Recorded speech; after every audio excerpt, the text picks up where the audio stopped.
Welcome to This Week in Ex-Mormonism, your one-stop show for the latest and greatest from the ex-Mormon community. Each week, we'll bring you the top clips from your favorite creators like John Dellin, Exmo Lex, Nuance Ho, RFM, and more. Okay, this just popped up on my Instagram and I could not help but respond. Top LDS women's leader, make motherhood a priority. People, if this is not the most hypocritical statement ever made in the LDS church, I don't know what is. From a woman who has 3 children and who is a practicing attorney for over 30 years. President Johnson graduated from the University of Utah in 1985 with a bachelor's degree in English, followed by a law degree from the University of Utah, S.J. Quinney College of Law in 1989. She practiced law for nearly 30 years at the Snow, Christensen, and Martineau law firm, which she recently served as firm president. Please, please, people, for her to be the spokesperson to tell LDS women that motherhood should be a priority is the most obscene thing I think I've seen in the last 2 years. I mean, really, that's an overstatement, of course. But please, pick somebody else. Pick somebody else. Pick someone that had, in 1980 and 1985, I was having my 6th child. And I spent the next 37 years taking care of a severely disabled child, taking 6 kids to church by myself because my husband was in the bishopric. So please, do not tell me how you made motherhood a priority. And you are now the General Relief Society president. I can't even.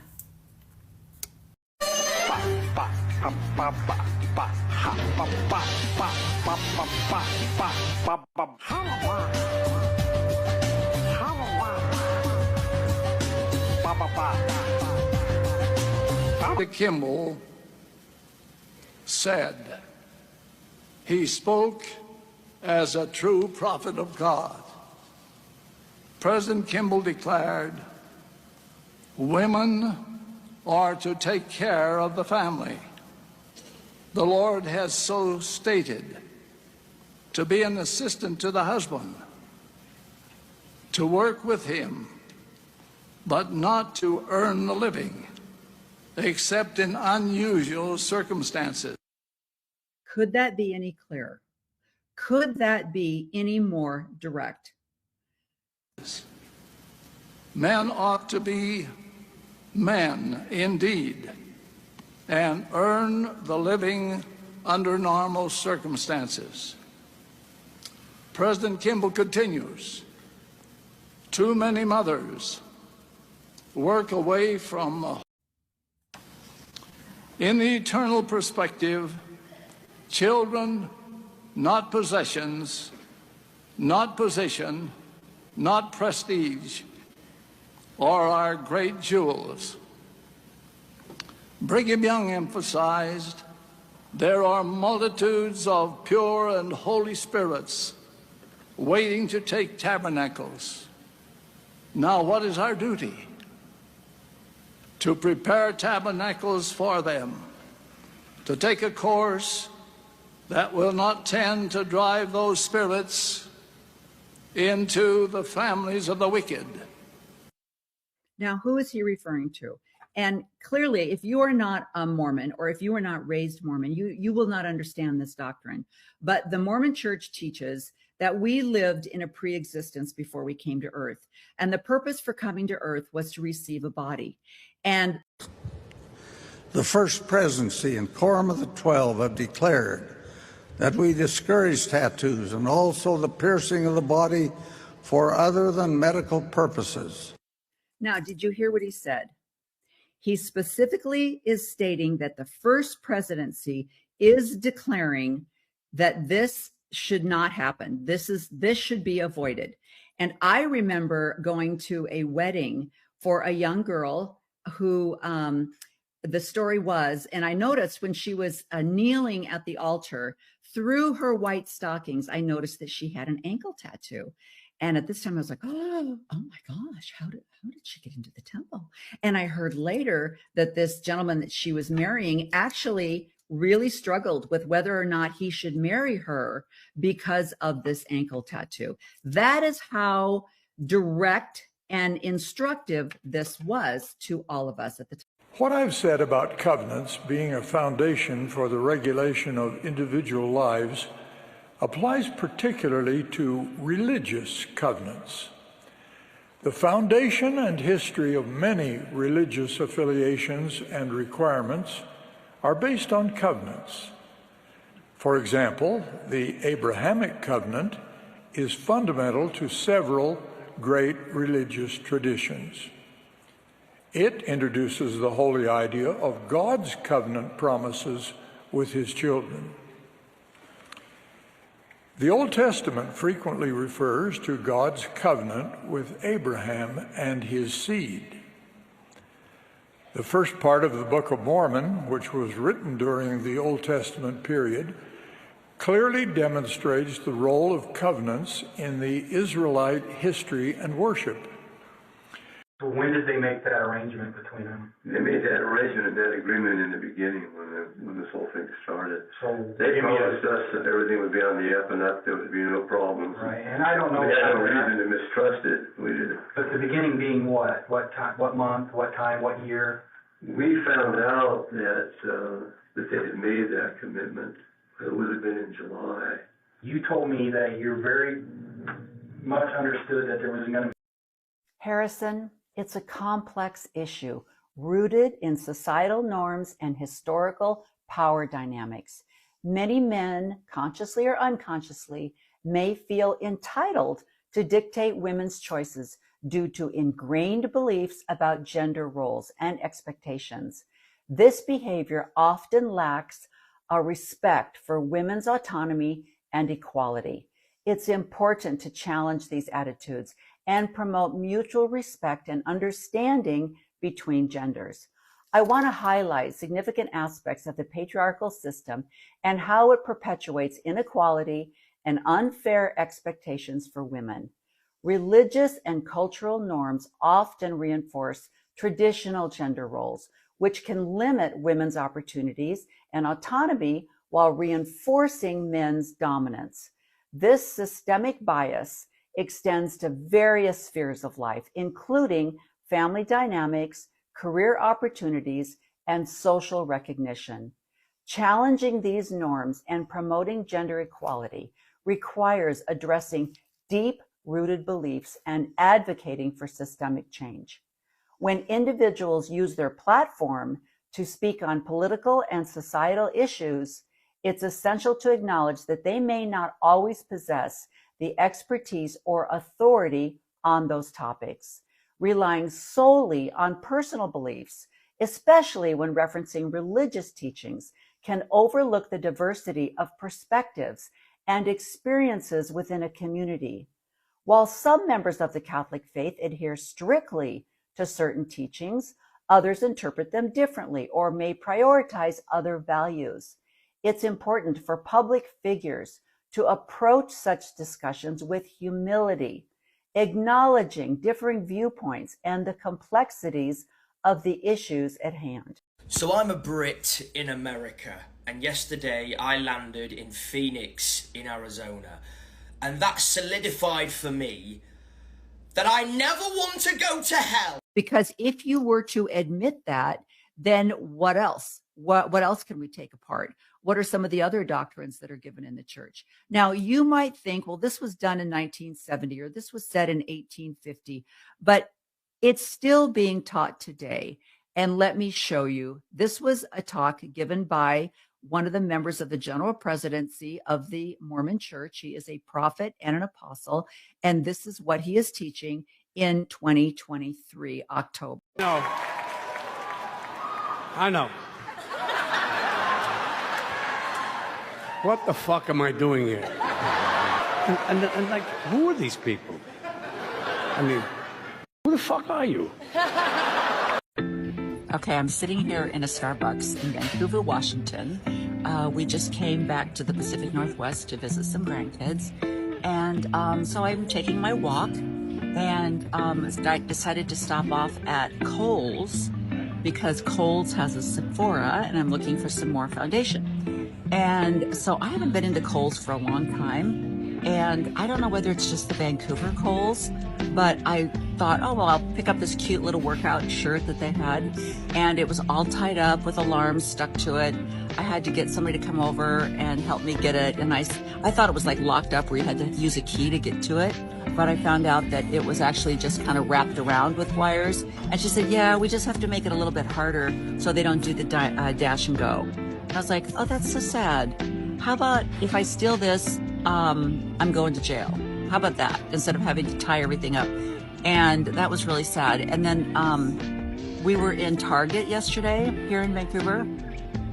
All the laundry detergent, all of that stuff was behind glass that you had to get someone to unlock it. And that's not the way it is in Arizona. And so I don't know how prevalent that is, but that was really sad too. So I don't know. I'm kind of glad we left Vancouver. Kind of glad we got out of the Pacific Northwest, which is really sad because it's not that it's not beautiful. It's beautiful today. Probably going to be a high of 77 with the sun shining, but the crime has just gotten so bad and just got a weird vibe. So anyway, very sad. All right.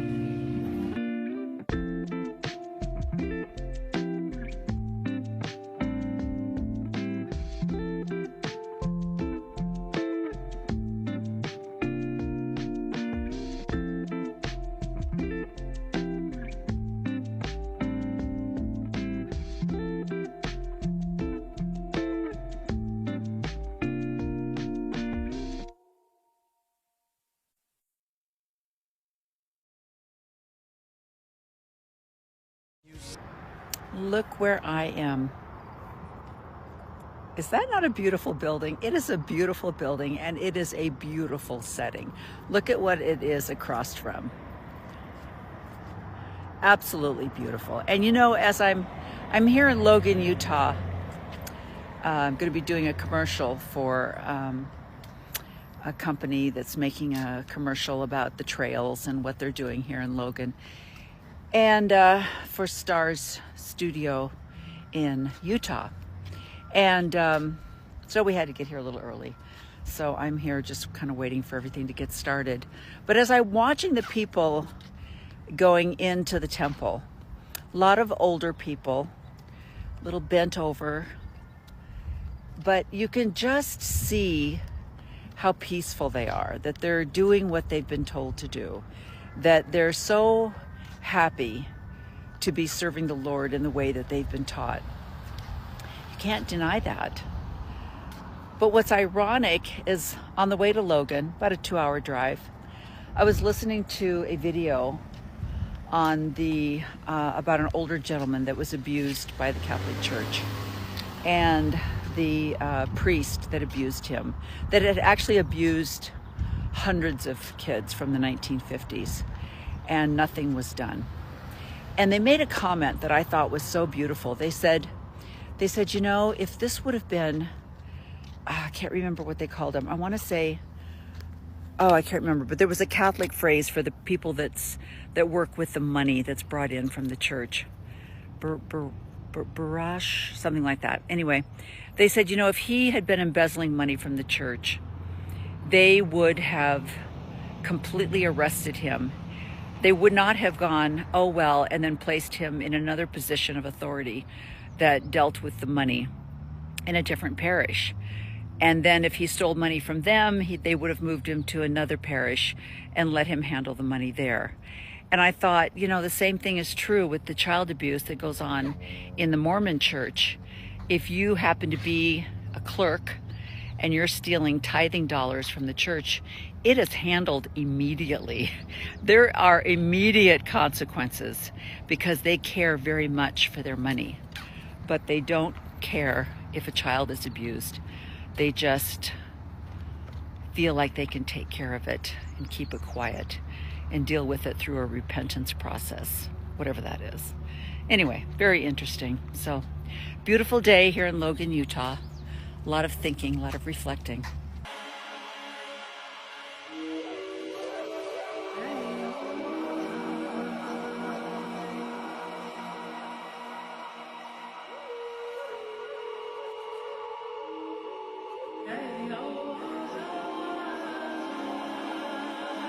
coming out like this.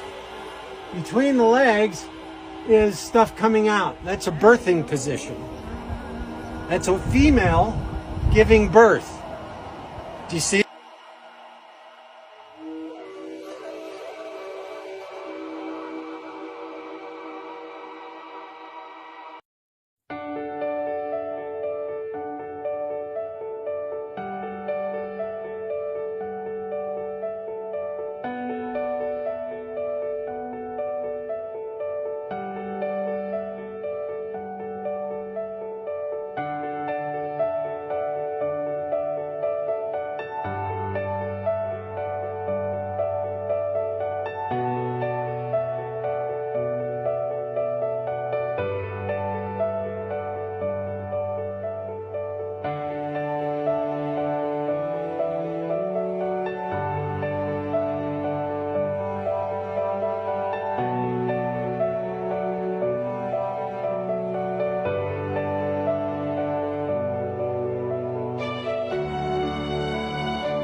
Here we go.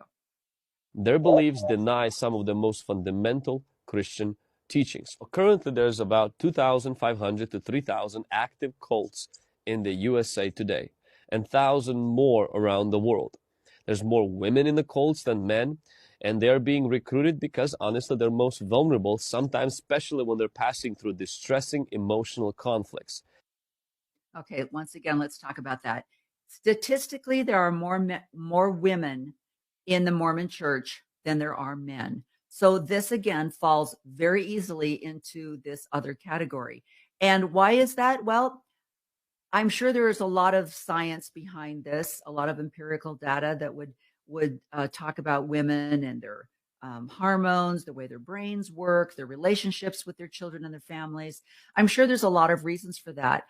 But why do women fall more broadly into cults than men?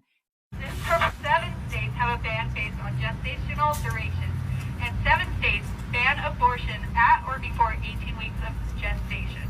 Banning abortion disproportionately affects marginalized communities that may not have access to the monetary funds required for procedures and travel expenses. These laws do not value the lives of disabled and poor citizens that cannot properly take care of a child. And I love the step classes because there was music and there was movement, and I felt like I was dancing. But there again, it's cardio. And she did add some weights, and at times we would do some weights. But it wasn't a progressive type of strength training. And that's all I've ever done. That's all I've ever done. So fortunately, I got an app a few years back called Fitbod. And I had purchased some free weights, and I had them in my home when COVID hit. So I was able to do the Fitbod app while COVID was going on. So I actually started building muscle during COVID. I want to just orient us a little bit about why we're here tonight. And I don't want to make it sound like I'm complaining because this isn't a personal issue. This is something that should be very troubling for our country. What happened with this debate? My uncle gave the first televised debate in 1960. Ever since then, the debate has been run by nonpartisan organizations, the League of woman voters till 1988, and then the debating commission thereafter. And this is the first time that a private corporation owns the debate. And it's troubling because CNN is making tens of millions of dollars from this debate. And so they have an incentive to go ahead and collude with the two presidential candidates whose main purpose was to keep me off the stage. And again, this isn't a personal issue. Okay, quick follow-up. I think I did not make myself very clear from some of the comments. This is how I relate to this. When I was standing with the police at the Portland airport after this little knife was confiscated, they clearly said to me, if this happens again, you could be fined or your TSA privileges could be taken away, but we're giving you a warning. And I said, I totally understand. So it's not that I'm not wanting to be held responsible. It's the fact that they told me specifically that they were going to give me a warning. And then a couple of weeks later, 3 weeks later, they have now decided to issue a TSA withdrawal. And that's where my complaint is. I associate this with being pulled over for speeding. The police officer stops you, asks you if you know why they pulled you over. You say no. They say you were speeding. You go, oh my gosh. They say, but I'm going to let you go this time with a warning. And then 3 weeks later, you get a ticket in the mail. That's what I'm saying. So I'm not saying that I'm not following the rules or I'm upset that they, that they talked to me. I was there for almost 45 minutes, fully cooperative. They specifically said, we are going to let you go with a warning, but if this happens again, these could be the ramifications. So that's my complaint, just to make it clear. Welcome to She Became Visible. I don't think people understand the silent struggle many middle-aged women face. Today, I want to talk about something deeply personal and often overlooked. Imagine this. You're in the middle of your life, balancing a career, raising children, and suddenly, you're also caring for aging parents. This is the reality for many middle-aged women today, and it's a heavy burden to carry. You're expected to be the rock for everyone, yet who's there for you? The stress of juggling multiple roles can be overwhelming. You're not just a mother or a daughter, you're also a nurse, a counselor, and a problem solver. The weight of these responsibilities can leave you feeling isolated and exhausted. It's important to acknowledge that this loneliness is real. Many women suffer in silence, putting on a brave face for their loved ones while their own needs are pushed aside. It's okay to admit that you're struggling. In fact, it's necessary. Connection is key. Reach out to friends, join support groups, or even just talk to someone who understands what you're going through. You deserve to be heard, and you deserve support. Taking care of yourself isn't selfish, it's essential. Find little moments in your day just for you. Whether it's a quiet cup of tea, a short walk, or a few minutes of deep breathing, these small acts of self-care can make a big difference. Remember, you're not alone. You're doing an incredible job, even if it doesn't always feel like it. Your strength and dedication don't go unnoticed. So, to all the unseen heroes out there, thank you. Keep holding on. Keep reaching out. You are valued and you are loved. Take care of yourself, because you matter too. If this resonates with you, please share your thoughts in the comments below. And don't forget to subscribe for more content like this. Remember, we're in this together. Thank you for watching. And don't miss our panel of caregivers discussing this on July 18th at Shabikama Visible 513 YouTube. Wake up, feeling good. Coffee's on, as it should. Weekend, feeling fine. I got a plan, it's all mine. Look up, not caught inside. Even the 67 starts without a fight. We take off. You got the radio on.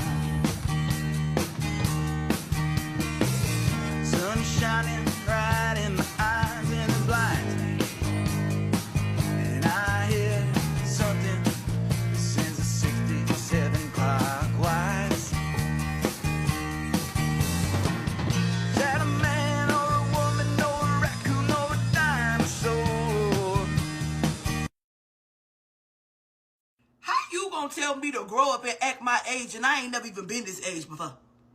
I just got here. Please pray for my husband. Oh, no, there's nothing wrong with him. He's just married to me, and I'm a parentified. I might have said that wrong way, but she was the oldest kid. So when her mom is like drunk at the bars or just like in bed all day, she's the one taking care of her little brother and sister, right?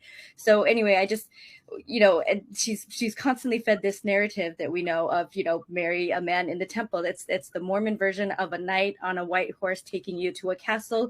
We've got a priesthood returned missionary taking us to the temple, and so she gave up a full ride scholarship to a college on the East Coast that would have gotten her the hell out of Utah to marry my dad. And because he checked all the boxes, and she was promised that this is how you have a happy family. And, this is how you are loved and find joy. And that I can't think of anything more desperately this woman would have wanted than that, And so, just that I think 19 is when she got married and 20 is at, when she had me. People are going on missions. People are getting married. People are going to college. I still had 2 young ones at home that moved in with me. When my dad died, I brought the 2 youngest in with me. The rest of them were out doing their own things. But so there was like several years there where it was my mom, my dad, and my ex. Those 3, and both of his parents passed as well. Yeah. So, I mean, you get to a certain age in life. You had a son, Rene. That's another story we need to talk about. Yeah. Well, but your life right there is the statistic that I just gave. You're taking care of 2 young children still. You had 5 that have grown on, but they're still calling mom, whatever. And you're taking care of your ex-husband, and you're taking care of your parents. Right. That's the statistics that they're talking about, where the unpaid work. Now, they will talk about testosterone levels, but it is not the same as the menopause that women go through and the changes that women's bodies make monthly.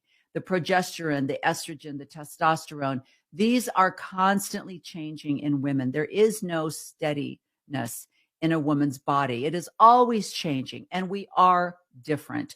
Our skin looks different. Our body mass is different. Our fat disposition is different. And I want to point that out. What I don't want you to think, though, is that you can't do the same exercises or eat the same as men. They might be able to eat a little bit more, but they should be eating the same thing that you're eating. And you can probably do the same amount of weight that a lot of men can do. Not a fabulous bodybuilder that's been training for a long time. I love when Republican women call me a liberal like it's a fucking insult. Bitches, you'd be nowhere without liberals. Liberalism is an ideal, not a political party. It just so happens that the checklist of liberal ideals tend to align with the Democratic Party, but without liberal ideals, you'd still be living in a fucking cave. Shall we start a checklist list? The reason you can vote, the reason you're not considered your husband's property, the reason you can get a driver's license, the reason you could get a credit card, the reason you could take a loan out in your name for a home or a car, the reason you can work, the reason why your husband can go to jail for beating the fuck out of you, the reason you're not discriminated in a workplace for being pregnant, or discriminated in a workplace in general, the reason you could take an international flight without your husband's permission, the reason you could file for divorce. Basically, every right that has ever been afforded to you as a woman is thanks to a liberal. The only reason we've ever progressed as a society is thanks to liberals. So you can call me a liberal like you're calling me a see you next Tuesday all you fucking want. At the end of the day, we both know that you'd be nowhere without people that fucking think. Find you every day. It's definitely going to be broadcast on Thursday, and I'll give you more details later, but I just wanted you to put... Open to audience questions. I do want to close by saying one of my driving goals for this book was I wanted to write a book about Mormonism that captured the diversity of the Mormon experience. That not just showing how Mormonism became politically Republican and culturally conservative, or socially conservative. I also wanted to emphasize the diversity of the various experiences within that Latter-day tradition. In other words, to capture the voices that are typically forgotten and yet shaped the Mormon tradition, to capture the Sunstone type voices as well, not just to present them as, you know, the Mormon expression, but one of the valid Mormon expressions. And I've been struck by some of the reactions to my book, some of the like online reviews that say that this is just a history of dissenters. And I bet you can go through my book and calculate how many pages are spent on quote-unquote faithful members and quote-unquote how many are dissenting members. And I bet the vast majority is still focused on faithful members. But any time you revise a narrative to increase the participation of people who are previously marginalized, it's going to startle those who only like the traditional narrative.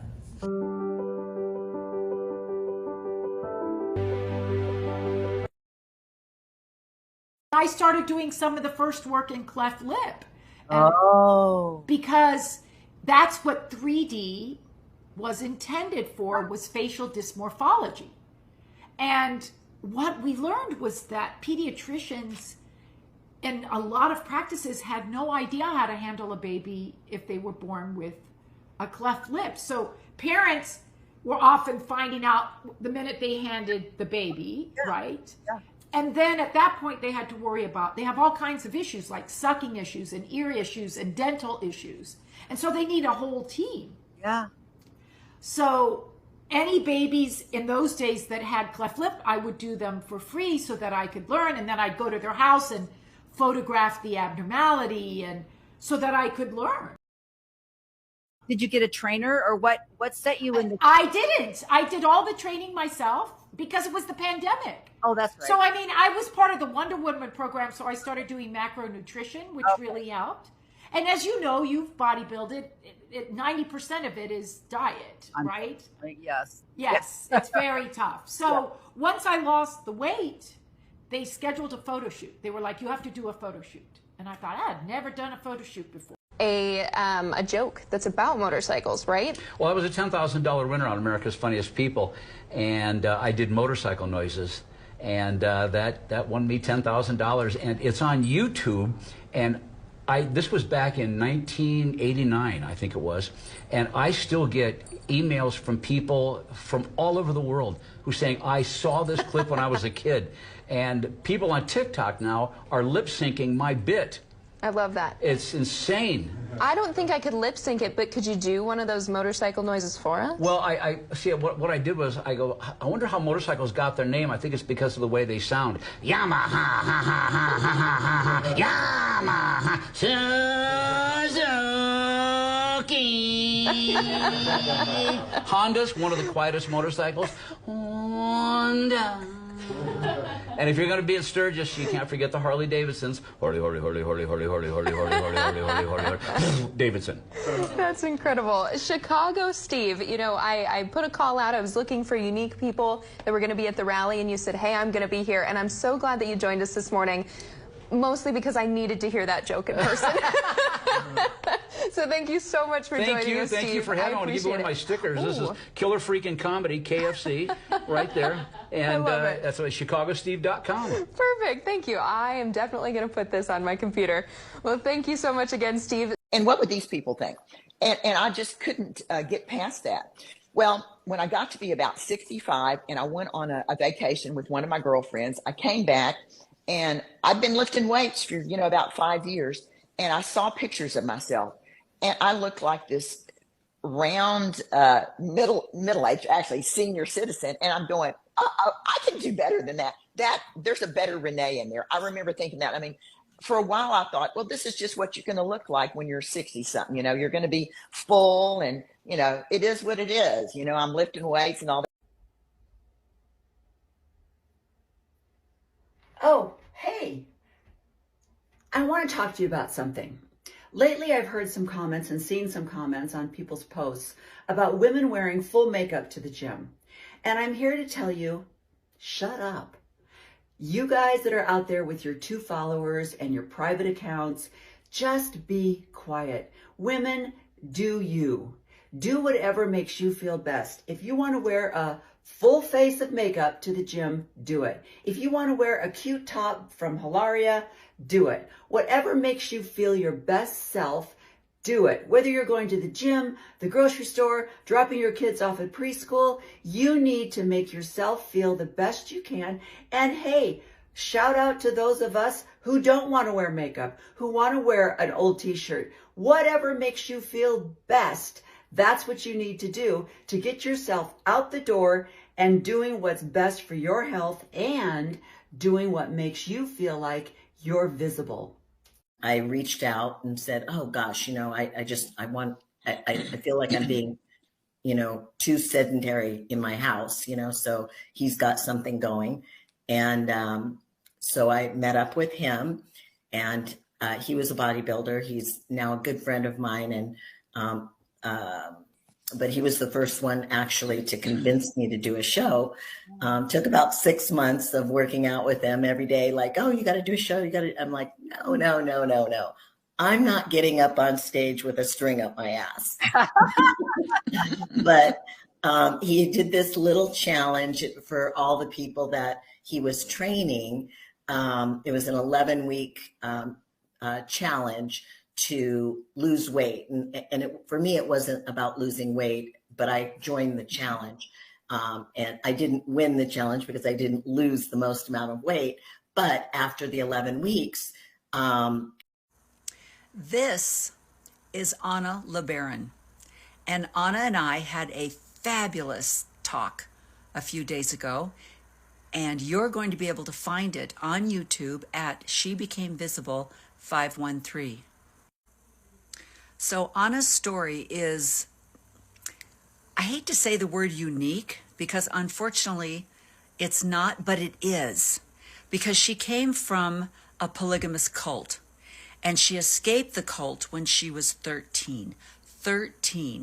And she talks on our podcast about how she doesn't know where she got the strength. She doesn't understand why she could take charge of her life at 13 years old, but she did. She called her sister, and I think there were 51 children in her family. So this was an older sister that was already married and had children of her own. She called her sister, and her sister said, start walking.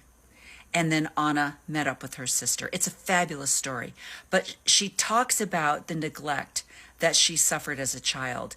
And she's doing so well. She is achieving so much in life. And you really need to listen to our podcast because she's in therapy and she cannot say enough great things about what therapy has done for her and a lot of her brothers and sisters who all have gotten out of that cult. So I'm just giving you this little heads up. Tomorrow, She Became Visible 513, and it's on YouTube, and that's 5:30 Mountain Time on Wednesday. Okay, have a great time listening, and please comment. I want to introduce you to this fabulous book, Strong Men, by Ruth Ben-Ghiat. And I have been watching a lot of her interviews on YouTube. And what I find absolutely amazing is if any of you have left a fundamental religion, you will see not only the similarities between our political situation right now, but the religious similarities between strong men in a religion. Especially in the Mormon church, we have built-in strong men, and they fit so many of the categories that Ruth brings out in her book, especially demagogues and changing the laws and coming into office with a new plan which is readily acceptable by the people who have been indoctrinated to obey you, and breaking the laws of the United States and justifying it and the people and their support. Challenge, like and subscribe to She Became Visible 513 on YouTube. Good luck. Here on the street in Provincetown, where it's Carnival Week, I've been stopped a couple of times and people are asking me for more of my series, Who's Making News for Attacks on Children. So I picked a day at random last Friday, August the 16th, and on that day there were 388 stories published about assaults on children. None of them involved drag queens or transgender people.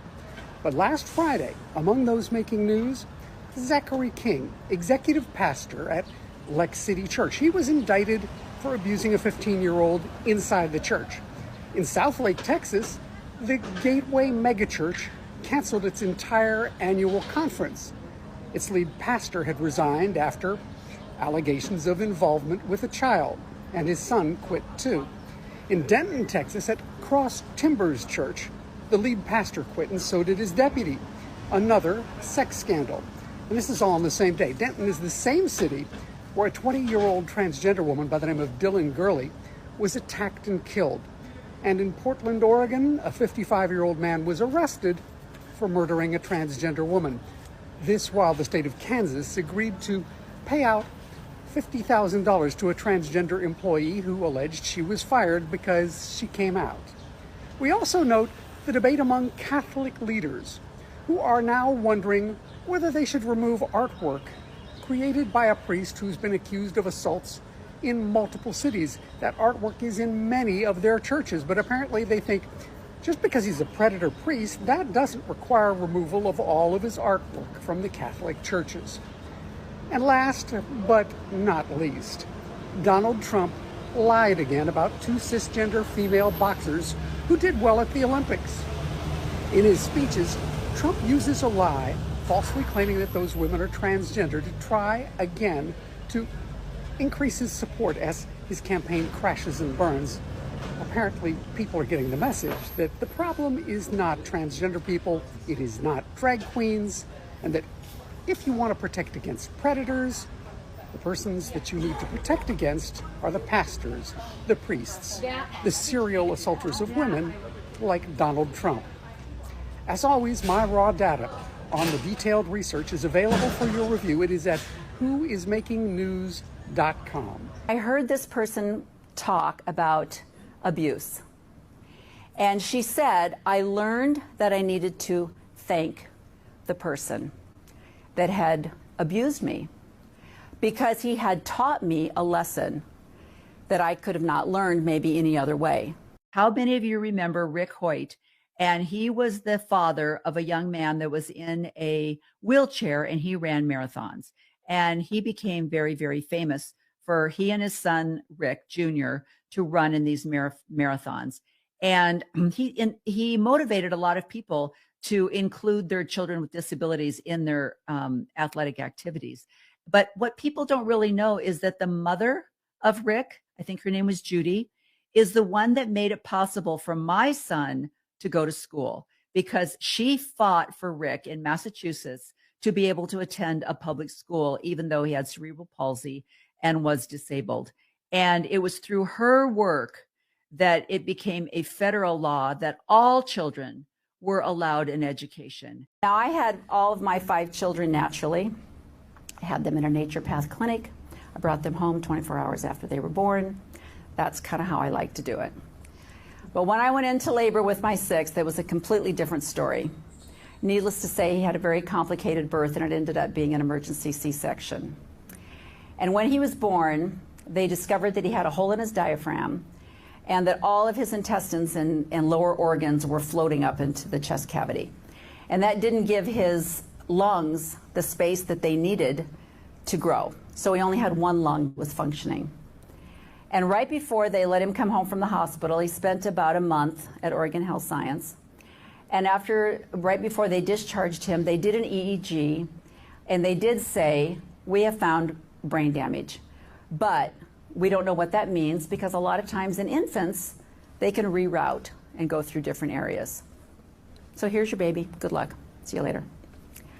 So this little guy changed our lives forever, completely changed our home, completely changed my relationship as a mother with my other 5 children. It completely changed the trajectory that I thought I had my life all mapped out and was planning on doing. What I didn't realize at the time was that I had a love of design. I thought that what I did in my home was what every woman does, to nest or to make a home for your family. What I didn't realize was that it was a calling. I could not go and just sit and participate in the temple ceremonies because I was so frustrated with the misogynistic views that were being taught. We were literally told to bow our heads and say yes to obey our husbands. Not love, just obey. And we were told that our husbands would speak to God for us, and then our husbands would then tell us what God wants us to do, just like these men are doing. We were to go to the men to be told what we should be doing with our lives and what God wanted from us. When did women decide that it was okay to have everything about our lives told to us by men? Doctors, preachers, husbands, fathers. This was the indoctrination that women were told, that our lives would be directed by men. So let me play this for you. And I'm curious, we'll talk a little bit afterwards, if you can begin to maybe hear the frustration in my voice. But my message was, I realized at that time that the women who worked, as well as being mothers, were serving their community and their families through their role as mothers and also in their careers. So I hope you enjoyed this.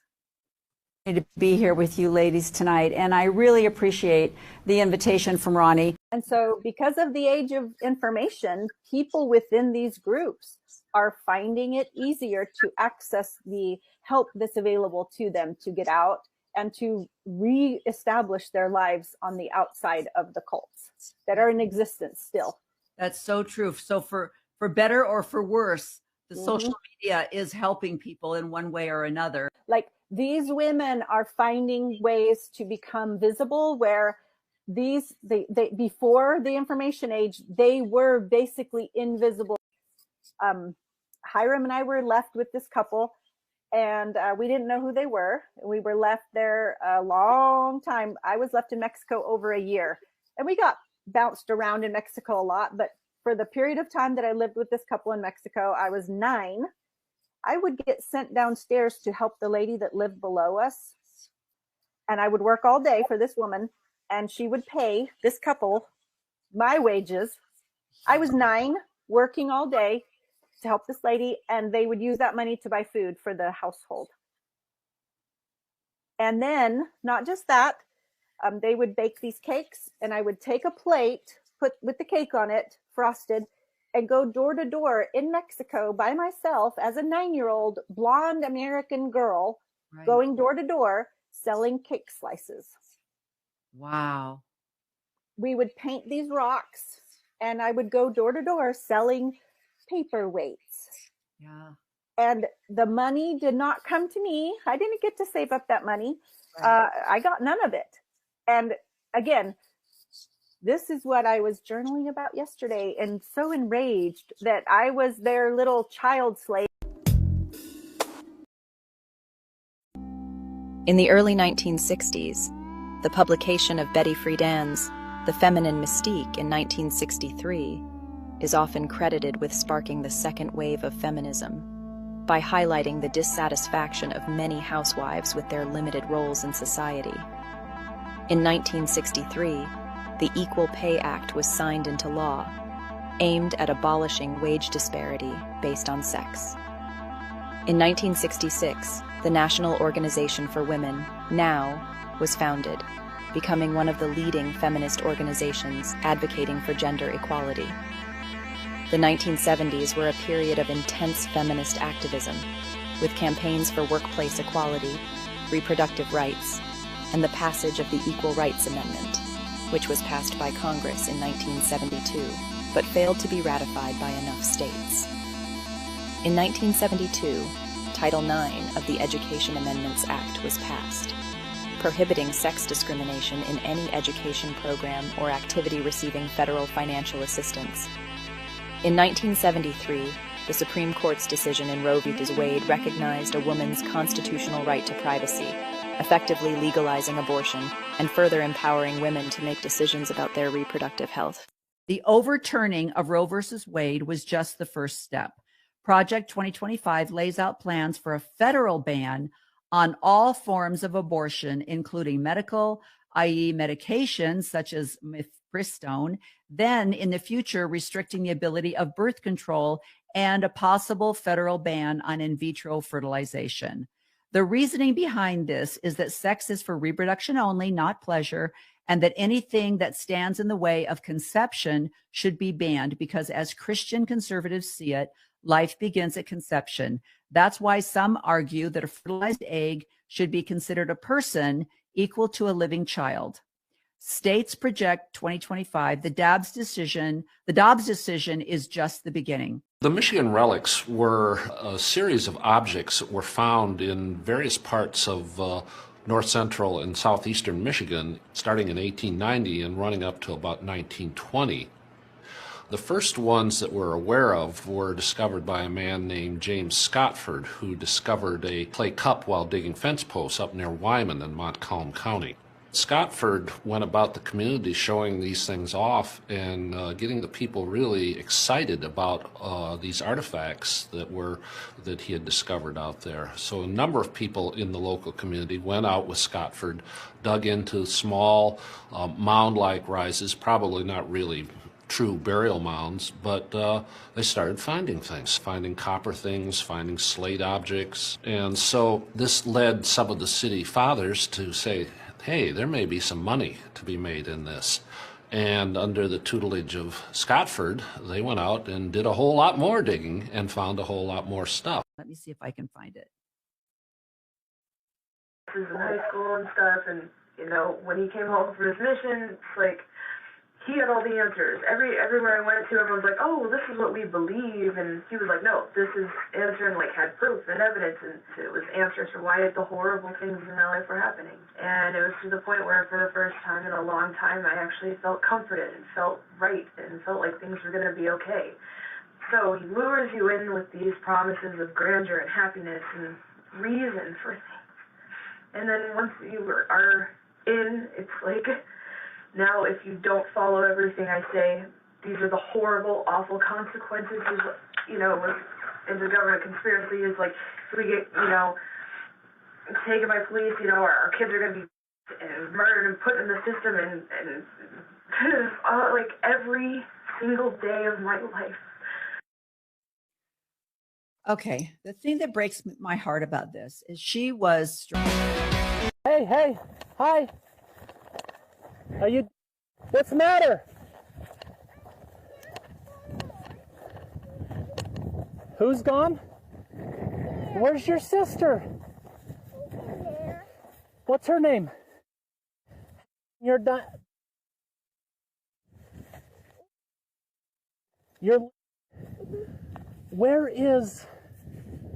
the other two girls? I'm doing the storage container. Which one? The red one. One of these? No. A storage container very far away. Cedar one. Now, this was absolutely so hard to watch. I just wanted to grab those little girls and hug them. He had put a 4-year-old and a 2-year-old, I think that's what their ages were, maybe they were 4 and 7, in a blue barrel with a blanket. As he was trying to figure out where he should go. That's where he thought putting them in a barrel with a blanket would keep them warm overnight, 23 degrees. But these poor little babies, it just absolutely broke my heart. But let me fast forward to when they finally get Sam into the police station, they start questioning him. And it's probably also true that the impulse to religion, or let us say the impulse to believe in an invisible power greater than yourself, that is probably an evolved adaptation, and that invisible thing bigger than themselves may be the stock market. I think a lot of people believe in that. Interesting. Or it may be, quotes, science, that big thing that's invisible, that's bigger than yourself.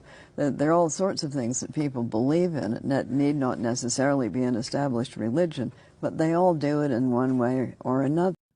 So I hope you take the time and maybe even remember, I heard a gentleman today say that never before in time has there been more need for critical thinking.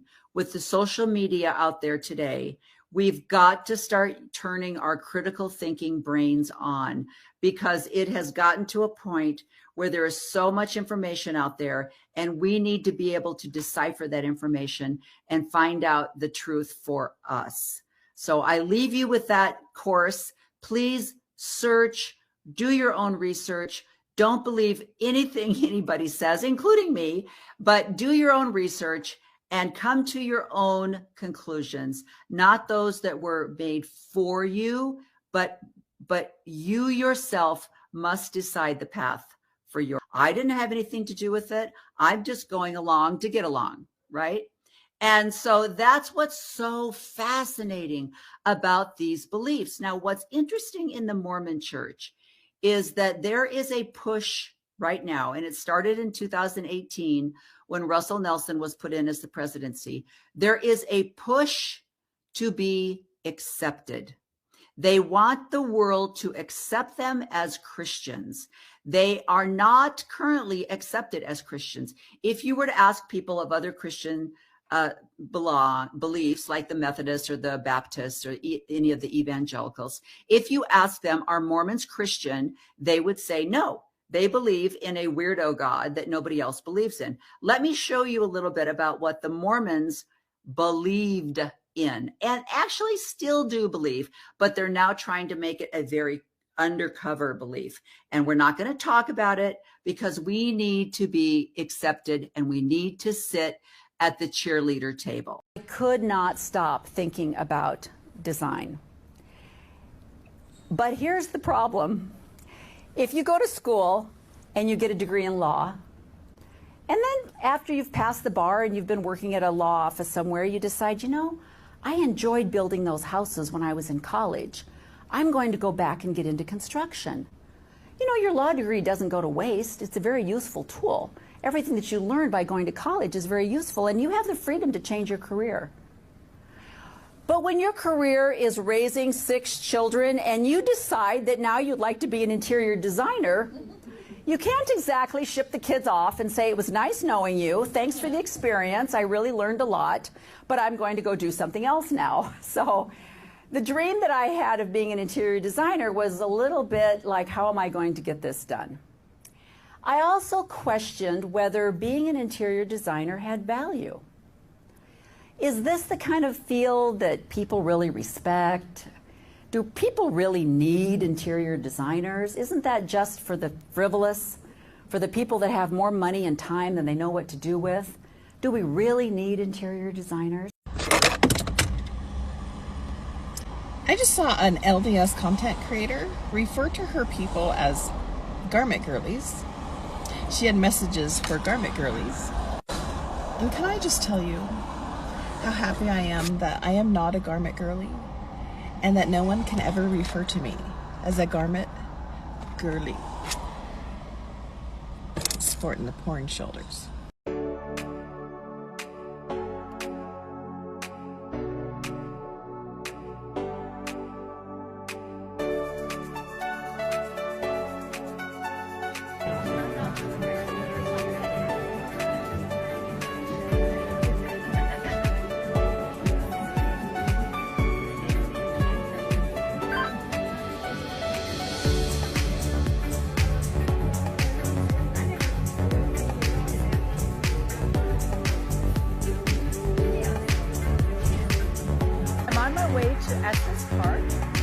Participate in the Tangled Silver Women's Retreat, and I'm in a rental car, just got off the plane in Denver, but as I'm driving down the road, I see a Harley shop, so I'm stopping off to pick up a memory item for myself and for my husband at the Harley shop here in Denver, so here we go.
Oops.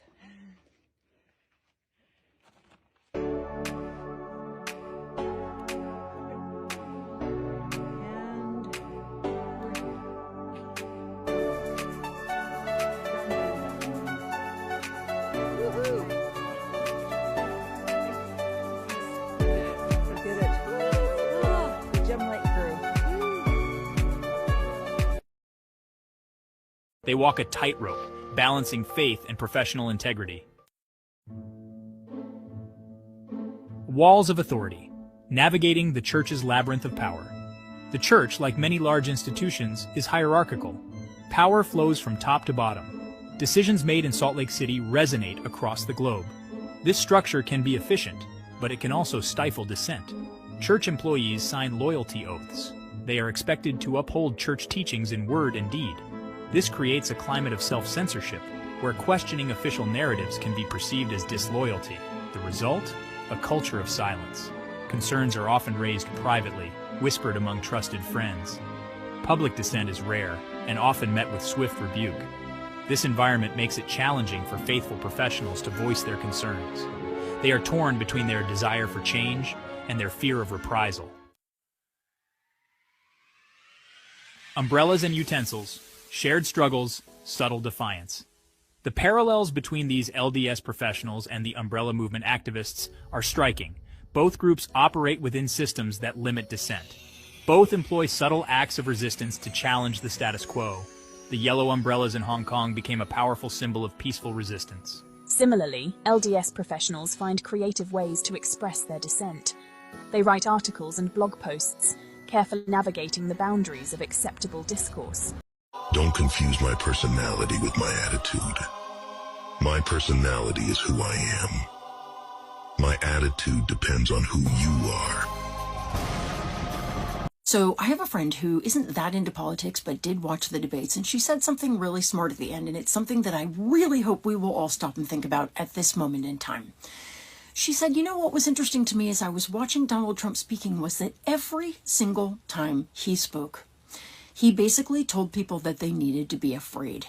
And young women, please understand that if you dress immodestly, you are magnifying this problem by becoming pornography to some of the men who see you. A sea of colors against the gray of authority, a symbol of peaceful protest against an unyielding power, a silent cry for democracy and freedom. Half a world away, a different kind of struggle unfolds within the Church of Jesus Christ of Latter-day Saints. Here, the rebellion is quiet, almost invisible, hidden behind solemn faces and whispered prayers. It simmers beneath the surface of Sunday best and carefully crafted testimonies. They see a disconnect between the Church's message and its actions: gender inequality, treatment of LGBTQ+ members, a raised eyebrow during a controversial lesson, a silent question hanging in the air, a carefully worded blog post, a digital whisper in the vast expanse of the internet. This is a story of two seemingly disparate groups, united by a common thread, the yearning for change in the face of formidable power. Within the Mormon congregation, the desire for reform is palpable, echoing the cries for democracy. Tell us the 6 kinds of narcissists. So the grandiose narcissist is our classic narcissist, the preening, arrogant, pretentious, attention-seeking, but kind of fun at times, stellar CEO on the stage. The dark side of this is the vulnerable narcissist. These are sullen, resentful, victimized, aggrieved, passive-aggressive, poor me. There's a lot of failure to launch there. The communal narcissists get their narcissistic supply by being perceived as do-gooders, saviors, people who fix the world.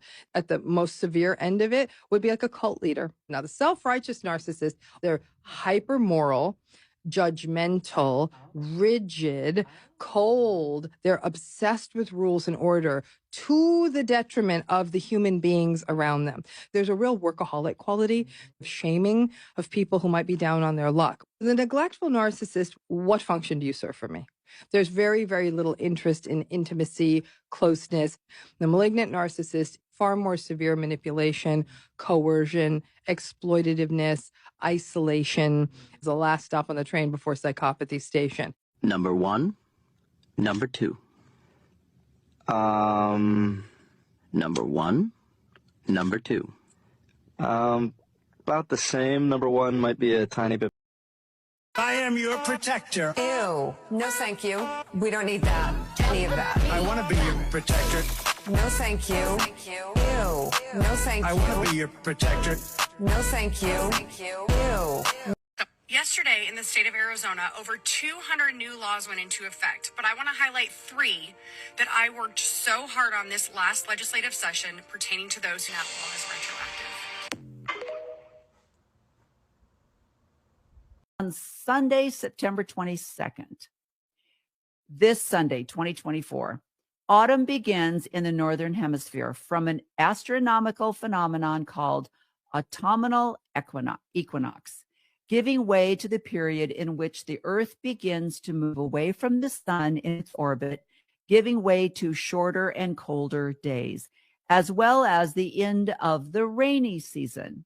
Now, in Greek mythology, the fall equinox marks the return of the goddess Persephone to the underworld for 3 months, where she is reunited with her husband, Hades. Harvest festivals in Great Britain had their roots in fall equinox since pagan times. And I thought that was very interesting because, again, Greek mythology blends and bleeds its way into Christianity. And there's just this constant renewing, rewriting history to make it more palatable for the modern age. I'm so frustrated. I just got through doing a fabulous podcast with D-Vase on Mormon News Roundup. He is absolutely brilliant. And I was really excited because after I was through with the podcast, I had a tattoo appointment. And I've been really looking forward to this tattoo appointment.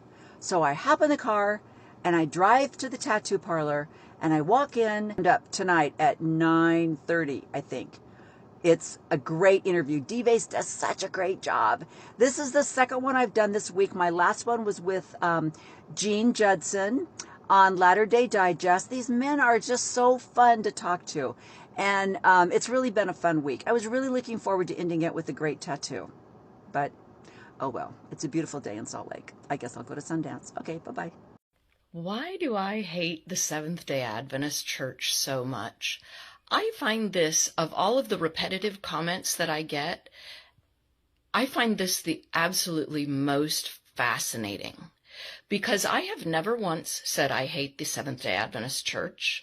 I have never once expressed loathing or hatred or any super strong emotion about the Seventh-day Adventist Church. I talk solely about facts. I cite abuse cases, I cite news articles, I cite documentaries, books, survivor testimonies, people I've interviewed. I talk about facts, experiences, and the amount of people who interpret that as hate is really staggering. And I think you need to look a lot closer at your church if you can't hear facts about it without interpreting those facts as someone's hatred. Morning coffee, you make everything alright. With each sip, I'm ready to take on the day and fight. You're my companion, my motivation, my... And that's, we'll go to this later, that's the seduction of what I would say is witchcraft. That's Okay. As I walk into the gym this morning to start my workout, and I'm listening to TikTok on the way. TikTok. Is this the 17th century? Are we going to go here? Are we going to go back to witchcraft and seduction and Jezebel? If there is a woman who is successful, it has to be witchcraft. Are we going there in 2024, people? Wow. Talented, brilliant, incredible, amazing, show-stopping, spectacular, never the same, totally unique. So what my job is to inspire you to go and look at the true historical history of the Smith family, how his mother was into the occult, not in a presentism way, because what is considered the occult in 2024 and what was considered the occult in the 19th century are completely different, because we have more knowledge, we have technology. In the 19th century, it was almost like looking back on Greek mythology. They're trying to understand the seasons, the droughts, the floods, the things that were happening that were causing such strife in their lives. And they're trying to understand it. And the desire to understand brings about these mythological stories. It's back on there. There we go. Okay. I have a really hard time with stories of faith that are usually preceded with, I prayed, I asked God, fill in the blanks. God heard my prayer, answered my prayer, and it confirmed my faith. I have a hard time with those stories because it is a form of elite narcissism. Why has God answered your prayers, but to the prisoners being held in Russian, Ukrainian, North Korean prisons, or missionaries that were also abducted, beaten, robbed, none of those things, they were not relieved of those trials, but you were. And I go back to a book that I read a few years back. I was giving a presentation at Sunstone, and I was talking about the righteous and the righteous idea that if you are faithful, your prayers will be answered. And it was written by Harold Kushner, a Jewish rabbi. And he talked about bad things happen to good people. He talked about, as a rabbi, going into the hospitals and hearing people say, I know that God was watching over me because I was in this horrible car accident, and yet I came out of this accident with hardly a scratch. But down the hallway in this hospital was a young man who had just lost his life and a destroyed family. Well, I think what you look for are the three core characteristics that define a destructive cult. I'd call it the nucleus for the definition of a cult. You look for, is there an absolute authoritarian leader that cannot be questioned or criticized, who is the defining element and driving force of the group? Whatever he or she says is right, whatever they say is wrong. And they are basically being held up as a perfect prototype for human existence. And then second, that leader is knowingly, systematically using coercive persuasion, which is a process of breaking people down, changing them, and then locking them in to a place of submission and subservience to the leader. And those techniques can be identified. And then the third core characteristic is that the leader uses undue influence to then exploit or do damage to the people that he is manipulating. And that varies by degree from group to group. So you have some groups that are much worse than others. But if you see those three core characteristics, which form the nucleus for the definition of a destructive cult. If Christian women only knew how hard it was for men to stay pure, they wouldn't dress the way they did at the gym. Hey there, champ. Sit down. I need a minute of your time. Women are not responsible for your thoughts. So religious person? Religion is kind of like Walter White, isn't it? Maybe it starts with some pure intentions. We're going to save our flock, and then it can. Yeah. Being the president is a woman's job. You know, I heard at schools, the girls have to cover the 65 days a year from puberty to death. They have this weakness, this Achilles penis. Men have needs. That's not me being sexist. That's biology, okay? Facts don't care about your feelings. But those needs could be very easily exploited. If he can't even focus around a shoulder, imagine what he would do if a woman promised to show a leg. God forbid, a nip. he'd give her the nuclear codes. One minute you think it's a comedy, next minute it's an emotional journey, then it's got sort of a thriller aspect to it, but then it's quite mystical. Well, this is fun. I just got through taping my podcast or my YouTube, and this was one of the comments. And she has commented on another podcast or a YouTube that I did. And I love when they comment, "I'm not watching you." I'm like, well, you kind of are, because you're commenting. And then, sorry for you. I don't care why you are doing this. I hope you can stop doing it. This is very sacred. You can be punished. This is so fabulous. I love this. I love this because I love that they think this makes a difference in my life, that this is somehow something that I will now live in fear, as she obviously does live in fear, that her comment will encourage me to change my opinion and my spirituality and my journey. This is how, and I love when they're like, you Mormons, you can leave the church, but you can't leave it alone. And it's like, I don't get on your Facebook page and tell you how stupid you are. I don't follow you because I don't follow people that are devout, indoctrinated sheep. So I love this. I think this is so hilarious. I'm not frightened. I don't think I'm going to be punished because I don't believe in your rhetoric. So we're good. So have a good day, girlfriend. Don't worry about me. I'm good. Okay? Okay. Our youngest son, and you've probably heard this before if you follow my podcasts, our youngest son had a very difficult birth, and he was born with birth defects and lack of oxygen caused brain damage. And he had severe spastic cerebral palsy. He was nonverbal, he was cortically blind, and he demanded 24/7 care.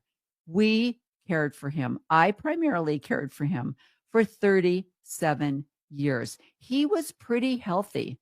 And in his last couple of years of life, because of some mismanagement in medical care, he was in a lot of pain. But because he was nonverbal, he could not express, but we knew him. We knew him because we served him daily.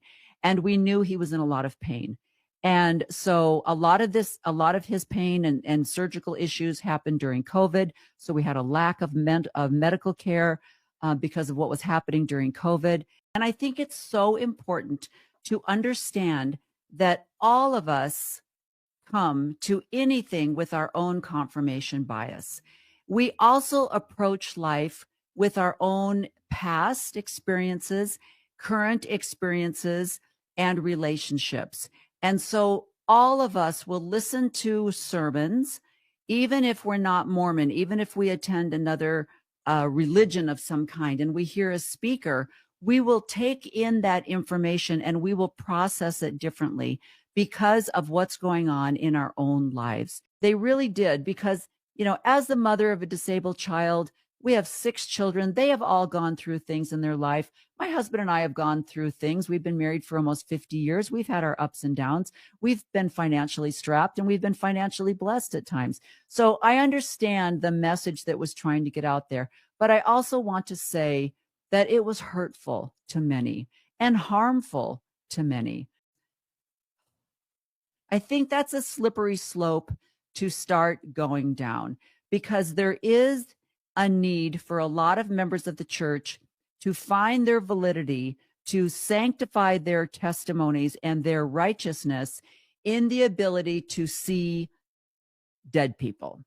And so they will talk about going to the temple, actually seeing a dead relative or hearing their voice or a whispering of some kind.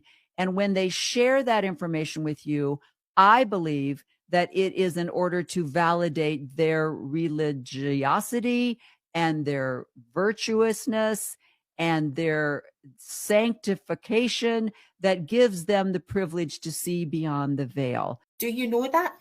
And one of the reasons we could do that is because there was an inquiry a huge inquiry that lasted for years, and it was about abuse in religions. And so lots and lots of religions and organisations were giving evidence. The Church of Jesus Christ of Latter-day Saints in the UK was asked to give evidence. And one of the clear statements that was made by the lawyer was the person who's responsible, who oversees safeguarding. So if there's an abuse complaint or something that is of concern, the person who's responsible for that at a ward level is the bishop. Now, if you were a bishop and you know that actually the church lawyers are saying this is on you, then you need to know that. And so if all the bishops know that and they're asking questions and the stake presidents are asking questions, then those conversations will start. Now, in the meantime, so the letter went out. In the meantime, we had been working with external charities, because what the church needs to do is work with other external organisations. Don't be so introverted. You can learn, they can teach you. Most other religions are doing this, have safeguarding officers and external oversight. They pay them, and rightly so. We were presenting to national conferences, international conferences about what the church and abuse, what the situation is. What things are strong? Membership records and annotations. Generally, that's a horrible thing, but actually, can you imagine if someone who wants to access vulnerable groups, not just children, but also elderly people, disabled people, immigrants, if there is a risk, that person, if they move into another ward, that membership record has been annotated. Now, other churches don't all have that kind of joined up system. They walk a tightrope, balancing faith and professional integrity. Walls of authority, navigating the church's labyrinth of power. The church, like many large institutions, is hierarchical. Power flows from top to bottom. Decisions made in Salt Lake City resonate across the globe. This structure can be efficient, but it can also stifle dissent. Church employees sign loyalty oaths. They are expected to uphold church teachings in word and deed. This creates a climate of self-censorship, where questioning official narratives can be perceived as disloyalty. The result? A culture of silence. Concerns are often raised privately, whispered among trusted friends. Public dissent is rare, and often met with swift rebuke. This environment makes it challenging for faithful professionals to voice their concerns. They are torn between their desire for change and their fear of reprisal. Umbrellas and utensils, shared struggles, subtle defiance. The parallels between these LDS professionals and the umbrella movement activists are striking. Both groups operate within systems that limit dissent. Both employ subtle acts of resistance to challenge the status quo. The yellow umbrellas in Hong Kong became a powerful symbol of peaceful resistance. Similarly, LDS professionals find creative ways to express their dissent. They write articles and blog posts, carefully navigating the boundaries. Communities provide a safe space to share stories, discuss concerns, and find support. The struggle for change within the church mirrors similar movements across the globe. From Hong Kong to the #MeToo movement, individuals are challenging entrenched power structures, demanding accountability and transparency. These movements are interconnected. They draw strength from each other, sharing strategies and offering solidarity. The fight for a more just and equitable world transcends geographical boundaries and religious affiliations. Section 7. The Weight of Silence. Block says she had to speak out now because of the Me Too movement, the LDS Church's support of a bill outlawing recordings like hers, and news that LDS bishops told the ex-wives of Rob Porter not to leave him after he allegedly beat them. I needed to speak my piece. I needed to speak my truth. This is the time to share it and hopefully get other people. Too often, women are told that their highest calling is to serve others, to care for children, support their husbands, or even later in life, to serve missions that can drain both finances and personal time. These responsibilities are valuable, but they are not your only purpose. You have the right to say no. You can choose to pursue your dreams, passions, and long suppressed talents without guilt. Saying no to another calling that demands your time, energy, and mindfulness doesn't make you selfish. It makes you wise. Your life, your fulfillment, and your joy matter just as much as the service you provide to others. It's time to reimagine what it means to live a full life, one where caregiving and sacrifice are part of your legacy, but not the entirety of your existence. You know, it gets such a, there's a lot of baggage attached to this word, but I think one thing that I would like women to keep in their, if you've had any kind of LDS background, if you're still in, or if you've left, discernment. Yeah. We have so often seen it as a, you know, a sort of a gift that you're allowed to use whenever you have permission to use it, and it should look a particular way. Yes. But actually, when we're talking about that inner knowing, I think often women have this ability just to discern. We just, there is that knowing, and I like to. So I'm going to reclaim discernment for us. Absolutely. I just saw a gentleman on TikTok, I believe, and he said, "Listen to your wife." I said, he said, "My wife is able to look at my associates and go, that guy's going to murder you. That guy's your wing guy." This, you know, and that where the men are like, what? Eric? In Latter-day Saint history, the evolution of women's roles within the church is complex. In the early days of the church, women like Emma Smith held significant positions of leadership and authority. Emma, as the first president of the Relief Society, a women's organization within the church, held a powerful role. Historian Amanda Hendricks Komodo reflects on Emma's position, saying, "When I first encountered Emma Smith's story as a graduate student studying American religious history, the image of her assuming the leadership of the Relief Society was powerful. As Hendricks Komodo explains, this term became flattened, focusing more on a woman's role as a mother and less on her capacity for spiritual leadership." See this guy? That is Dallin Oaks. Now, do you see the word? Mendacity. What is mendacity? Mendacity is the definition explains someone who perpetually lies, who has a tendency to lie. And this is a perfect description of Dallin Oaks. Now, if any of you are listening and you are not members of the Mormon Church, you will not know who Dallin Oaks is. But if you want to go to lds.org and type in Dallin Oaks, you will have a bunch of references that will come up. He was one of the speakers at the conference in October, just a couple of weeks ago, and he gave the strangest talk. He said that there are two different kinds of commandments given by the Lord. One of them is temporary commandments. And those are commandments that are given for a certain reason for a certain amount of time. I've never heard of that before. I doubt that there is any evangelical or Christian denominations outside of the Mormon Church that think this, that there are certain commandments that are given for just a temporary amount of time. And then he went on to say that there are other commandments that are, you know, eternal. And he mentioned, Christ. But this is what I think. This is a setup. This is a foundation.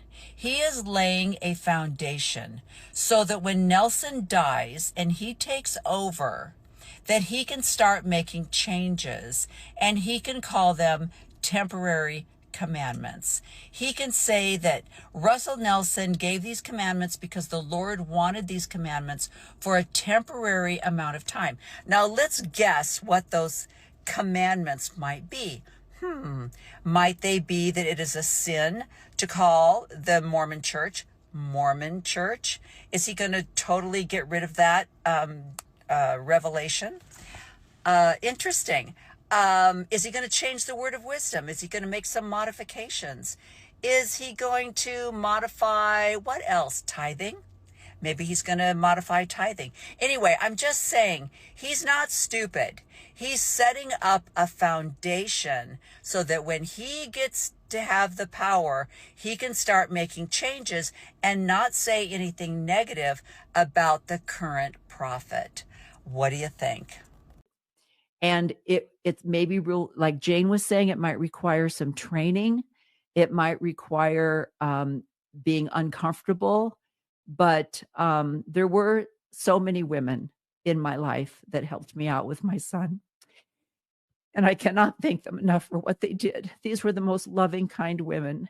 And I will say, and I mentioned it when we did his celebration of life after he passed, I thank the women that were there for me. When my daughter lost her husband in a car accident and we needed to go to Seattle quickly, I knew who I could call. Will you help us take care of our severely disabled son so that I can go be with my daughter? And they were there. So there are these beautiful people out there. Jane is one of them, and Sarah and Ruth and these other people that are trying to get laws passed. It's not apostasy. It's not revenge. They're trying to get people protected. And as we close, I'm going to show you a little clip from a new documentary that's out there that I just want to use it as a trailer to encourage you to watch this and see what these women are doing. Listen to them. Believe them. Believe your children. Believe your gut. When you feel uncomfortable or you feel as though there's not something right, you don't need to worry about offending that person. You need to protect your children and your family. And that's really what this message is all about. In Latter-day Saint history, the evolution of women's roles within the church is complex. In the early days of the church, women like Emma Smith held significant positions of leadership and authority. Emma, as the first president of the Relief Society, a women's organization within the church, held a powerful role. Historian Amanda Hendricks Komodo reflects on Emma's position, saying, "When I first encountered Emma Smith's story as a graduate student studying American religious history, the image of her assuming the leadership of the Relief Society was powerful. As Hendricks Komodo explains, this term became flattened, focusing more on a woman's role as a mother and less on her capacity for spiritual leadership." Continuing from Christine Benz's point about the value of staying in the workforce, Chatzky's insights further stress that when women step away from their careers, they sacrifice more than just immediate income. They lose long-term financial growth opportunities. As Benz and Chatzky both suggest, maintaining one's career, even in the face of caregiving demands, can provide greater long-term security, allowing women to face retirement with greater financial independence and stability. You know, it gets there's a lot of baggage attached to this word, but I think one thing that I would like women to keep in their, if you've had any kind of LDS background, if you are still in, or if you've left, discernment. Yeah. We have so often seen it as a sort of a gift that you're allowed to use whenever you have permission to use it, and it should look a particular way. Yes. But actually, when we're talking about that inner knowing, I think often women have this ability just to discern. We just there is that knowing, and I like to. So I'm going to reclaim discernment for us. Absolutely. I just saw a gentleman on TikTok, I believe, and he said, "Listen to your wife." He said, my wife is able to look at my associates and go, that guy's going to murder you. That guy's your wing guy. This, and where the men are like, what? Eric? The Church of Jesus Christ of Latter-day Saints is now offering sleeveless garments for members in hot and humid climates, according to a church spokesperson. These garments include sleeveless options for endowed men and women. These options were leaked earlier this week and were confirmed by a church spokesperson to ABC4.com Thursday, October 17th. Devout members of the church privileged the ability to wear temple garments, Doug Anderson told ABC. The First Presidency has authorized changes in the garment to bless those members and others who might benefit from the changes. These new designs are currently only available to select areas including Uganda, Kenya, South America, and the Philippines. The Church of Jesus Christ of Latter-day Saints has not made an official announcement about this testing phase, but shop information shows the new style would be widely available in the last quarter of 2025.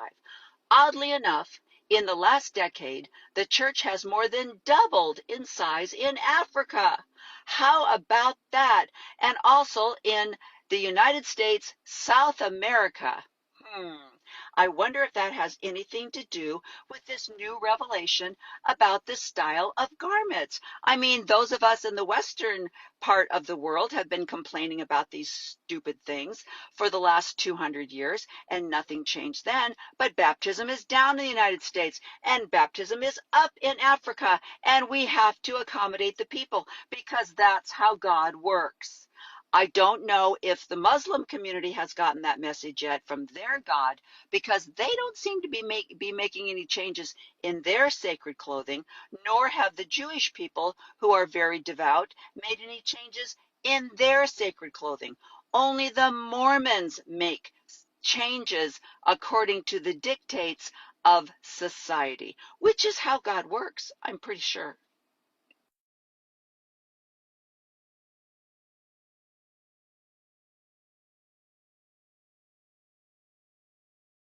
Oh, I wasn't sad. I just needed a little bit of this, a little bit of that, a little bit of this, and a little bit of that. I learned that. And I understand what he's saying, that tribulations and trials teach us things. And it's that whole deal where you can't enjoy the light if you don't have darkness in your, I get it. I get what he's trying to say. But I think that there are so many trials that, I mean, a hurricane is something that no one purposely did. That is just a trial that people are suffering through right now. A lot of other trials that we go through are self-inflicted. A lot of things we bring on ourselves. You know, when I spend the weekend eating cheesecake, I'm going to be a little bloated, a little unhappy, and probably gain some weight over the weekend. And I know that's a stupid comparison, but I did that to myself. Nobody made me eat cheesecake all weekend, okay? So not all trials are given by God to teach us things. They will teach us things. This cannot be real life. It just can't. Divorced at age 32 with 4 young children to raise and provide for. Okay, so he starts his talk out by talking about an older woman that he goes and visits as her assigned ministering, or what they used to call home teacher. And he talks about how this lady had a really hard life. Her first husband died when she was 32. She had 4 young children. She got remarried when she was 50. He died when she was 64. So he's telling the story of this woman that he went and visited and how hard her life was. She remarried at age 50. Her second husband passed away when she was 66, and this sister lived an additional 26 years as a widow. Despite her lifelong challenges, she was faithful to her covenants to the end. This sister was an avid genealogist, temple attender, and a collector and writer of family histories. Though she had many difficult trials, and without question, she felt at times sadness and loneliness, she had a cheerful countenance and a gracious and pleasant personality. Which is code for she put on a happy face, but inside she was dying, which is what they are asking everyone to do. That's just my personal opinion.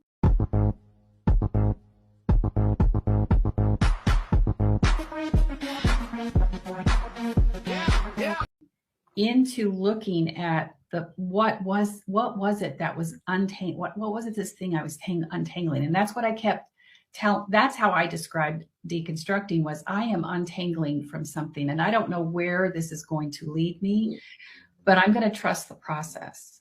So instead of everything that I had known about my spirituality was me being spoon-fed from the pulpit.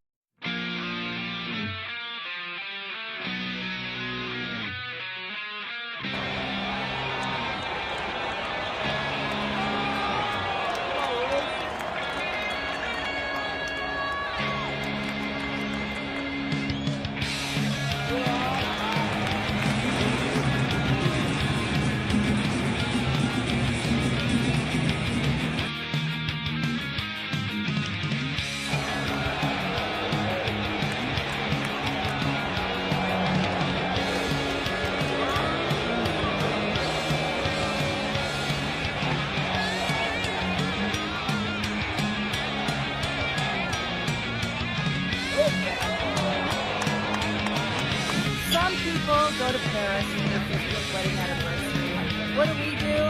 We go to the World Series. Here we are in New York. Can't wait. But what that also means is I'm going to take that to like a place of when we talk about the problems that we still have with systemic racism and sexism and homophobia inside our systems. When people say, well, we now ordain gay clergy, so we're over that. We absolutely are not over that. Right. Racism and sexism and homophobia still sit in the church pews. So it's not that we have to just say, well, that ideal is dying out. It isn't. There's still indoctrination inside familial structures, inside education, inside those places that are still dropping those isms inside people. And one of those isms is not an ism, it's ignorance.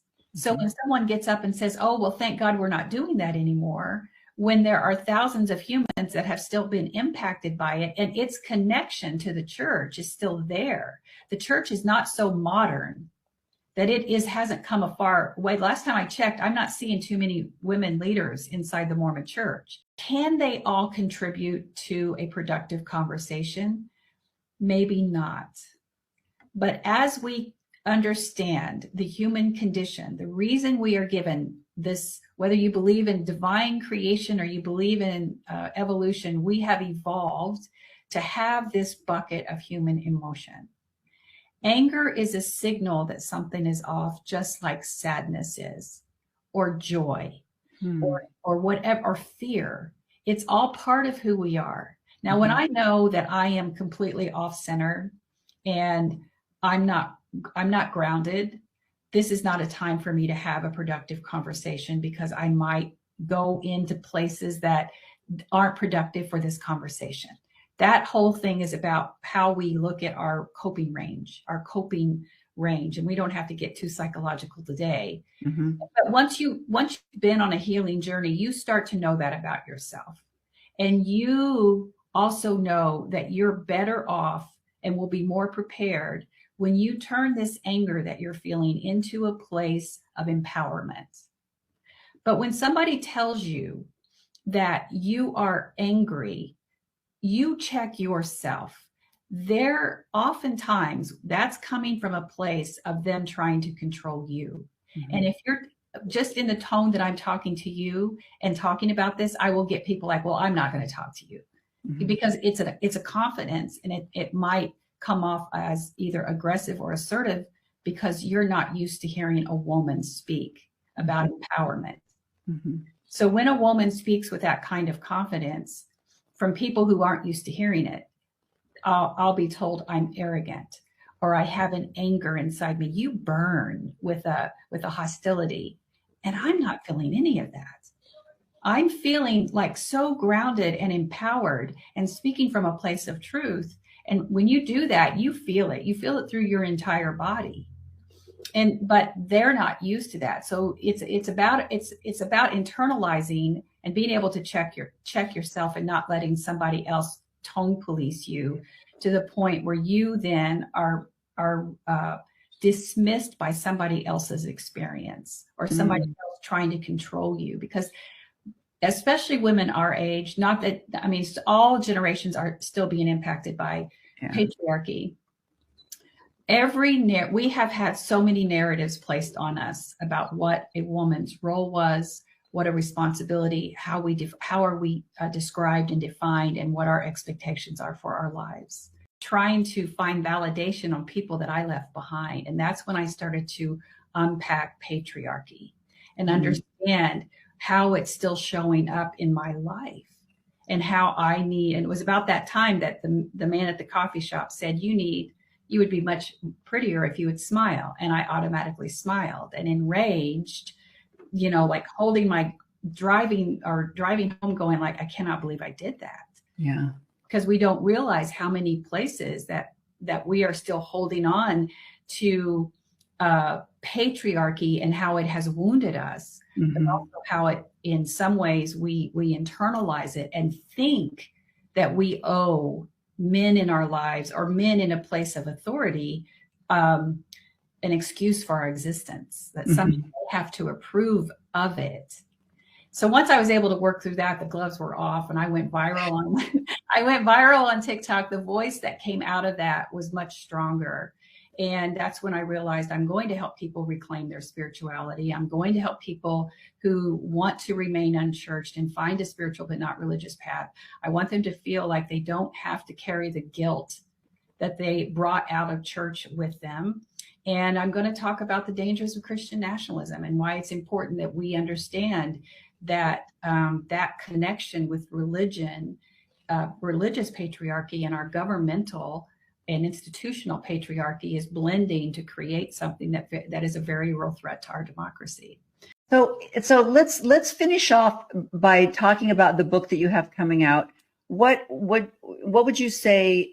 Did you take a subject for each chapter and address the deconstruction process, or how did you lay your book out? I did. So I tell my story in examples in each of the chapters, and it's so it's part memoir, part story, or part healing journey, and then each chapter has contemplative, inspirational questions, reflective questions to help you on your journey.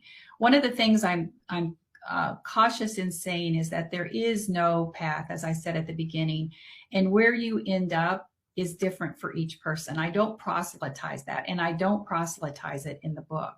So you're not going to read a lot about what I believe and where I am, because I don't believe that that's my responsibility.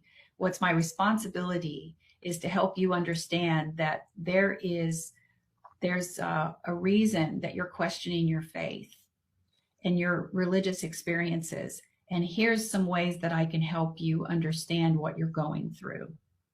So I have a section where we're talking about deconstructing. Then I have a section where I'm talking about restoring. And that's really about looking at, do you have religious trauma? And trauma is often intermixed. And how is that still impacting our lives and the filter through which we see our experience? Go and vote, make it known, let's all show every voice, every note. 2024, get out and vote.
The most rage-provoking element of being a female is the gaslighting that happens when, you know, for centuries we've been just expected to absorb male behavior silently, right? Silent absorption of whatever any guy decides to do. Oftentimes when we, in our enlightened state and our emboldened state now, respond to bad male behavior or somebody just doing something that was absolutely out of line, and we respond, that response is treated like the offense itself. Yeah.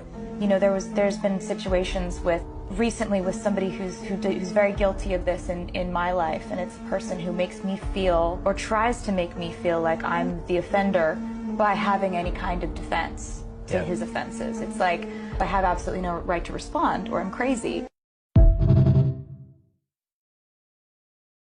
So you want to hear something crazy about the whole obedience in advance thing?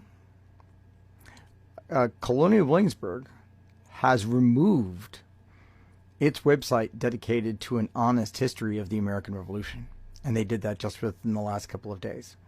Why do I know that? Because I built that website and I wrote almost all of the content for it about 14 years ago.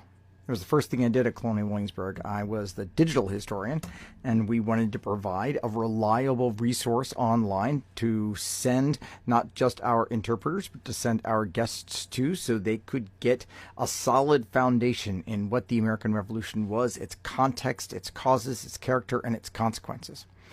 It was funded by a major grant for the National Endowment for the Humanities, and it was contributed by many major historians of the American Revolution in a number of different ways, from a number of different perspectives. And it stood the test of time and critique.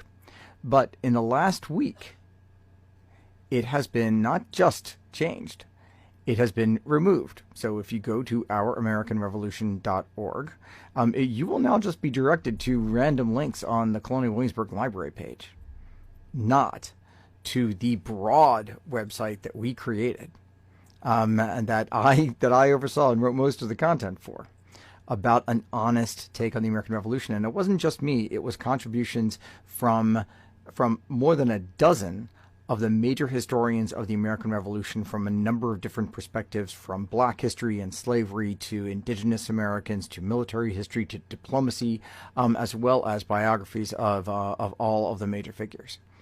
And the broader historical background of slavery and its relationship, slavery and indigenous people and indigenous relations and their relationship to the coming of the American Revolution. What's there now? Nothing. We'll talk about obedience in advance, ripping apart a major resource for an honest understanding of the American Revolution. I'd say that counts. Be careful who you trust. But the benefit is, I kept all that stuff. So it's all mine again. So I think that maybe another website's coming out.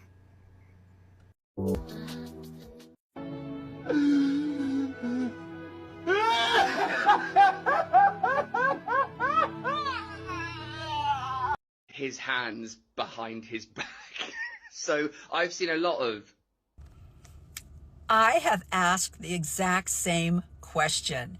This is what you do the older that you get. You start Googling things like, why do older people waddle when they walk?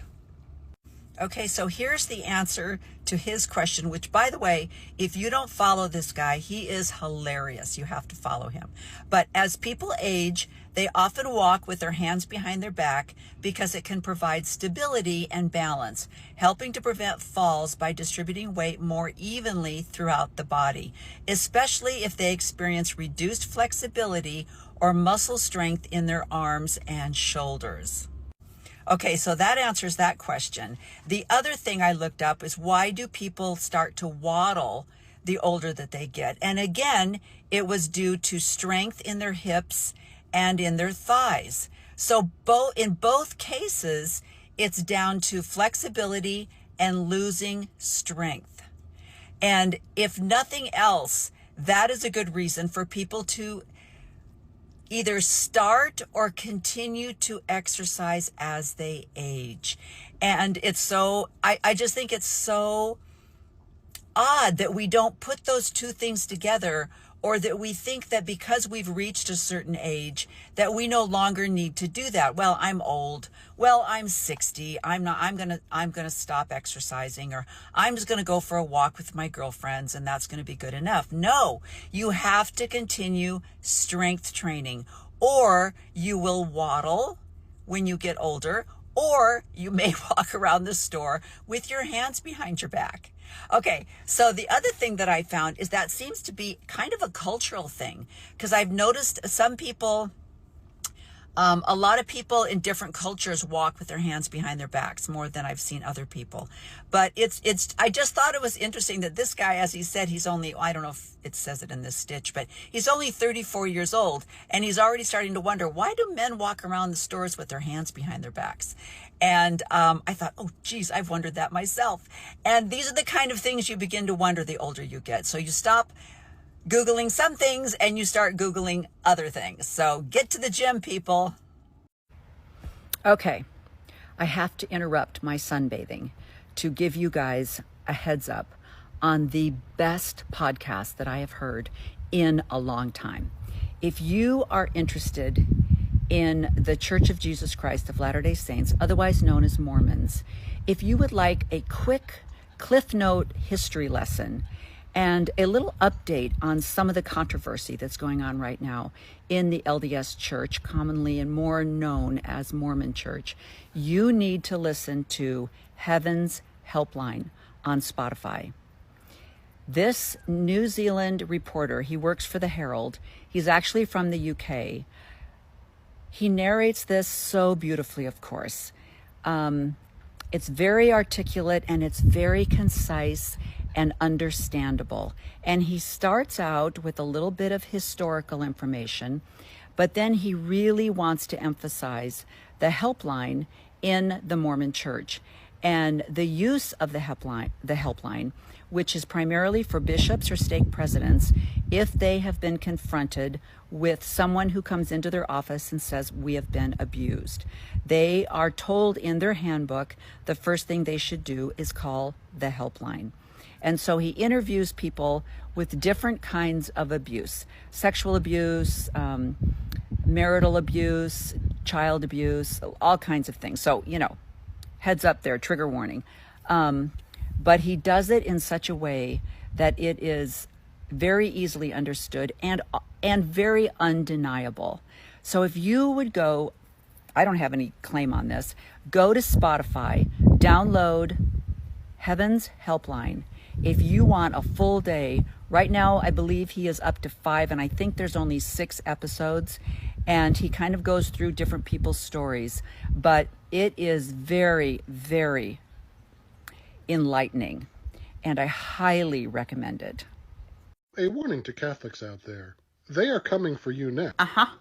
Go watch his entire video. It's really good. I just want to add to it. As we've made more secular, progressive progress in this country, it has forced the Christian groups to kind of come together in ways that they have not traditionally done so. Because of that, I think a lot of the people alive today do not realize the history of fractures in the Christian church. Like, if you think the left eats its own, you have never met the Christians. The first beginnings of what we would call public schools in this country, they were teaching Bible classes. The Protestants were specifically teaching that Catholics were heretics. The Catholic interpretations of the Bible were incorrect and the Protestant ones were correct. Catholics felt super marginalized and they hightailed it out of public education for a while. Even much later in our history, being Catholic was a huge problem for Kennedy. He had to make specific promises about how he was not going to be allegiant to the Pope. He was going to put the American people first. There was so much fear of Catholicism and the Pope. This hasn't just gone away. This meme right here was shared this week in a Christian group that I'm in on Facebook. As in so many points, as I've been saying, Roman Catholicism is a mix. It is mostly paganism, with a little Christianity sprinkled into it, and with a lot of Christian terminology in order to deceive and delude souls. It is a demonic religion that does not bring salvation. cannot. This is from John MacArthur. MacArthur is still alive. He's an active theologian and pastor today, saying out loud that Catholics are demonic. To catch you up, pagans are demonic, atheists are demonic, and Catholics are demonic. But they're not the only groups that they don't like. Lots of people today treat Mormonism like it's just another denomination of Christianity, but evangelical Christians do not count you as one of them. They think you are a cult. They think you are demonic. They don't count Catholics as Christian. They definitely do not count you. Jehovah's Witness, they're out too. Now, the Baptist and Reformed denominations can kind of coexist usually. Baptist and non-denominational can usually coexist. The more charismatic you get, the more it's a little bit iffy. They fight against each other, and most of the time, they think most other Christians are actually not Christians. Actually feeds into how they perceive themselves as persecuted, even though they are the majority, because they don't actually think they're the majority. Many of them think their specific line of Christianity is actually saved, is actually real, and the people in that specific line are saved, that the rest are mostly deceived. Probably not a real Christian. They're the real one, and therefore the persecuted minority, but everybody else, And right now, politically, they're banding together, all voting for the same people. All love this idea of putting God back in school, of instituting Christian morality. They have forgotten that they don't agree with each other, really. Whose version gets to win out? It's the people behind Project 2025. Be prepared to be called demonic, just like us. Well, that was fun. I just recorded an hour podcast on YouTube Live. See, if I would have just recorded it, I could have just redone it, but I had to delete it because I recorded live and I must have been on mute. I don't know what I pushed, but for some reason, there was no sound. So I'm going to redo it. Right now, I'm just on a drive. I'm just going to do some deep breathing and get a pedicure. And then maybe I'll redo it tonight. I don't know. But this is what I love about doing everything by myself. I don't have a team. I don't have a producer. I don't have an editor. I have me and my microphone. So there you go. So for those of you that tuned in, thank you. We're going to do this again. So we will have another opportunity to talk. Okay, goodbye. I wasted my hottest bikini years on that asshole. And just some days I just want to get those years back. Well, you can get those years back. J-Lo has been 30 for the last 25 years. And you know what the secret is? My attitude. No, stupid, your money. You're a billionaire. For you, aging is optional. Well, when you put it that way. Listen, if you put your complete trust in me, I can take 10 years off of you. Well, that sounds wonderful. Oh, it's going to be the opposite of wonderful. It's going to be painful, demoralizing. You're going to hate me. You're probably going to shit your pants, and you're definitely going to cry. But when I'm finished with you, you're going to walk down that runway like a baby seal. I want that, Nicholas. I want to be a baby seal.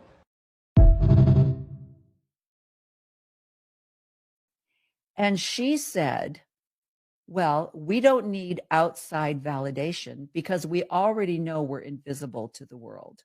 So we have to find our value within ourselves because A, we don't fit the standard beauty culture, and we just know that we're not valued in most of the, let's say, United States Western society.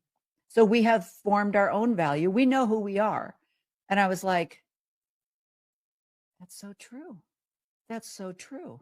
The beauty standards that they hold themselves up to are not white women, 5'10", 120 pound, long, lanky.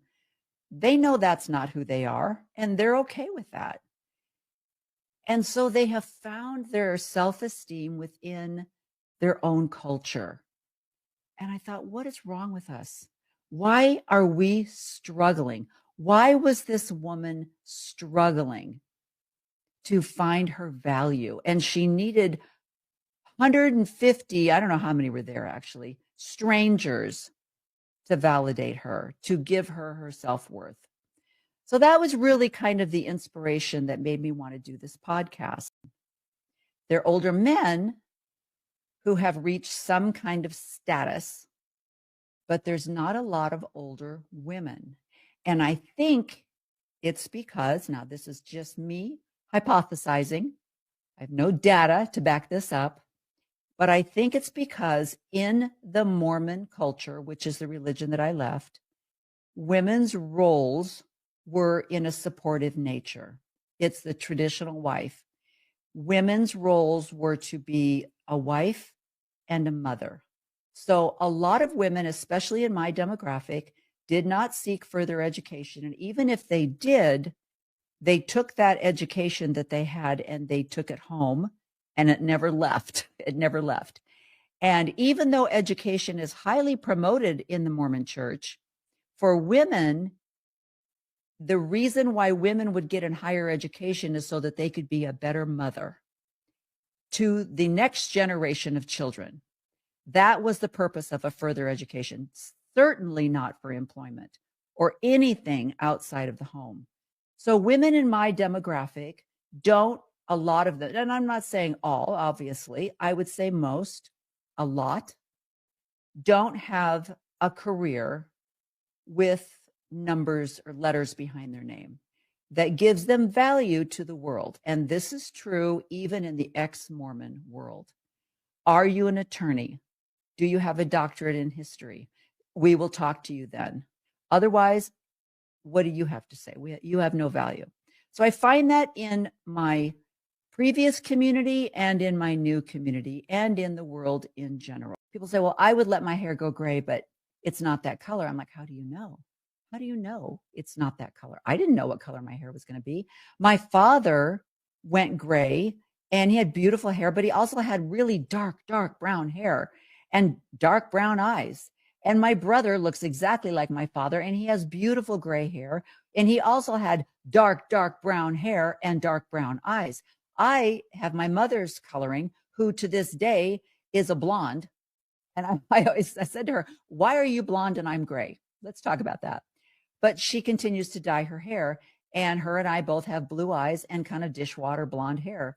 And so I had no idea what color my gray was going to be, but I didn't care. All I know is I'm going to try this gray thing. And it turned out pretty good. I'm pretty happy with it, but you don't know. Now, I'm not saying shave your head. That's something I would never do. But what Liz is saying there is the amount of time and money she was putting into trying to make her hair look good was not worth it to her. It wasn't worth it to her. It's worth it to me. Okay. I put time and money into my hair because I like my hair. And so maybe that's a choice that you make. Maybe you go to a short punk. I have so many friends, Silver Sisters, that have gone to that fabulous punk look. They look so good in it. So when you're talking about your hair, you got to experiment a little bit and be willing to maybe let go what you were doing back in 1990. That will help you to find out who you are and what your style is. All right, let's go back. Go back, go back, go back. Okay, skin. Let's talk about skin. You have balance, you have texture, and you have visual weight and color. Those are all things that you take under consideration when you're doing interior design, and they also apply to fashion. Sometimes you'll wonder, why do these shoes not look right with this outfit? Well, it's because they're too heavy for the light weight of the clothing that you're wearing. Maybe you're wearing a pair of linen pants, but you wanted to wear a pair of suede shoes, and you're like, why does this look off? Well, suede is heavy. It kind of, when you think about it, it seems to be more of a fall winter type look, and you're trying to pair it with something that's light and airy, which would be associated more with spring or summer.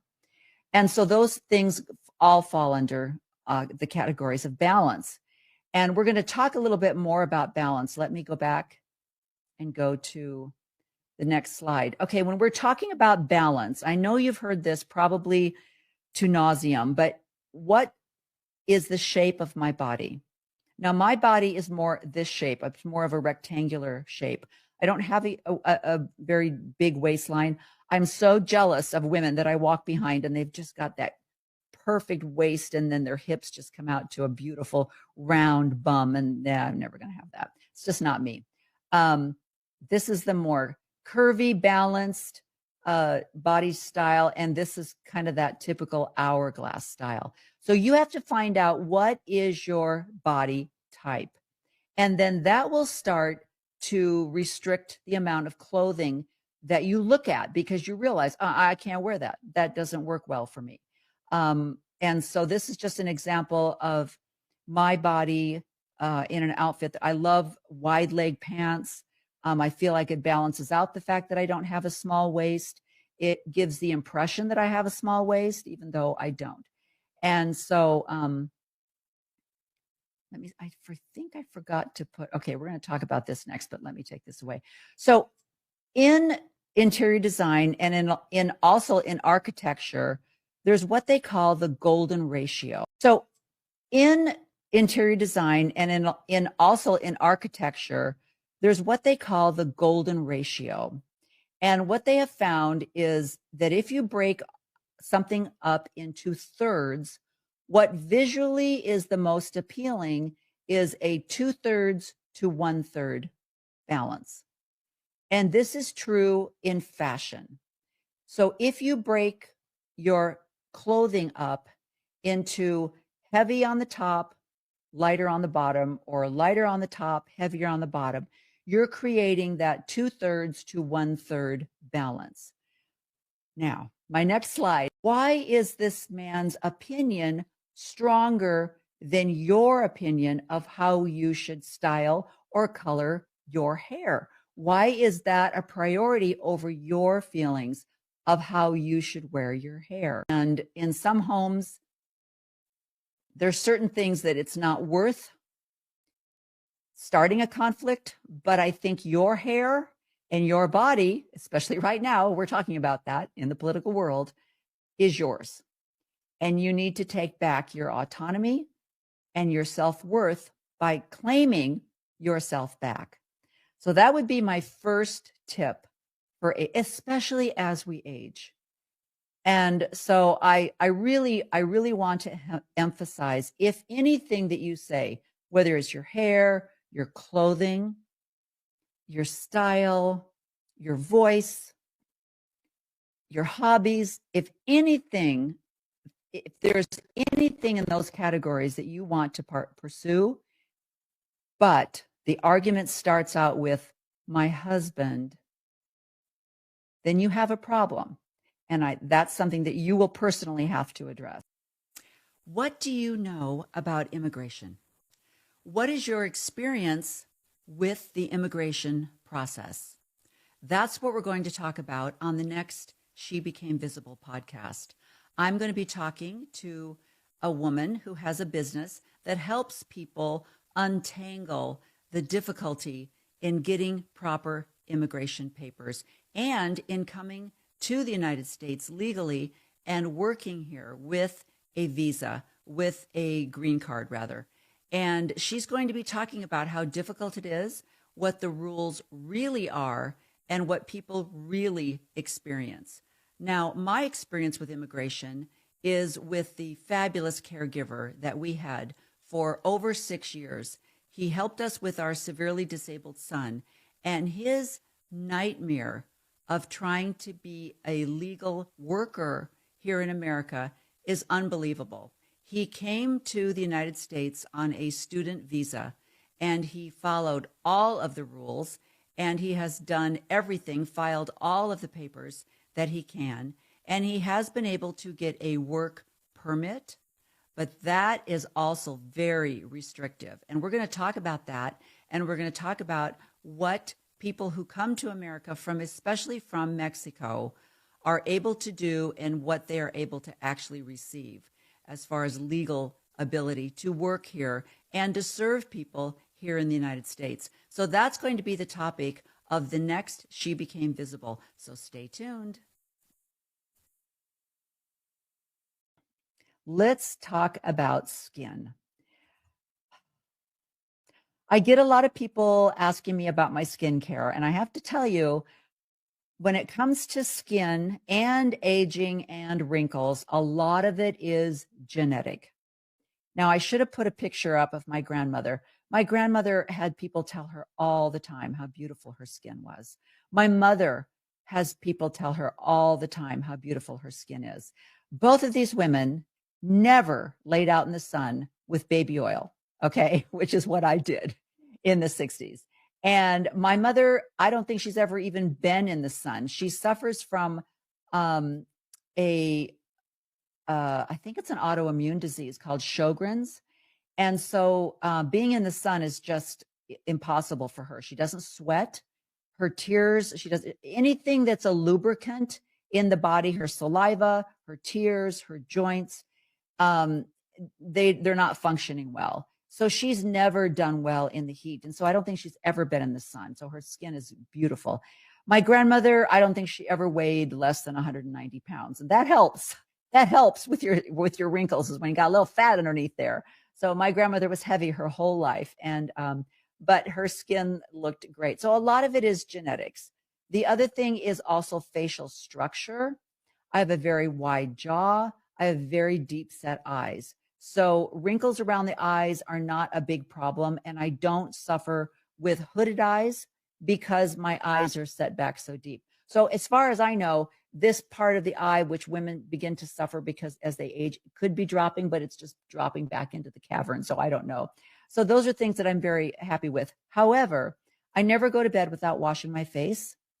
And for over 30 years, I've used a product called, it's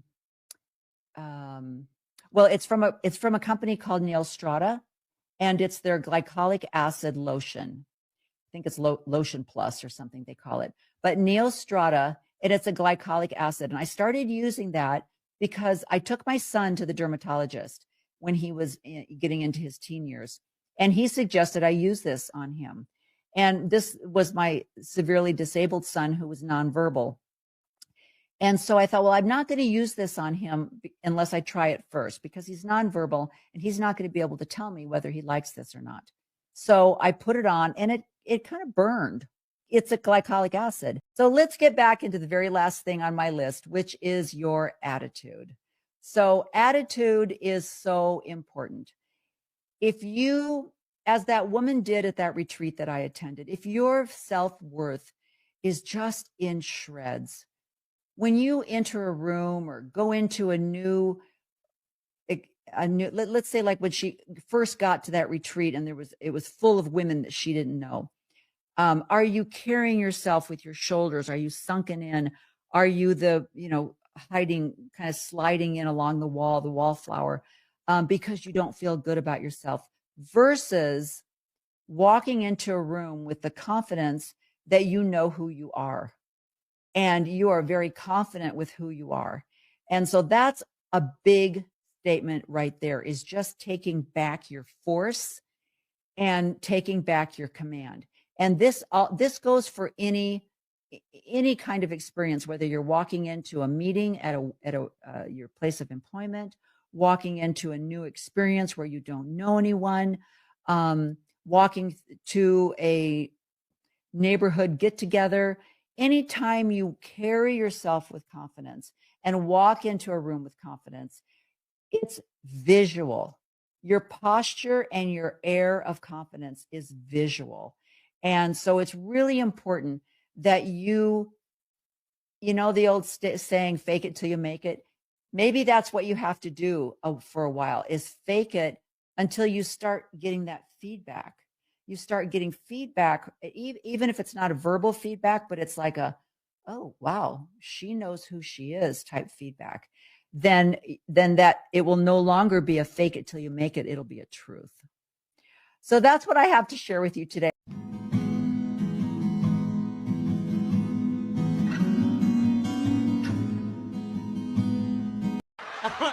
I want to go home. I don't want to.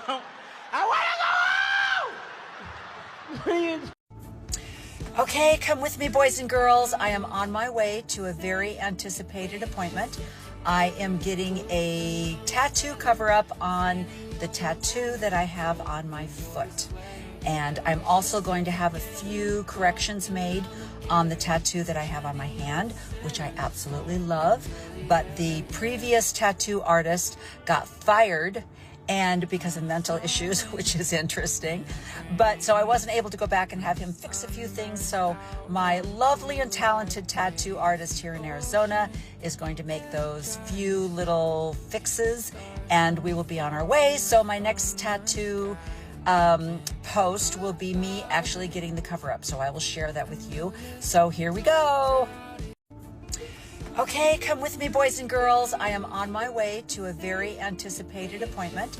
I am getting a tattoo cover-up on the tattoo that I have on my foot. And I'm also going to have a few corrections made on the tattoo that I have on my hand, which I absolutely love. But the previous tattoo artist got fired, and because of mental issues, which is interesting. But so I wasn't able to go back and have him fix a few things. So my lovely and talented tattoo artist here in Arizona is going to make those few little fixes, and we will be on our way. So my next tattoo post will be me actually getting the cover up. So I will share that with you. So here we go. Okay, here we are. Best tattoo studio in Arizona, Sea of Ink Tattoo Studio. Kevin Bradley, owner and fabulous tattoo artist. So we are here. Here we go.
You better start low. La la la la la la la la la la la la la dootin' dootin' doo doo. So going and seeing Wicked, now that I have left a very high demand patriarchal religion, I looked at that movie through completely different eyes. So I want to preview that a little bit before I bring Andy on, because Andy is a licensed therapist and he deals with people that are going through deconstruction. And I feel like this is how I looked at it, because this is where I'm at. But I feel like Elphaba had to go through a deconstruction. She had these beliefs. She thought that the wizard was going to maybe change her skin color, take away all her problems. He was so powerful. He had all of this knowledge and this power, and he was going to solve all of her problems if she could just get a visit with the wizard, he would solve her problems. And then her eyes were opened when she finally met him. And she realized that there was kind of an evil plan behind the whole facade of Oz. And she realized that he does not have any power. He's just a man. And he couldn't even read the Grimoire, the book. He didn't have the power to read it, but she did. She has the power. And when she realized that, and she realized that she had to take her life back, that it was up to her to decide how her life was going to go. I mean, it was like, oh my gosh, I want to get a Wicked tattoo. I just got out of the movie a couple days ago, actually, and I grew up a big Wicked fan. And it's an interesting topic for me in this present moment, because I never saw Wicked through this lens as an ex-theist, as somebody who's departed Mormonism. And when Cynthia Erivo masterfully sang Defying Gravity, I was an emotional wreck in the theater when I started realizing, holy crap, this is my spiritual journey that she is singing about here. Yes. So I love the theme. I'm here for it. But I was exactly like you. I was sitting in the theater, and all of a sudden those words were like, oh my gosh, that's exactly. Yeah. So, it was powerful and heartbreaking at the same time. How many family members go through this, you know, and they just say to their family, why can't you see what's happening? Right. You know, come with me. So talk a little bit.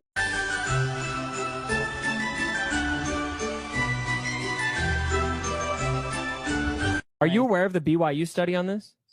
No. This is fascinating. So and everyone look it up. Just go Google BYU study on pornography and relationships. So Brigham Young University, what they found in their study, they wanted to study the effects of pornography on relationships. Okay. And what they were able to determine was that the perception that porn was bad harmed relationships significantly more than the actual pornography did. So in other words, when couples believed that porn was a bad thing, it negatively impacted their relationships. When couples didn't think that porn was a big deal, it did not negatively impact their relationships. That was not in the ensign. Nobody talked about that. Yeah, they didn't teach you that in Sunday school. Yeah, that wasn't in the Come Follow Me program. Yeah, all I heard was porn kills love. Porn will kill your relationship, period. And they're not so wrong because of the way that they teach it. I mean, it meant so much more to me when I saw that. I wonder if that's how it affected you. So I want to read a little bit the lyrics to the song Defying Gravity. Now, that's probably one of my favorite songs in the whole play is Defying Gravity. But Elphaba says, why couldn't you have stayed calm for once instead of flying off the handle? I hope you're happy, says Glenda. I hope you're happy now. I hope you're happy how you've hurt your cause forever. I hope you think you're clever. Now, how many of us that have gone through deconstruction, that have left the Mormon church or the Jehovah Witness church or Seventh-day Adventist, any high demand religion?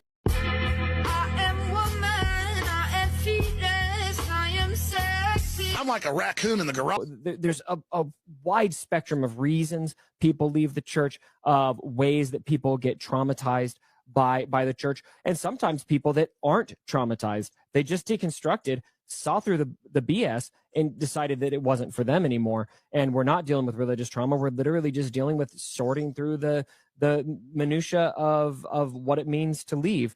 And so, and I stress this with people all the time as they leave. There is no reason you have to provide to somebody that justifies your right to leave a high control religion. All the justification you need is, I no longer want to go. That is it. That's all that you need. And the spectrum of what that looks like for everyone is very broad. I'm so glad you said that, because I can't remember if I had actually filed my paperwork to remove my records.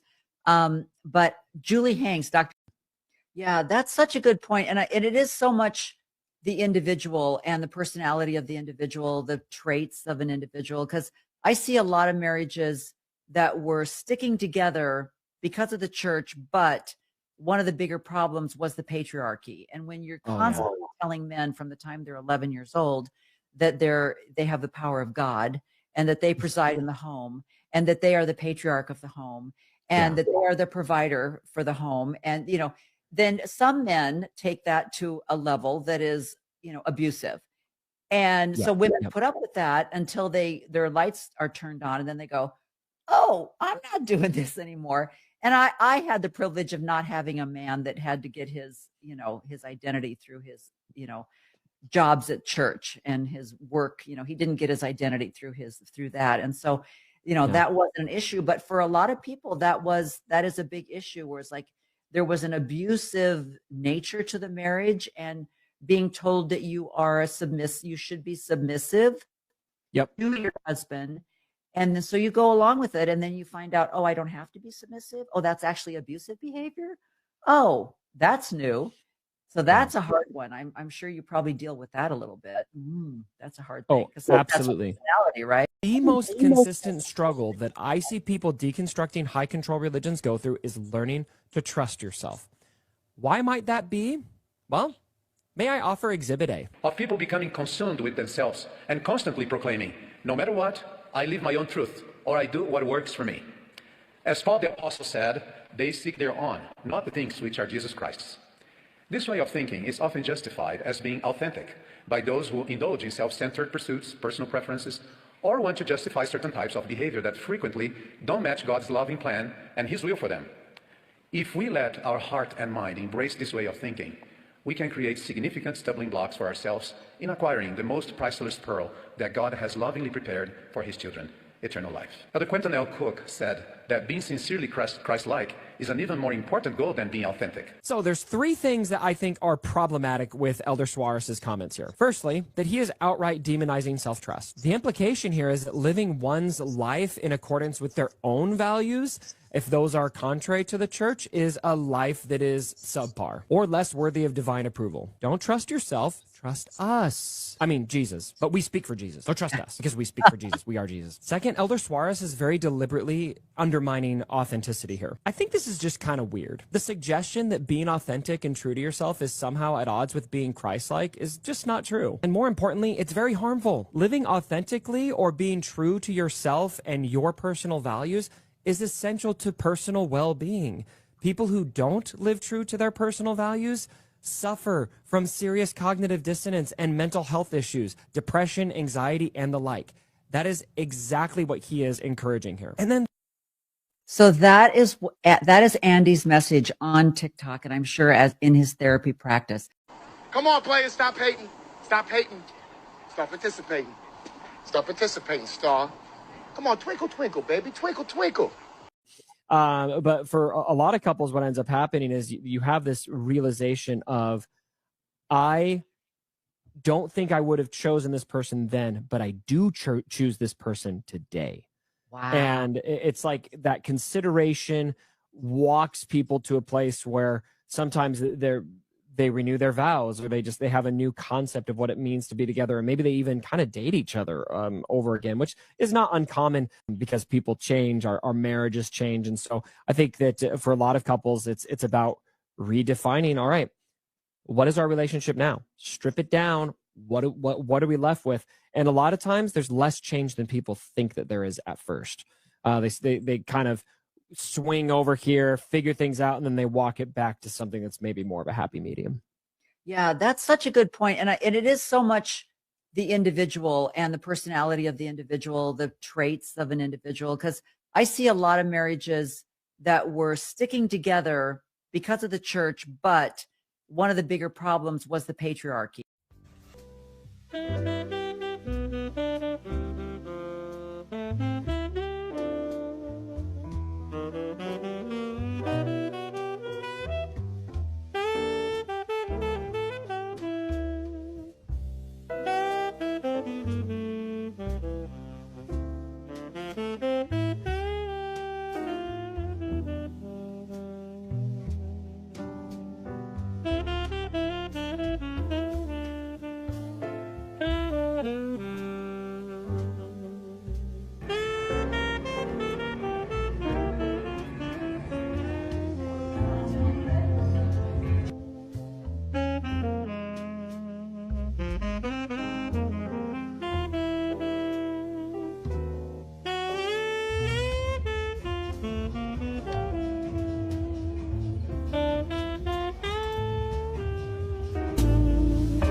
do some couples work too. Yeah. With couples, it's actually watching what happens with an ex-Mormon couple is actually very surprising to me.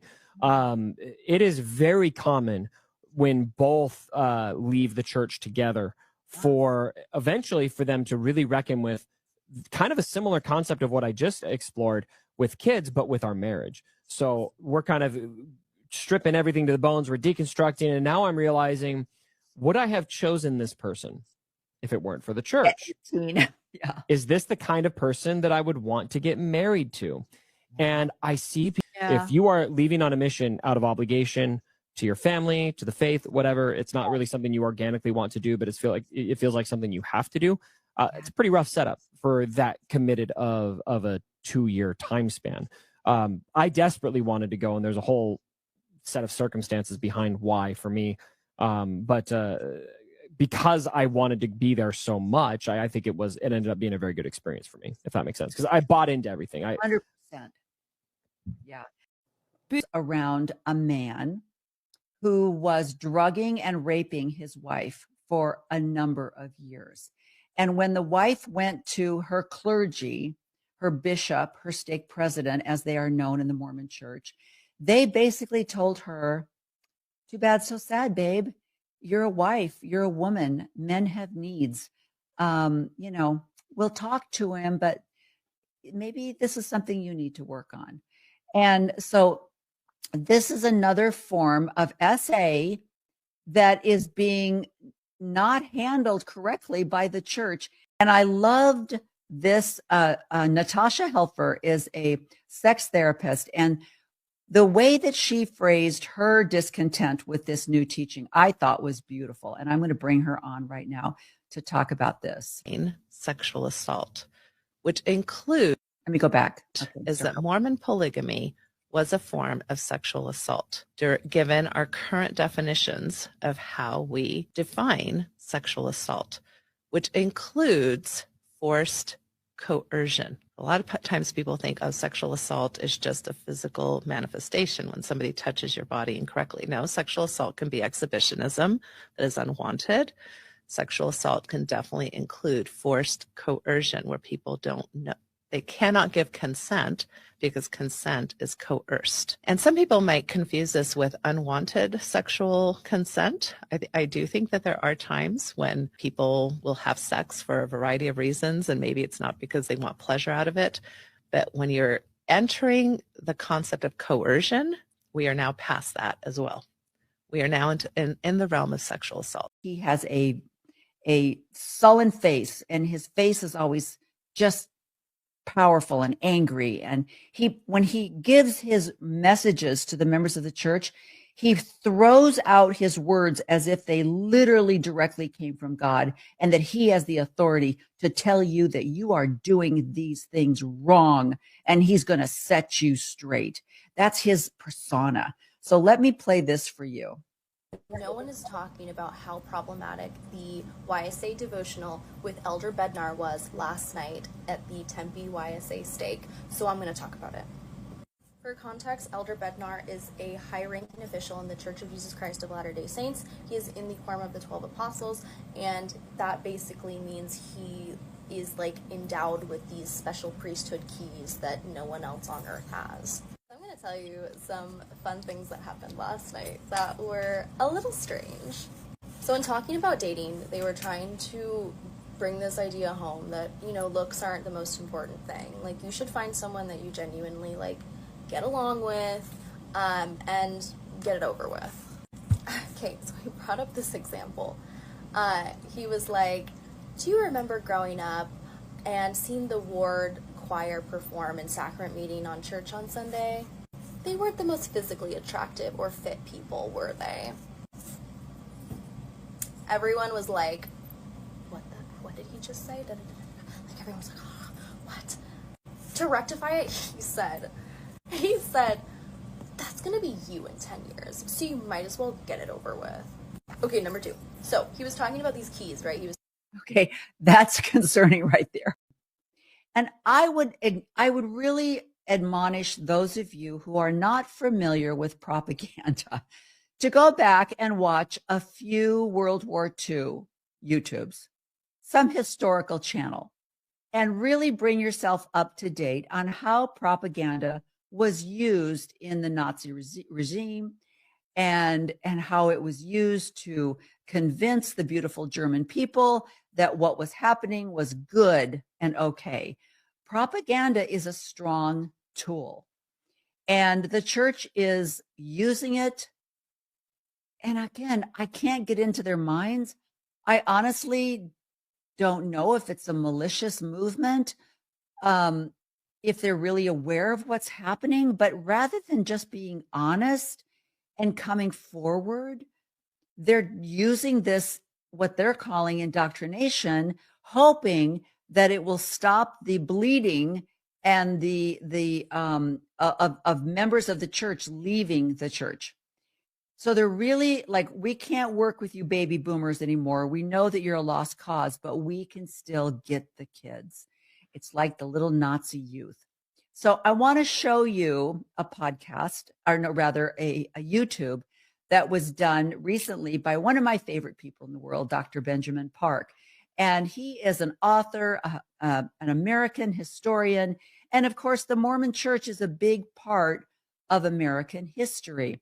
And Benjamin addresses this new thing that was released on the LDS.org website for parents to use for their children. Now, by the way, I also have to talk about my outfit of the day.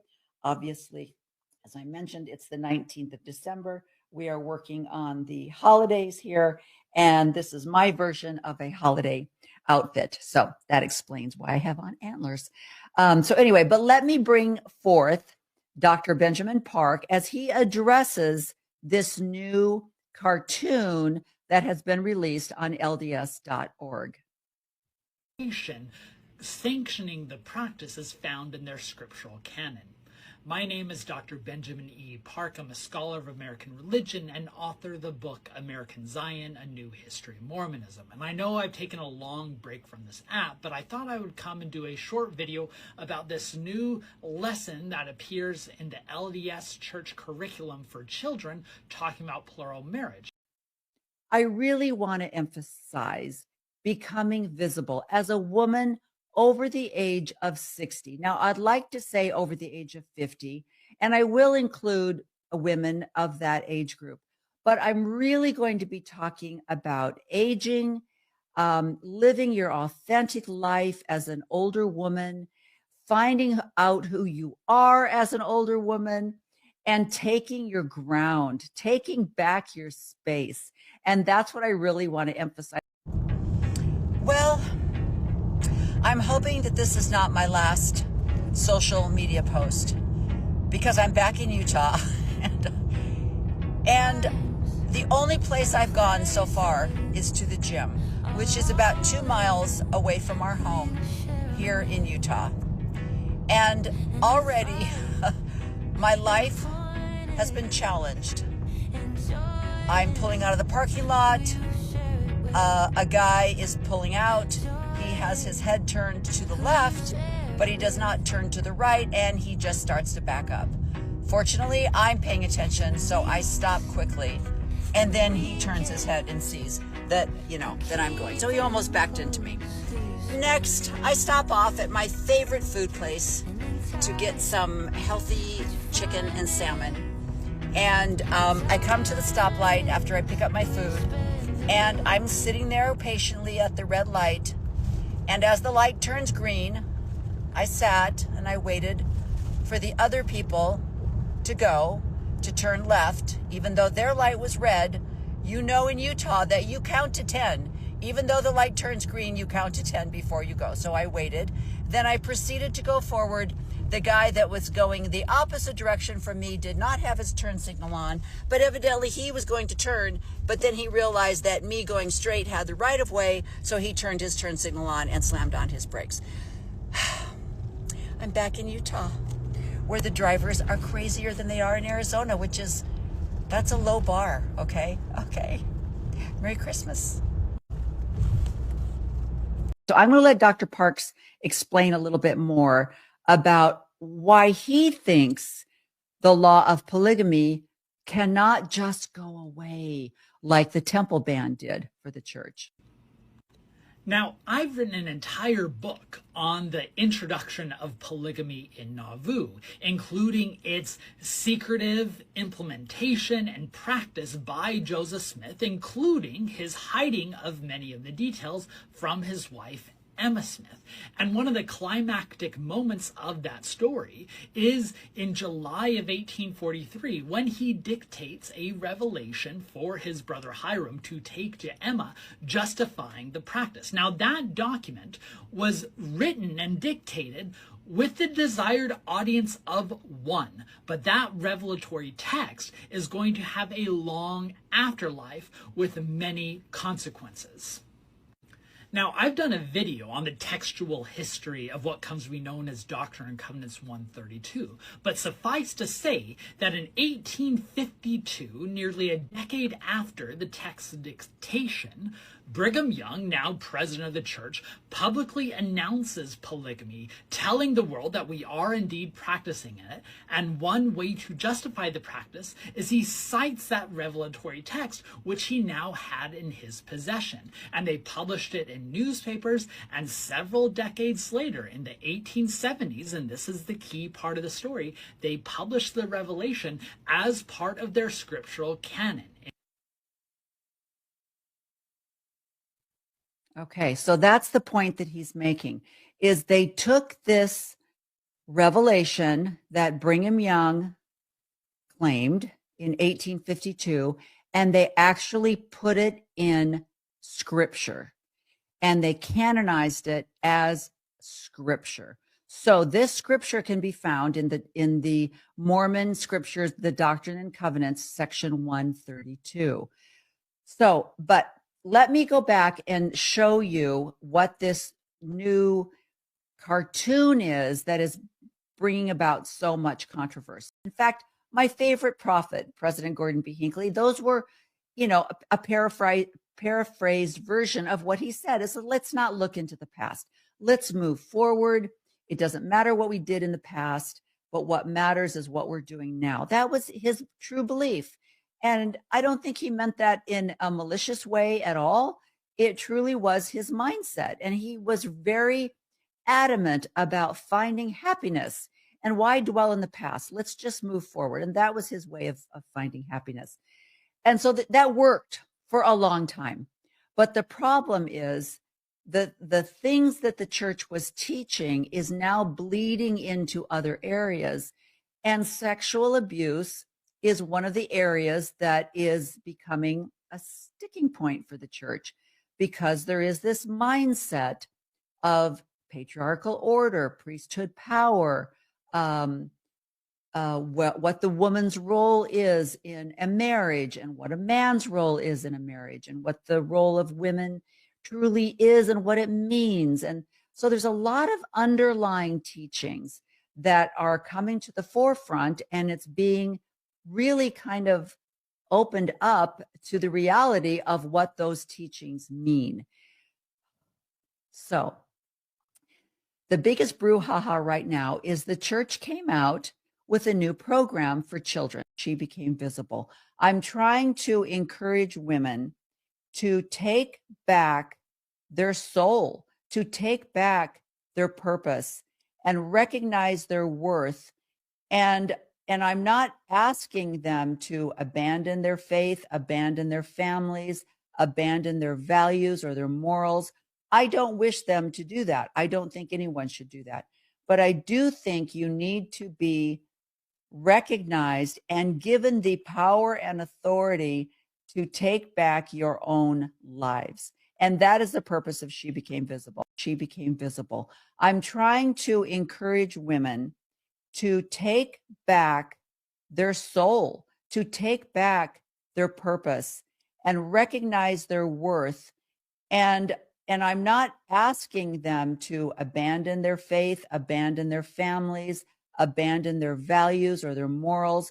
I don't wish them to do that. I don't think anyone should do that. But I do think you need to be recognized and given the power and authority to take back your own lives. And that is the purpose of She Became Visible. Do you have the courage to stand up for what's right? Do you have the courage to stand up and say, this is horseshit, and I'm not going to do this anymore? I have value as a woman. I have value as a person on this earth. And I'm not going to relinquish that value and be told by a group of men, old men, what I should be doing with the rest of my life. And as I mentioned in my other podcast, the ability to say no is such a beautiful gift. And we need to start using that. When our husbands who have retired, they no longer have in their self-worth given to them every day by employees that told them how wonderful they were. They don't know who they are any longer. And so they are lost. And so they decide, well, we'll just go serve 45 missions, and that will give me back my power, and it will give me back my worth, because I will be a missionary. And if I go on enough missions, maybe I'll be called to be a mission president. And then you, little girl, could be a mission president's wife. Think about that. Then I will have the power, and you can have that baby power that is given to you by me. And that's what we're going to go for now. And that is a continuation of the self-worth that's given to men through power and authority. And so that is the part that is so frightening, that I see these beautiful, talented women that are continually giving up their lives so that their husbands can continually be given power and authority, because that's the only way they can find their value. Now, so I understand the sorrow and grief that so many feel during this season. For all the lights and carols proclaiming December as the most wonderful time of year, it can also be a time of deep loneliness and pain. If you find yourself struggling under the weight of loss or longing, you are not alone. I want to share my story, not to dim the joy and wonder of this season for others, but to reach out to those who may be searching for connection and understanding during this difficult time. So it wasn't the temple ceremony. It wasn't a lot of the other teachings per se. It literally was the patriarchy that brought me down. Now, some of the other books that I read, once that mindset was open to me, I began to read and read and read.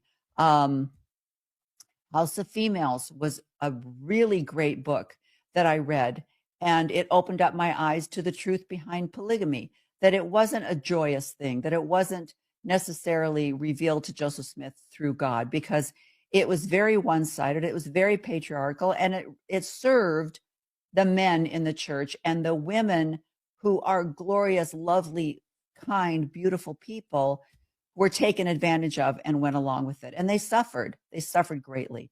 A Wife Number 19 was another book that I read. Outside of Mormonism, I read Sue Monk Kidd, The Dance of the Dissident Daughter. She lost her faith in the evangelical church, and that was a beautiful book to read. I also, because of Greg Prince's book about David O. McKay, I was really touched by Matthew Harris's book, Watchman on the Tower, all about Ezra Taft Benson. If you are questioning patriarchy, or if you are questioning how the church really works, you need to read these books about these men, how there is a huge cover-up, how there are huge non-disclosure type activities where these men they try to hide what they teach because they are leaders in the church, and they can't go against what they're saying because this man became a prophet. But in the 60s he was not the prophet, but they can't disregard his conference talks and the things. They just tried to push him aside and make him go away. And that, I learned, was how the church works. They change things. They don't talk about it. They just make them go away. And people who are true believers just continue to accept this. Like, we don't believe that anymore. Oh, okay. I don't know why we don't believe it, but the prophet said we don't. Therefore, I too will no longer believe it. So I want to bring on, this is another great book that I really think this was written by a very faithful member of the church, Charles Harrell. This is My Doctrine. He just goes through Mormon theology. He talks about it. That was a fabulous book. Hey, I just wanted to invite you to join me and my guest today, Lila Tuller, on She Became Visible 513. We are going to be discussing Lila's book that you can get on Amazon, Online Dating Advice for Midlife. We're going to be talking about dating over the age of 50. And guys, it's a different world out there. And Lila has some great advice. So go to YouTube, She Became Visible 513. Join us as we discuss this live. And I would love to get your comments. Okay, see you soon. 11 a.m. Mountain Time. Today, January 1st. Happy New Year.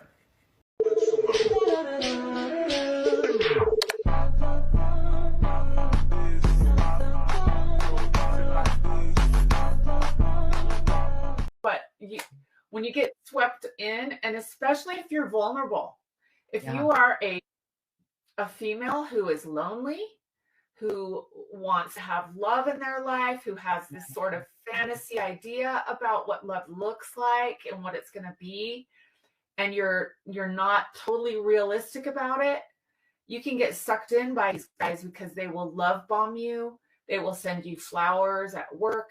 They will call you, text you, tell you you're beautiful, tell you they love you, tell you they're falling for you, tell you they can't stop thinking about you, all the things that these women want to hear. Yeah. And so, and the next thing you know, they're asking for money. Yes. I was going to talk about that. Watch. If the guy asks for money, that's it. Draw the line right there. That tells you that is a red flag. And you might think, well, maybe he just, okay, I'll give you an example. I had a guy, we met at a restaurant. We ordered, ate, and then he said, oh, shoot, you know what? I forgot my wallet. You cover? And I was like, normally I would just be like, of course, yeah, I got this one. Yeah. But the red flag, I got the alarm bells going off in my head, and I said, you didn't notice that you didn't bring your wallet? And he goes, yeah, I did, but I figured I didn't want to go, break the date over it and blah, blah, blah. So I covered it, and I'm thinking, watch this, just watch, So the next date, it was the same thing. He didn't have gas. His truck was out of gas. He didn't have enough money. He said he'd just given his son a bunch of money to get him, some payment taken care of. So then I had to fill his truck with gas. And then he asked me out again, and I said, no. Yeah. I said, it's not that I can't help you or that I don't want to help people. It's that I feel like this is a one-sided thing, and you're looking at me as somebody to pay for things. And I'm not in that position, nor do I want to be, I just don't.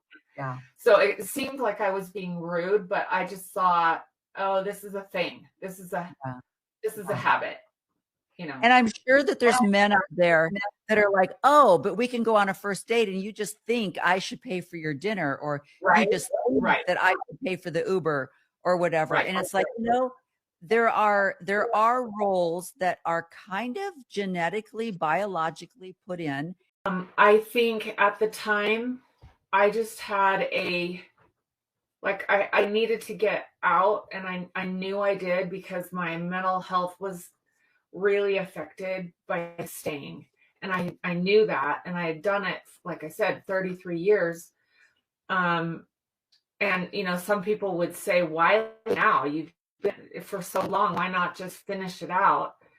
And I thought I really just couldn't. I thought I could live another 30 years easily, because I was 54. I could be, my mom died at 86. I could be, 80 something and still be stuck there.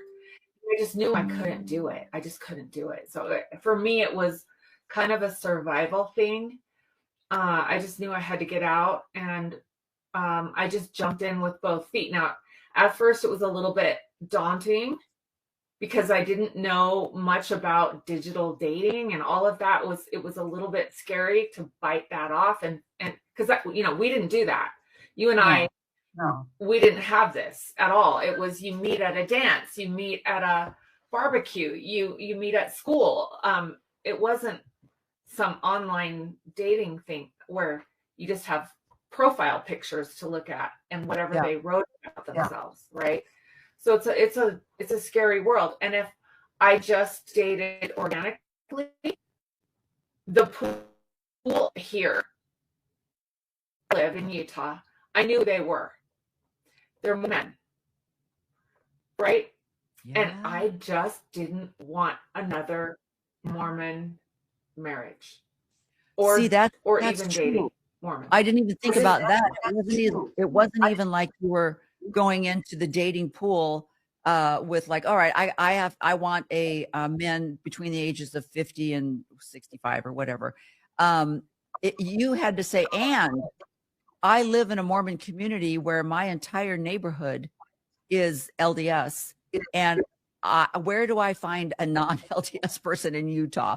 You know, that's like, you know, there's let's go to India and go, where do I find someone that's not Hindu or you know, that's the theocracy in that state. So that is. Did you put that in your, okay, let's just start, because you start out in your book, and because I think this is really important. You start out by saying, you know, talking about the digital age and how that's so different. And it's so funny because I was on an airplane and for some reason, the guy that was sitting in the row in front of me, I could see his phone. Chat on the app for a minute and make sure this is somebody that you want to give your phone number to, right? I mean, you can always block. And I have a list this long of names of people that I have blocked from dating. Wow. Yeah, because I thought they were a nice, and you got, oh no, they're not nice. Yeah, and they're not nice at all. If you watch some of the YouTubes, some of the dirty John, you know, where these people present themselves, and really smart, intelligent, successful business women get taken by these guys, and it's like, look, if he shows up at your front door in scrubs, that would be a red sign. That's not, oh, he must be a doctor. I really am. And he goes, okay, well, what do you need? Like, I can run and get you some stuff or whatever. And I said, well, will you please can I please have my phone? Can I just have it for a minute? I said, I just need to ask my daughter if she can help, like, bring me some stuff, because she lives really close and she could just bring me stuff over. And he goes, no one's coming over here. No one's coming over here. And I was like, and luckily this is what I did. And this is what I would recommend every woman to do before you go on a date. Especially, I was new at this. I was very new, and I didn't know this guy, and he had invited me to his apartment, which I should never have done. So a lot of this is stuff I've learned. I told my daughter that if by 11 o'clock I did not text her, that she should call me on my phone, call me. And so anyway, she called. And he's like, who is this? And I said, I think it's my daughter. So he handed me the phone. And I took it and I said, yep, nope, yep. And she wasn't saying anything. So she knew something was wrong. She knew that I couldn't speak. So she knew she needed to do something. So she literally called the cops and got my location. And they showed up at the front door. That is the only way I got out of there. Oh my. It was by having the cops show up at the door, knock at the door, and then he let me go. And then proceeded to text me for the rest of the night, just berating me, 4-letter words, calling me every name in the book, you know, and then I blocked him. Wow. But it was like, I don't know what would have happened to me if I hadn't have told my daughter to call me at a certain time. I don't know. I don't know what would have happened, because that's the only way I got out of there. So because she got my location and everything, and that's how it ended. But I'm telling you, it is so dangerous out there. Yeah. And that guy's still on that website. No. Yeah, he's still on. The police didn't arrest him for any kind of anything? I guess not. I mean, I told him that I told the police that he was holding me against my will, and he was like, "That's not true. She wanted it. She told me she wanted it." Remember, because I had tried to play along. Yeah. And anyway, so he's still on there.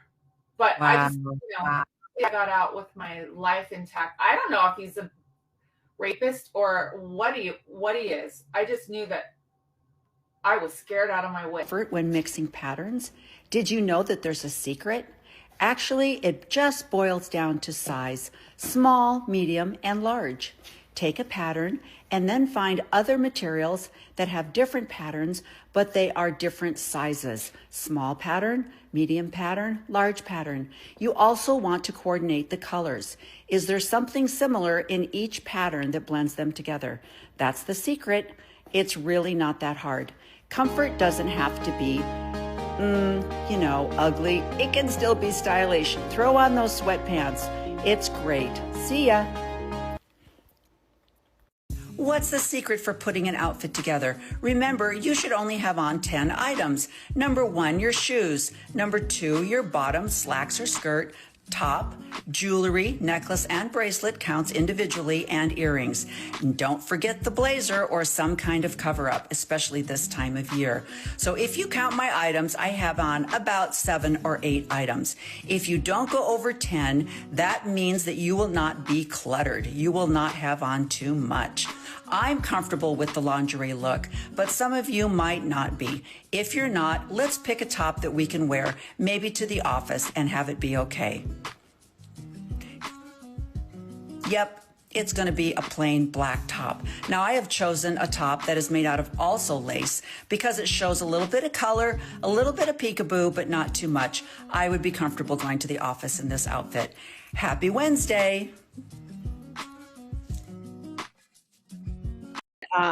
Estrogen is so critical for our overall health, especially for women. As we age, when it goes down, we start to suffer from pretty much everything. I've had women literally come to me and say, "I think I'm losing my mind. I'm about to put myself into a psych ward." Like, I'm not joking. Like, literally those words have come. And I almost laugh. Like, I don't laugh to them, right? But inside I'm laughing because I'm like, it's so simple. I could probably fix you right now before I even look at your labs. Like, I just know exactly what you need, right? And so we get them on hormone replacement and they're totally right as rain. Like, they just are back to normal. They feel great. They're like, I have my life again. I can think clearly. My joints don't hurt constantly. I can sleep well.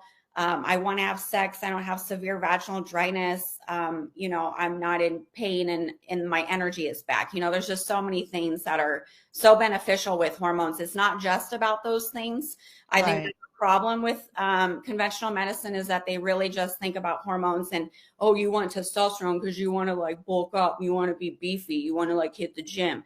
They literally think of it like that. And really, that's not true. I want to be strong. Like, women are really starting to realize that I don't need to just run forever. I don't need to go on the stair stepper for like an hour and then go run on the treadmill. Like, I don't need to kill myself in order to be healthy. You can really maximize your effort with just doing things like lifting heavy and doing a good little jog. Like, it doesn't even need to be much, 10 to 15, 20 minutes of a jog mixed with like 30 minutes of intense lifting of the weights is amazing.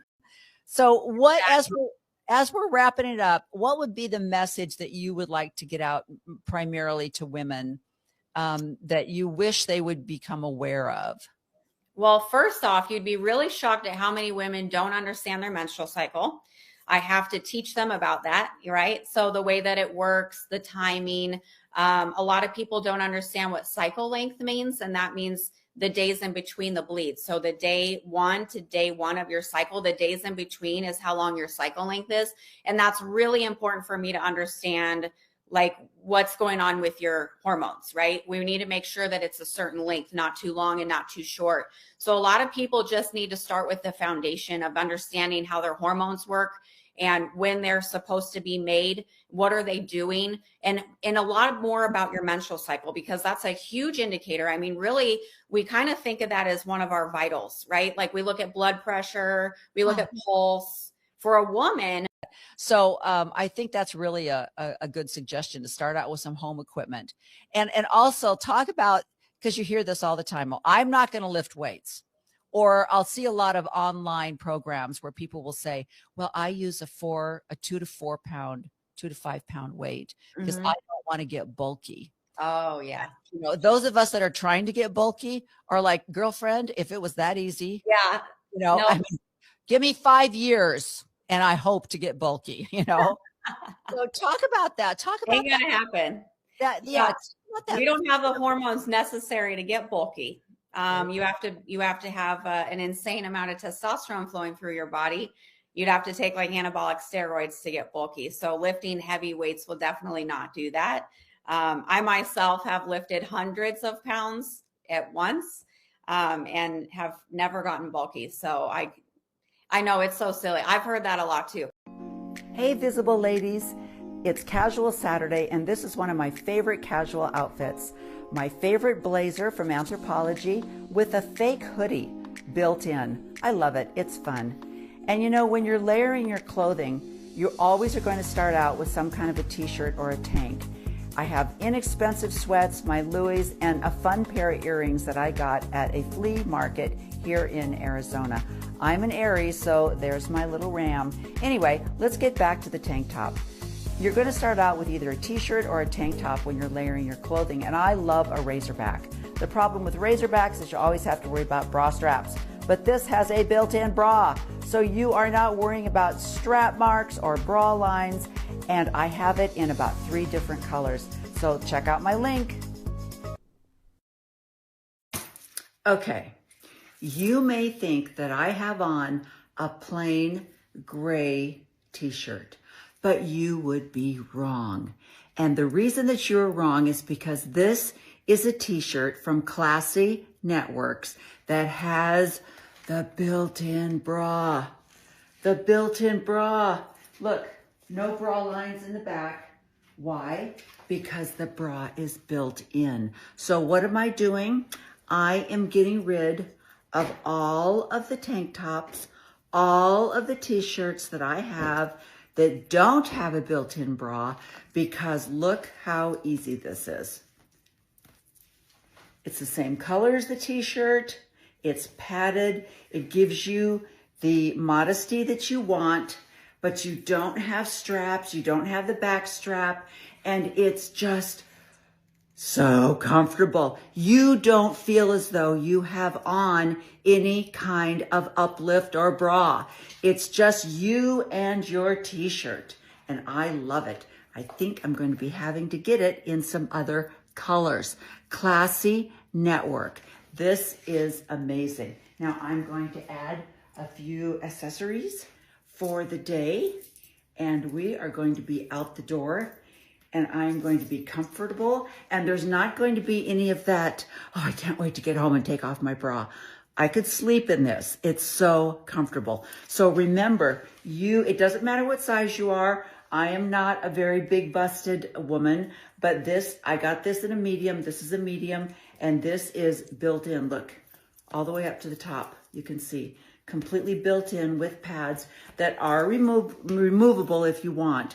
But why would you want to? I don't know. Anyway, this is my new t-shirt, and I'm going to be collecting all of my t-shirts that do not have built-in bras, and they are going out the door, like me today. So have a great day. See you later. Bye.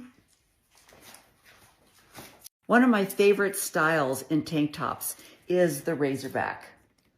And that is really hard to find a bra that will fit underneath, especially because a lot of times with the razorbacks, the straps will go a little bit out here. The straps might be a little bit thicker. And so it's really hard to find a good bra to wear with a t-shirt that has the razorback. But this brand of t-shirts from Danzu it's perfect.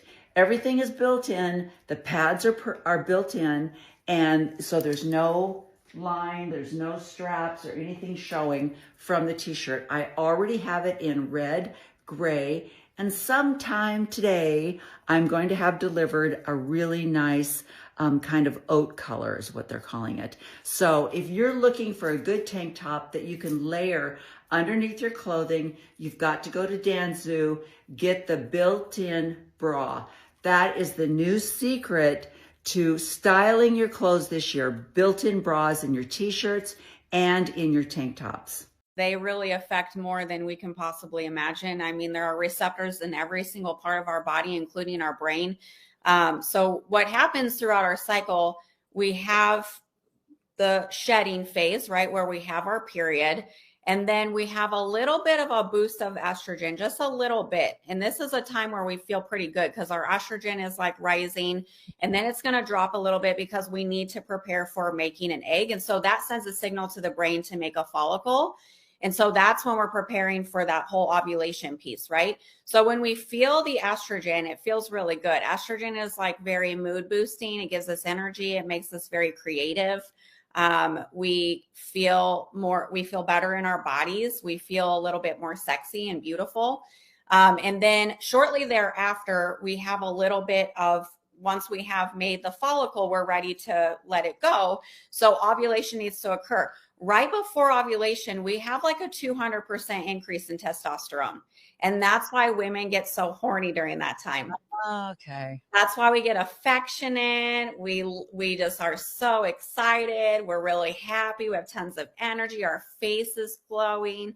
We really do give off a different kind of pheromone balance, if you will, because we're trying to attract a mate. So it's actually really stunning how it all works, because we have a desire for a man, and the man is more attracted to us during that time because that testosterone really helps with like the skin appearance and all of those things. And so then shortly thereafter, then our testosterone kind of goes back to normal.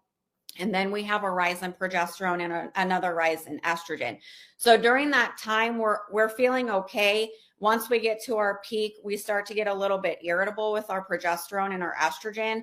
And at that time, we're about to withdraw. So that what that means is that we've reached our peak, we've ovulated. If we haven't received, sperm and that our egg hasn't become fertilized, then we now know that we don't need any more progesterone. So at that point, it starts to dip. And this is when women start to feel the really crappy feelings that they feel in PMS. So that withdrawal with your estrogen and your progesterone, your brain, which just had lots of estrogen, lots of progesterone, and all of these receptors in these cells of your brain, they're gone now in a very kind of sudden and abrupt feeling. So this can cause a lot of issues for a lot of women.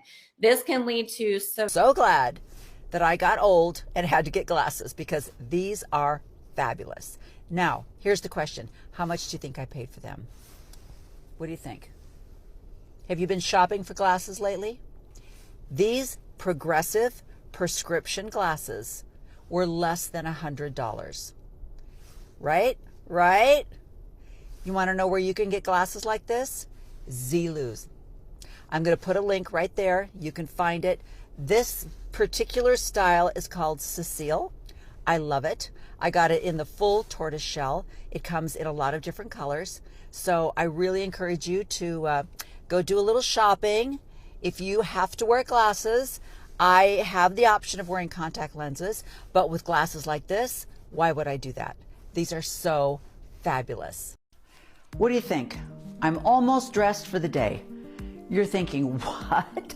Are you out of your mind? Are you going to a ballet class? No, I am not. I'm just going out. I have some errands I have to run. But this is the most fabulous thing I have just found. This company makes the best built-in bra, kind of fitting, snug, form-fitting shapewear that comes inside the actual outfit. Look at this. Okay, all one piece. And what I can do now is layer. But I've already got my shapewear, but it's also my outfit of the day. All right, let's make this work. I'm going to start out with some great boots. I'm not going to have any bunching or crunching because these are slim and fitting, so they're going to fit really nicely into the boots. Boots are on. I'm almost done. I'm almost ready to walk out the door. Can you believe it? Absolutely. Let's finish this up. You cannot have too many dusters in your wardrobe, whether it's jeans or a sweater or some kind of fabulous metallic fabric. Dusters can finish an outfit off so well. And as far as I'm concerned, I'm just going to do one button on this sweater, and I'm done for the day. I'm ready to go run errands. How simple is that? That's what this one piece. Now, isn't this great? This is what this one piece does. The other thing is I am taking this back with me because I cannot think of a better undergarment for skiing. Can you imagine just putting on my bibs, maybe another sweater over it, and then my ski jacket, and I'm ready to go. So this is another trick to layer your clothing. I'm going to put a link down there. It comes in a lot of colors, not just black. In fact, I've already purchased the blue and the black. So I hope you enjoy this fabulous shapewear that you can wear every day for regular layering.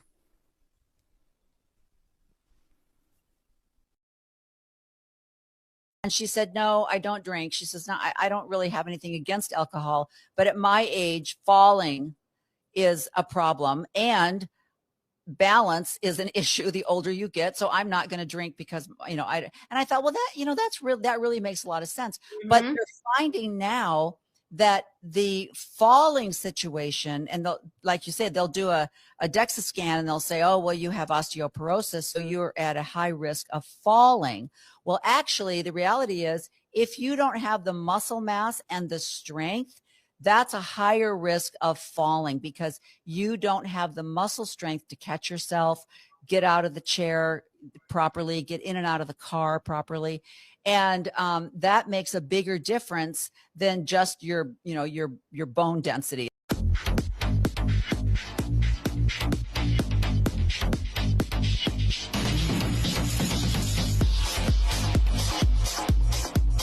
And I just have a question for you to get started. The question is, have you already given up? Did you sign that gym contract? Did you go to the gym on Monday? It's already Thursday and you're like, yeah, I'm not doing this. Is that where you're at now? I think they say statistically like 7 days or something like that, or 9 days people give up. So I'm here to get you back on the journey. And the reason why you've given up is because you probably watch too many YouTubes, listen to too many Instagrams, and you're so confused. I don't think I have one single patient who comes to me new and says, oh yeah, my energy is great. So it's definitely, it's a huge thing. And it's so sad that it's so rampant in our population that our mental health is it's on the decline.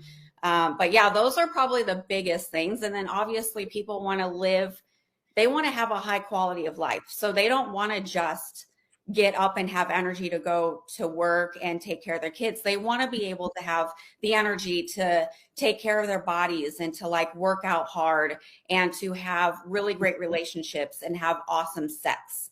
So that's where I put a lot of effort into my treatment and my patient care with really dealing with sexual health. Cause I think that it's like one of the biggest things that we should be really focusing on in life. It's so important. If we don't have it, we start to age. We lose relationship with our partner. Divorce rates start to increase. And that's why you always see in menopause, I'm telling you, you look at the statistics and see like what age are people getting divorced. It's going to be around that midlife menopausal, and men go through it too. And I don't think that gets talked about a lot. So I treat that as well. We typically call that andropause. So men who are on the decline with all of their hormones, I mean, they typically only really need the one, which is testosterone, but they do have other hormones that we work on, but they're simple, right? You just give them testosterone and bang, they're back to normal and they feel awesome most of the time. Women, and this goes back to how you brought up women are very complex. That's extremely true. I can attest to that because I see women all day, every day. Yeah. So it is, there's a lot more moving parts. There's a lot more nuances. Our hormones fluctuate all the time. Men's are basically just hum-ho. So you don't really have to worry about, the daily changes and the monthly changes and things like that. So to answer your question, those are probably the biggest things.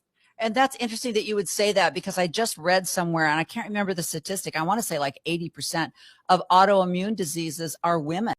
Did you know that orange is the most hated color and blue is the most loved? But guess what? Blue and orange are directly across from each other on the color wheel. And orange is a secondary color made by combining red and yellow. And I love it. I love orange because, believe it or not, it goes with everything. And when you're putting your outfit together, treat it like you would your home. Find a primary color and then accent colors to use to blend the color combination. Your stockings, a scarf, earrings, lipstick, bracelets, whatever. It makes the whole outfit work when you use the same principles of design in your outfits and in your clothing. Love it. Okay, she became visible fans. What are we going to do if TikTok really goes away?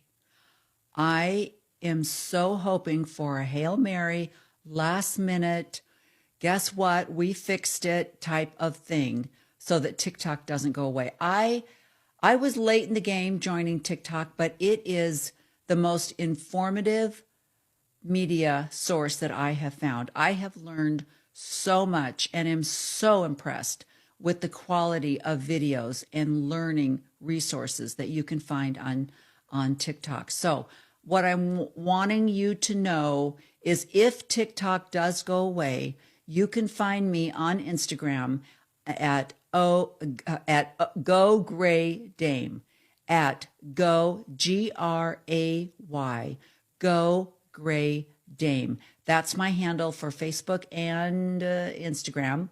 And I do have a Facebook She Became Visible page, but I'm not that into Facebook as I am into Instagram. I don't know what we're going to do. What are we going to do if we don't have the long form reels, the 10-minute videos where we can really get into some knowledge? I'm not sure how that's going to work, but I just wanted you to know, at Go Gray Dame, please follow me over there so that just in case TikTok goes away, we will still have a way to connect. And I'm hoping that it doesn't. Let me know what you know. Maybe there's something out there that I haven't been privy to yet. I don't know. But anyway, I'm going to really miss it. Bye. Well, I got the bad news. I saw it when I was at the gym this morning, breaking news on CNN. The Supreme Court did not approve the extensions for TikTok. So it looks like this is a goodbye. Okay, Mark, if you could remove your lips from Trump's ass for a little bit, could you switch over your Instagram and your Facebook to include some of the fabulous extras that TikTok has? The TikTok shop, the following, the 10 minutes of video, the ability to edit and make such amazing media posts. Can you bump up what you've already got going at least? Can you do that for us? I mean, what are we going to do? Well, many of you have probably switched over to YouTube, which I have as well. I have a pretty good following on YouTube. So if you go to Go Gray Dame or She Became Visible 513, you'll find me on YouTube. Let's keep this thing going. That's the best we can do. I have loved this media site so much. I've learned so much. And I have had a lot of guests on my show that I met through TikTok. And I'm going to really miss that. But I'll continue to do the YouTube, and hopefully my message will get out to women over the age of 60, hoping to find some kind of autonomy and purpose in their lives in this third act that they have. And that's my goal. And I hope to find you all there. So meet me at YouTube, folks. Bye-bye. Another great find with Populish LLC. Built-in shapewear with fox leather. Snap crotch for easy all-day wear. Easy style to dress up. Switch out heels for boots or chunky shoes for a more casual look.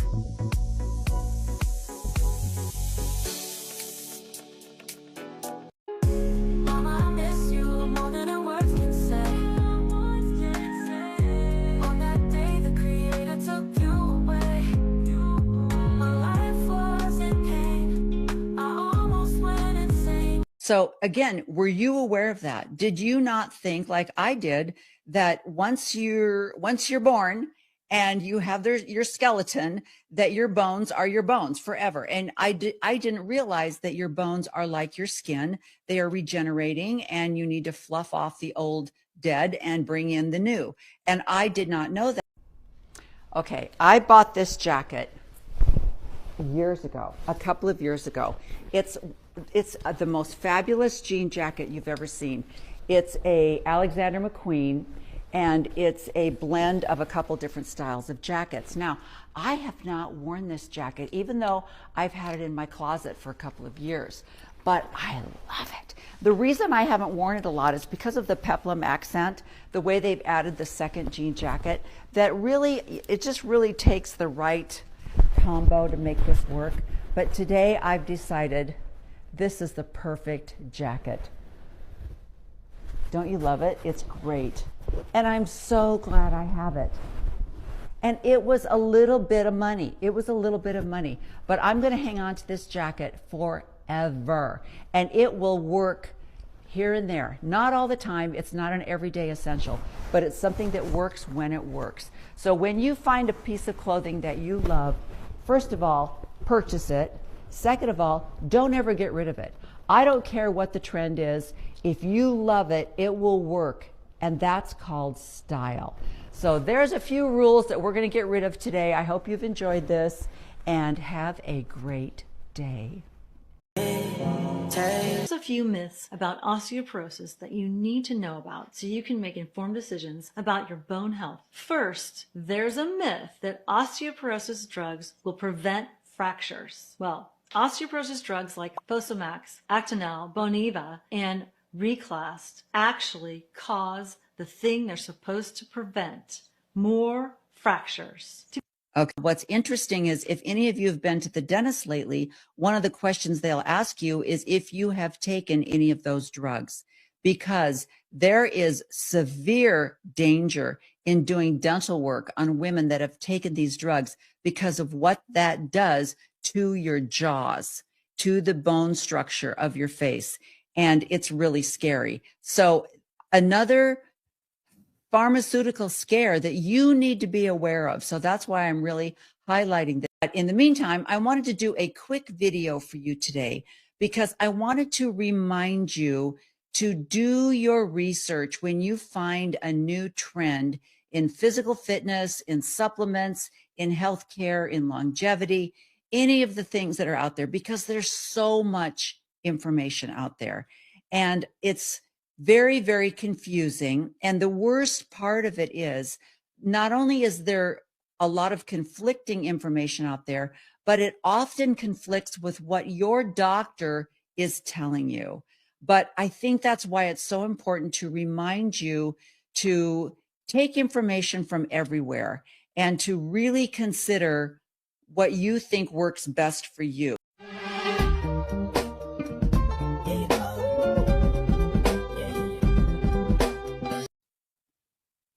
First, you need to know the truth about DEXA scans. Your doctor probably told you to get a DEXA scan. And if you haven't already, it's a low-dose X-ray that measures your bone mineral density. That's a measurement of the calcium and other minerals in your bone. The official diagnosis of osteoporosis is when your T-score is at or below negative 2.5 on your DEXA scan results. Your T-score is basically how much bone mineral density you've lost since the age of 30. So the idea is, if you have high bone mineral density, then you have stronger bones and are less likely to get fractures. The key word here is fractures, because the truth about osteoporosis is having osteoporosis doesn't really matter, except that it increases your risk of fractures. So fractures are the real issue here. Bone mineral density is just an estimate of fracture risk. The big problem no one is talking about is that bone mineral density is not an accurate predictor of fracture risk. Okay, what do you think about that? Isn't that why your doctor sends you in to get a DEXA scan, is because you are at a high risk of fractures? This is the first, that you, when you're watching Jill's video, that you're like, oh my gosh, So, and I am going to schedule my DEXA scan because I'm just curious. And I'm probably going to be disappointed like I always am when I go in for these tests.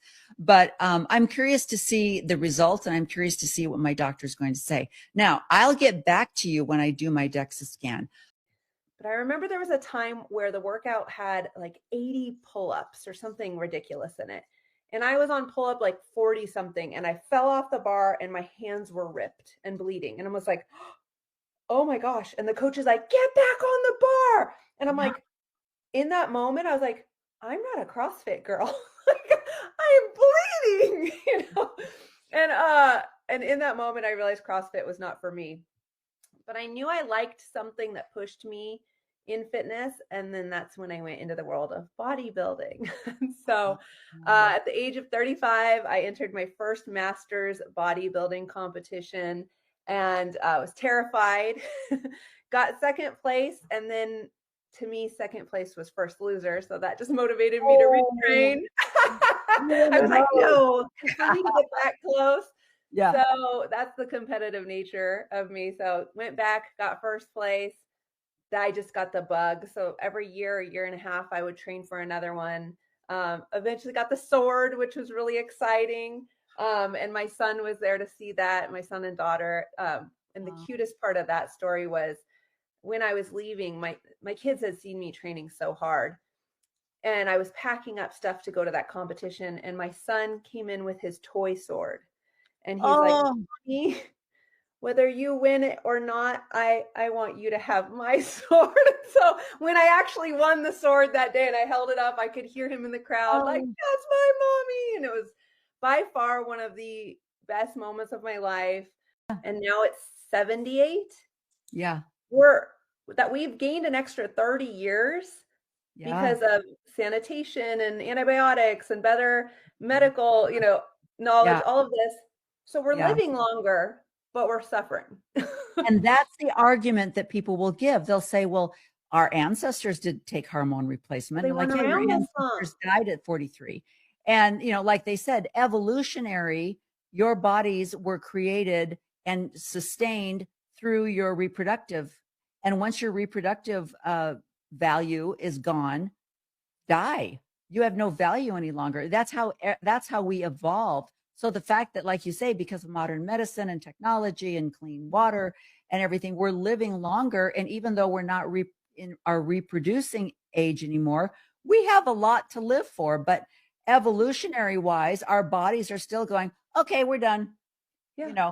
And it's a whole third of our life that you can't we're supposed compare. to just feel miserable in. It doesn't make sense.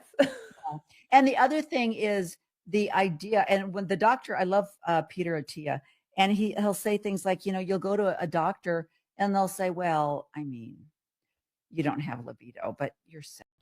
Happy Wednesday, She Became Visible, people. What are your plans for the day? Well, here's the deal.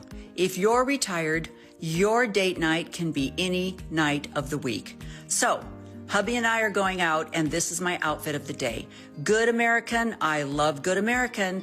And don't laugh. It's a little chilly, though, so I got out my sweats. I know you're laughing, but these are great. I've got my Topshop shoes on that I've worn a couple times with different outfits, but I love this sweat idea, and yet it's a corset. It's great. Now, of course, I'm going to wear a cover-up because it is cold out there.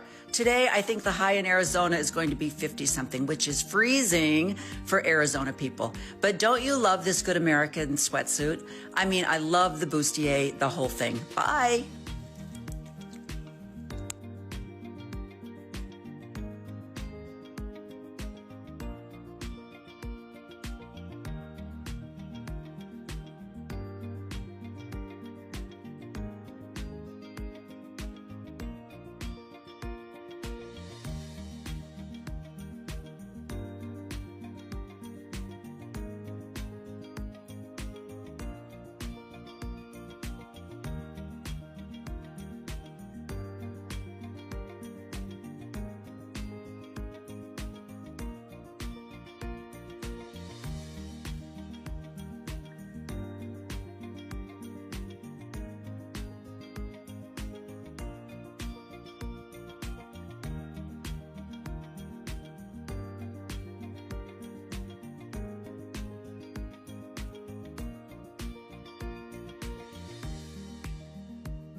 Yes. Right?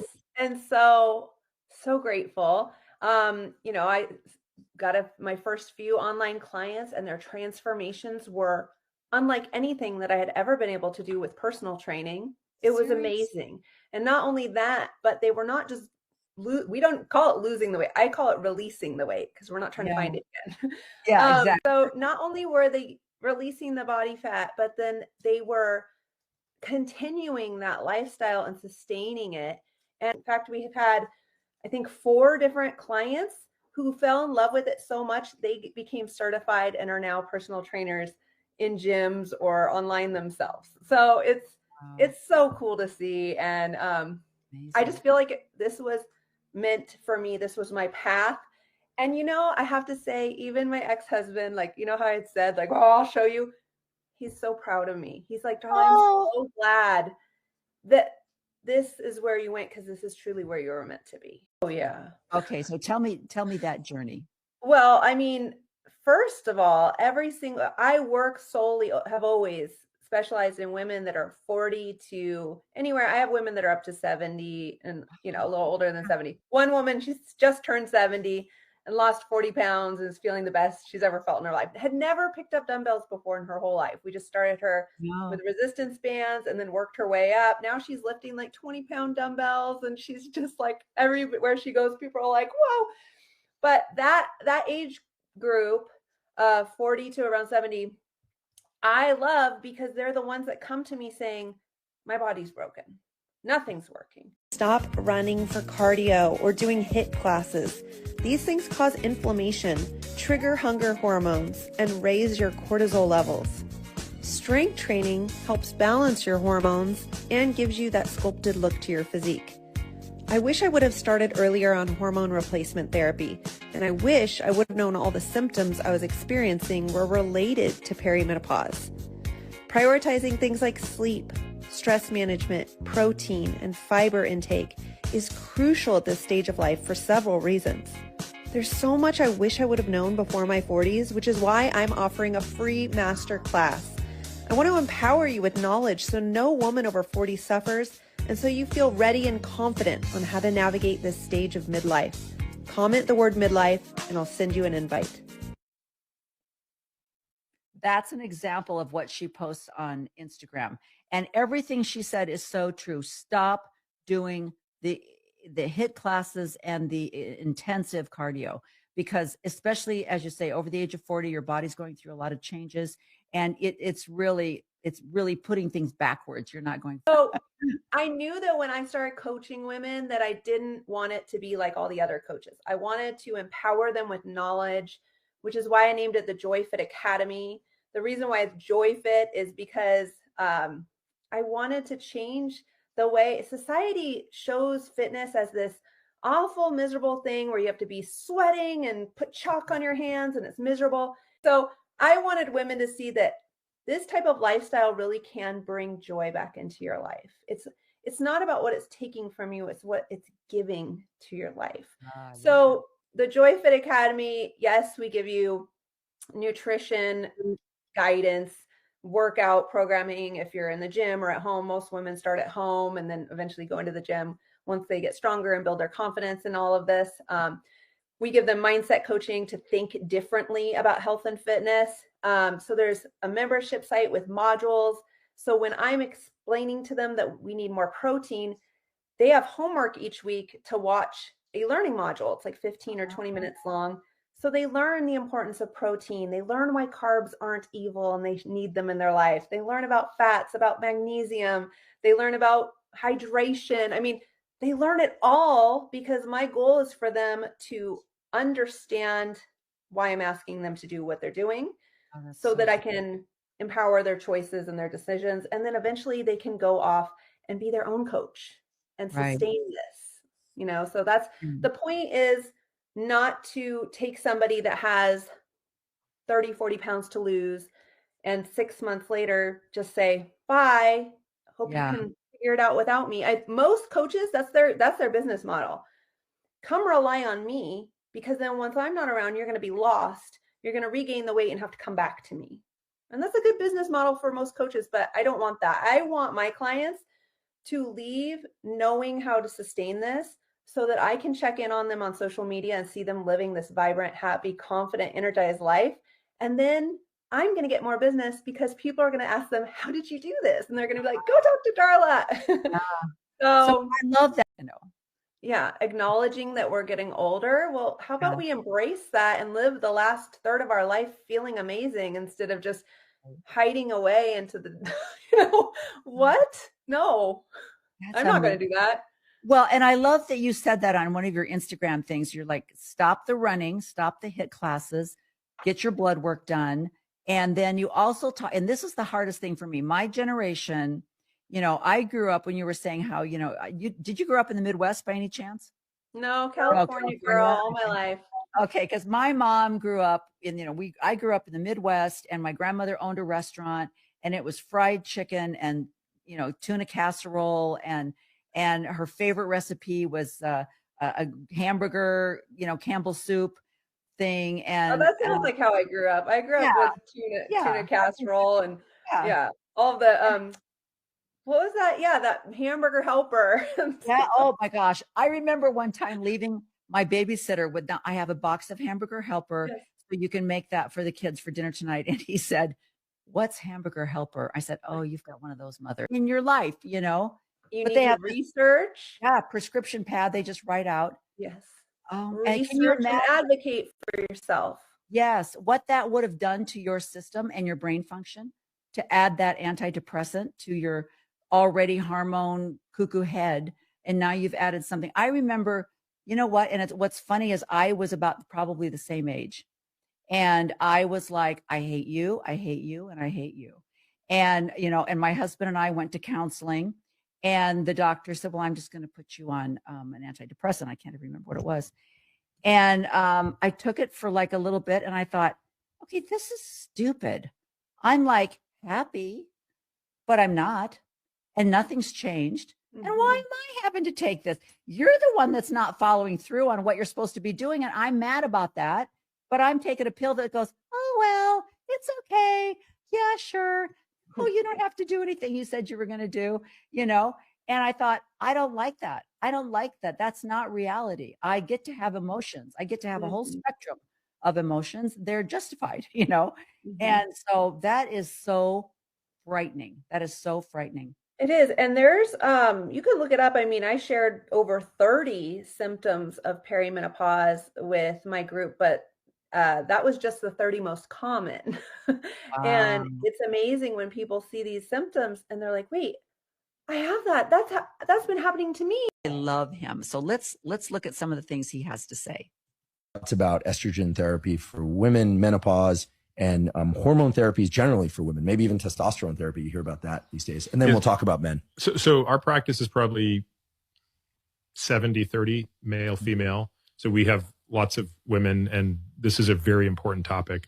It's also probably, let me think. I just want to make sure I'm not being hyperbolic when I say this. Yep, I don't think I am. It's hands down the biggest screw up of the entire medical field in the last 25 years. Now, again, it's possible in the next hour I'll think of, nope, there's a bigger screw up. But another giant screw up. But I don't think I will. I'm pretty confident that I won't be able to think of a bigger act of incompetence than what happened with the Women's Health Initiative in the late 90s and early 2000s, which is effectively the study that turned the entire medical field off hormone replacement therapy for women. So it's important, I think, to explain what the study looked at. So this was Okay, so if I wanted to, and I think I brought this up once before, what Dr. Attia is talking about is they did a study back in, like you said, the late 90s, early 2000s, and they said that hormone replacement therapy, estrogen consumption was causing breast cancer and other forms of cancer. And it scared the medical profession, and they completely stopped giving women estrogen. And so Dr. Attia goes through how that study was flawed. It really was a major screw up and has put women in my demographic, because this was done in the late 90s, early 2000s, women in my demographic, 50, 60, 70, they have been, they've lost the opportunity to take hormone replacement therapy in their perimenopause or menopausal state. I wanted to just remind you that you need, it's sometimes you are doing your absolutely very best, but we need the help sometimes of some outside sources to reach our goals. And I really want to encourage you to do that and share with your sisters, share with your friends, your moms, your daughters, your aunts, and share and talk and get together and email me and let me know if you have any questions or if there's anything you'd like for me to research for you. I would love to do that. So gograydame@gmail.com is my email. And I would love to get email from you. I am also on TikTok. I have a great following on TikTok. I am on Instagram @gograydame. And so you can, write me, ask me some questions, and I'll see if I can dig into it and find some answers.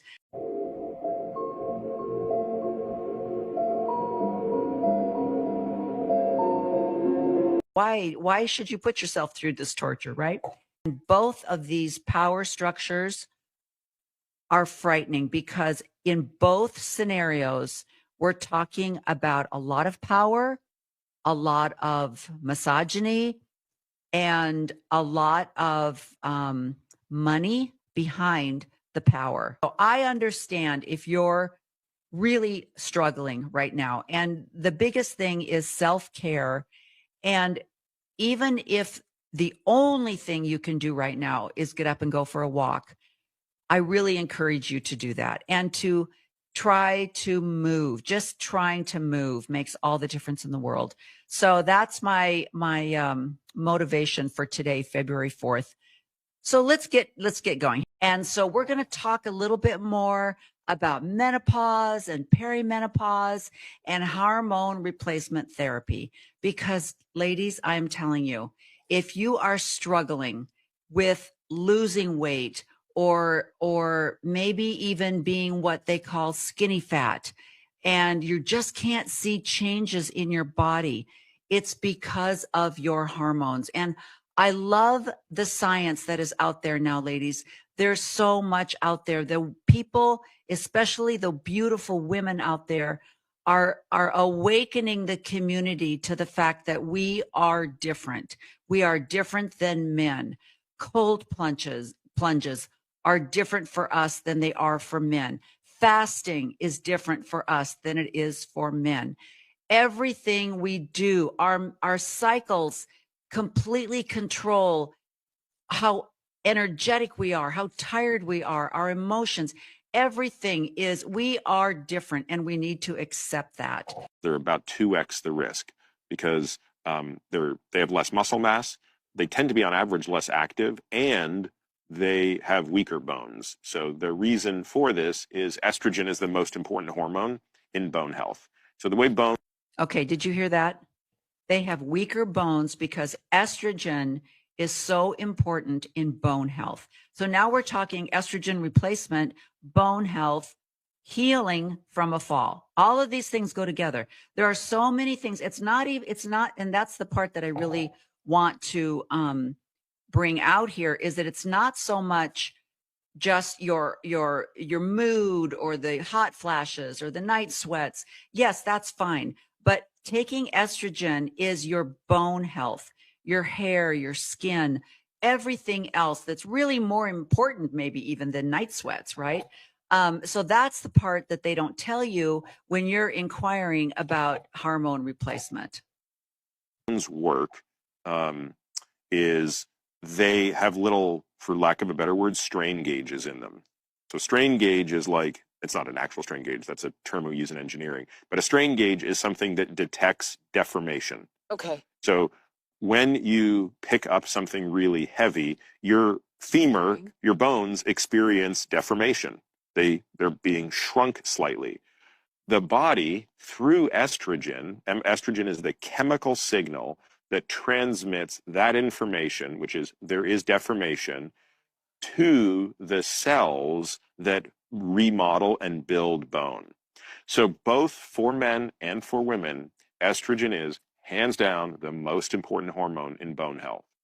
Okay, so that I find that really fascinating. And I think, and that's the other thing that people don't understand. Both men and women have estrogen and testosterone in their bodies. But this one, this one here is extremely special because I took some of my son's ashes. Our youngest son died.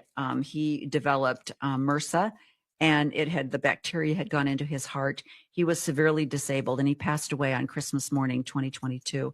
And I took his ashes, and Heather was able, I don't know if you can see it, to make a bead with his ashes. And that's that. And so I have 2 or 3 bracelets that have his ashes. And it really means a lot to me. So I love her. And so I really would encourage you to get on her website, Love 13, look at her bracelets. They come in all the different minerals, all the different stones. And I can never remember which stone is which and which power or crystal thing it's supposed to send to you, because I am afraid I really just pretty much do it by color. But anyway, so I'm on my way to one of her parties, and I'm excited to I haven't seen her for a long time. So that's what I'm going to be doing for the rest of the day. So let me know what you're doing. So have a great day. Thank you for joining me on She Became Visible, and we will see you again next week. Bye-bye. When you take a 70-year-old and put them in bed for a month, it's very difficult to recover. Okay. So I mentioned this in my podcast that I did with, I think it was Dr. Lacey. And I like what Dr. Attia is saying, because I know you've all heard this. Over the age of 65, what did he say? 25% chance of falling. And if you fall and break a hip or a femur, then you have a year to live. And what he's saying is, it's not so much, healing, of course, because you're older, but being stationary, being put to bed for a month. And then what are the other things? What happens when you just lay in bed? So maybe you're not eating properly. You're just not getting your blood, everything. It's just a mess. And so it's not the fall itself. It's the care that is completely lost when you have a fall over the age of 65. And so what they're going on to talk about is how important skeletal muscle is. And so that you can catch yourself, you can prevent yourself from falling. And if you have a good skeletal muscle ratio, your ability to heal is quicker, and you can move and get out of bed. So that's basically what he's saying. Let me see if there's any other tidbits we need to talk about. Enough said. Yeah. The older you get, the more you realize how precious life is. Your priorities shift, and you find no desire for drama, conflict, or stress. Instead, you cherish the simple joys. Good friends who bring warmth to your heart, a cozy home that offers peace, food on the table to nourish your body, and the company of those who make you truly happy. These moments of tranquility and connection become the essence of your days. You seek out laughter, love, and the quiet contentment that comes from knowing you are surrounded by those who care. This is the beauty of growing older, finding profound joy in the simplicity of life. That I want to bring out is there's been so much emphasis on not eating processed food. And I think what that has done, it has created chaos and misunderstanding in our community. And it has made people quit, because we all have busy lives. And there aren't a lot of stay-at-home moms that spend their entire day doing nothing but preparing breakfast, preparing lunch, preparing dinner, cleaning up, buying the food, prepping the food, the whole bit. There's not a lot of us out there left anymore. And so when people start talking about processed food and how we need to avoid processed food, I think it brings anxiety, and it makes people say, look, I can't do that. I don't have time for that. And so I'm just going to quit. And so they don't really understand the difference between ultra processed food and processed food. And the reality is we all have busy lives, and we're going to go for the quickest thing. And so what he is doing is showing food that is shelf stable. It's packaged. It's been pre-prepared prepared. I can't say that. And so it comes across as processed food, but what we're trying to avoid is the chemically made up food that is created in a lab that really isn't even real food. So one of the things he talks about is look at the ingredients. So if you turn this bag of wild rice over, it says the ingredients are water and wild rice. Ta-da. And so the fact that they have already cooked it and put it in a package and sealed it for us does not mean that it's a processed food that we need to avoid. And that's so important what she's saying, because I have struggled with estrogen. I have to tell you, my body is very sensitive to estrogen, and I have had to go to the skin, the transdermal method to use my estradiol, because when I took it orally, I really had a lot of problems with it. And so, you really have to find out what works for you. So, I think that's really important. And if you can find a physician as wonderful as these examples that I've shown you here, keep looking, just keep looking. And really, I think nowadays there are so many specifically hormonal treatment clinics that are opening up to help you find what you need to live out your best life. And so it's really much better for us than, say, white rice, which when I am on a food program for one of my competitions, I've never eaten so much white rice in my life. I'm not a big rice person. I've never really eaten a lot of white rice. And so this has been kind of a new thing I've kind of struggled with, because I just have a hard time thinking that this is really the best thing I could be eating. And so after watching Bobby's video, I found, oh, great, I'm going to replace my white rice with wild rice, which is a grass, which is a complex carb. And I'm going to feel a lot better about my food prep in that area. So let's go on. I always say also, if you're going to eat carbs, make them count. This is as complex a carbohydrate as you can get compared to like white rice or even brown rice. A serving of this has 6 grams of fiber and 15 grams of protein. Grams of protein. Wow, Come wow. on. Another fun fact, wild rice isn't technically a rice. It's an aquatic grass. And because of that, you don't have to worry about heavy metals and pollutants as much as you would brown or white rice. And I know I've mentioned this before, but do you remember in the 80s when Susan Powter came out with her anti-fat? And she said, you can eat anything as long as it doesn't have fat in it. And so I don't know if she started it, but in the 80s, that's when this low fat or no fat, you can eat whatever you want to as long as it doesn't have fat in it. She was traveling and she was eating all these carbs, and she was eating candy as long as it didn't have fat in it. And what happened was the food companies jumped on that bandwagon. They took the fat out of food, but they added sugar and other ingredients to try to make this food palatable.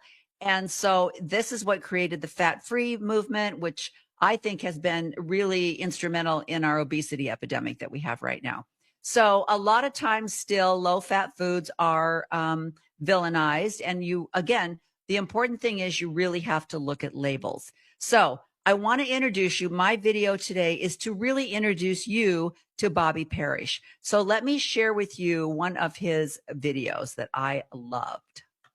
Welcome to Target for the ultimate guide to shopping here in 2025.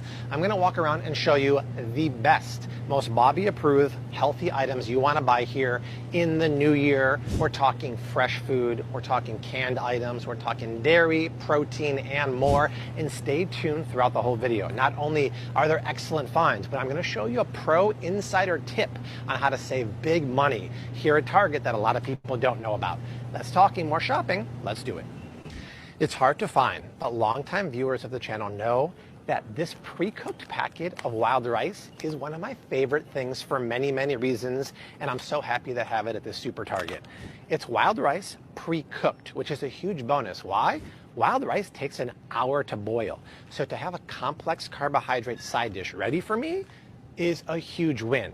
Huge win also is the price. This is $3.19. It's 8.5 ounces, so it's about $6 a pound. My friends, look at wild rice raw at any store, which actually they don't even have it here. It's about $6 to $10 a pound. This is $6 a pound for pre-cooked rice. What are the ingredients here? Water and rice, and that's it. What do I? Okay, let me stop him right here. And I don't know, again, how many of you have heard that the problem is you think you're buying olive oil, but in reality, you're buying a mixed oil with maybe very little olive oil. They might have some vegetable oil and some cheaper oils in there.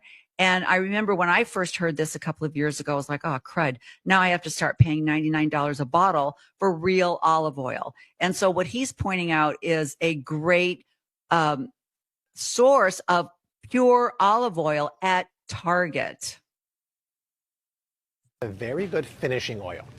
Speaking of good oils, this olive oil here, notice how it says trace me. What did I say a minute ago? I said they have really good real olive oils. Longtime viewers of the channel will know I talk about how 80% plus of extra virgin olive oils and avocado oils on the shelf are fake. They don't qualify to be real pure oils. They don't abide by olive oil standards in terms of acidity. They're oftentimes cut with seed oils and stuff like that. This is single origin Tunisian extra virgin olive oil. I love single origin Greek, Tunisia, because I know where it's coming from and it can't get cut by other oils, and this one is real deal. This is more of a cooking extra virgin olive oil. You could drizzle or make salad dressings too, but $17.99 for a big 34-ounce container in glass is very nice. Speaking of new stuff, my favorite ghee is now at Target. Fourth and Heart ghee. One of the big things in the news right now is Bobby Kennedy and his drive to make our food better. And as I have mentioned before in some of my other podcasts, obviously we do have a problem here in the United States because there are a lot of foods that are allowed here that are not allowed and that have been banned in Europe and in some parts of Asia. And so we need to just kind of admit that maybe our Food and Drug Administration is not doing us the best that they could be doing. And we, again, have to take responsibility for our own health and our own nutrition.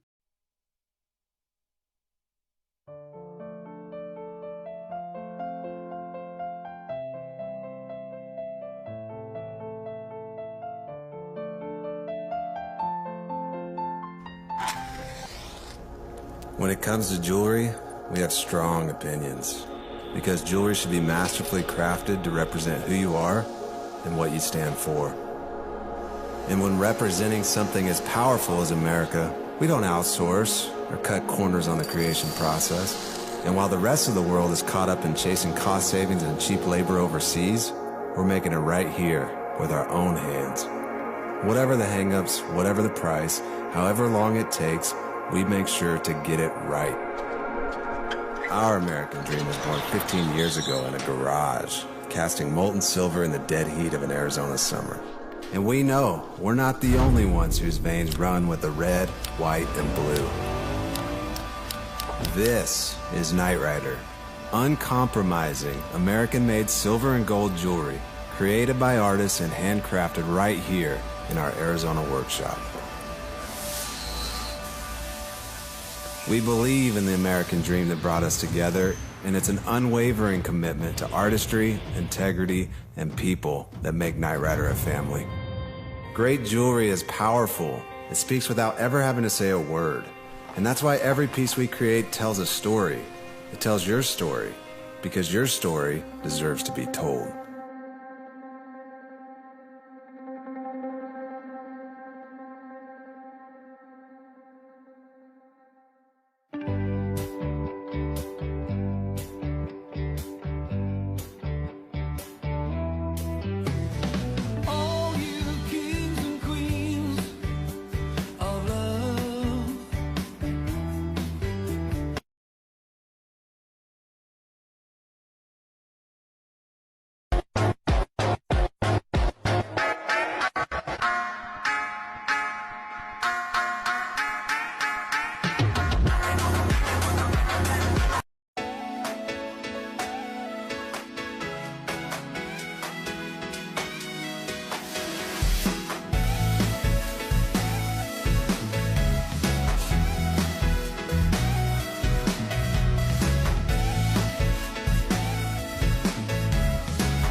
And then Julie turned to the audience and she said, if you have suffered abuse, raise your hand. If you want special prayers for you.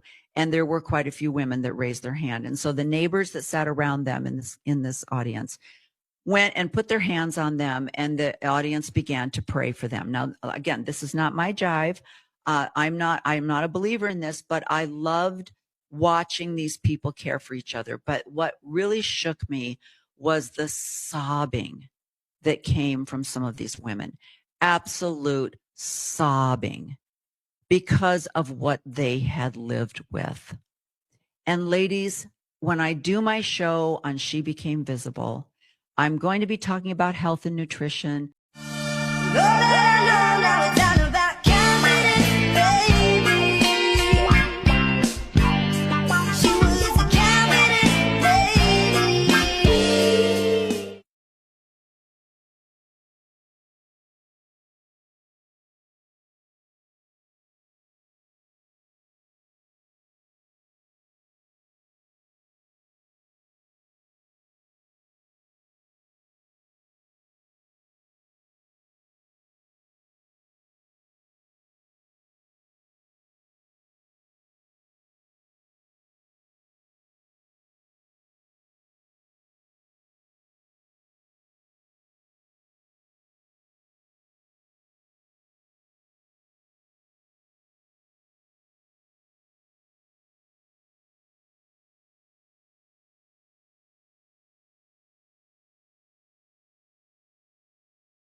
They wanted to share their stories in hopes of empowering others to come forward.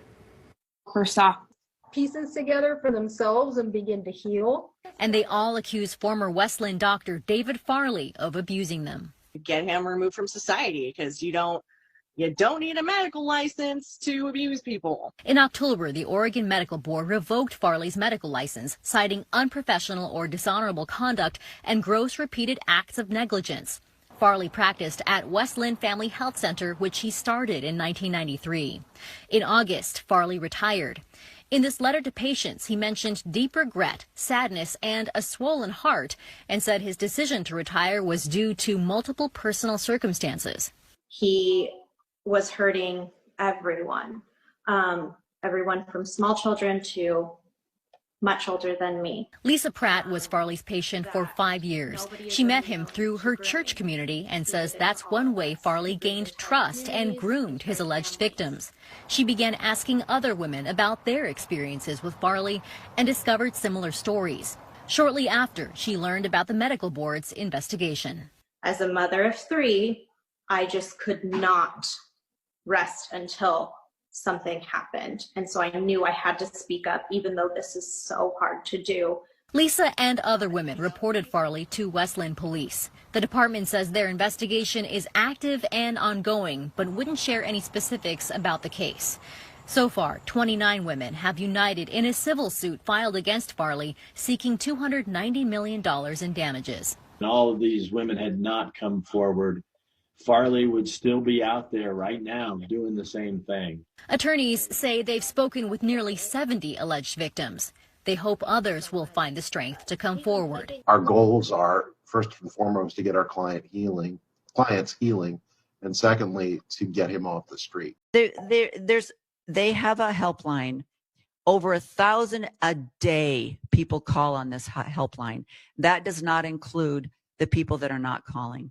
the people that are trying to keep it a secret. So I would highly encourage you to join some of these groups, Google some of these people, listen to these YouTubes, find a system that will support you and help you in your recovery of becoming visible and healthy and taking back your life. In 2023, the church's wealth surged to a staggering $265 billion, reflecting a $29 billion increase from the previous year. This makes it one of the wealthiest churches in the world, with resources that extend far beyond traditional religious functions. One of the primary drivers of this immense wealth is the church's vast real estate empire. The LDS Church is one of the largest landowners in the United States, with ownership of millions of acres of agricultural land. It also holds prime commercial and residential properties across major cities globally. These holdings not only provide a steady stream of income, but also increase in value over time, contributing to the church's financial stability and growth. The church's financial reach doesn't stop at real estate. The LDS Church has made savvy investments in various financial markets, holding stocks, bonds, and other financial assets. Its investment portfolio is managed by Ensign Peak Advisors, the church's own investment arm, which oversees billions of dollars in assets. The church's financial diversification into different sectors has proven to be a key strategy in maintaining and growing its wealth. Despite the eye-popping numbers associated with its finances, the LDS Church places a strong emphasis on philanthropy and community support. It directs a portion of its wealth toward humanitarian efforts around the world, particularly in disaster-stricken regions. The church has funded disaster relief operations in the wake of hurricanes, earthquakes, and other natural calamities, providing food, water, shelter, and medical aid to those affected.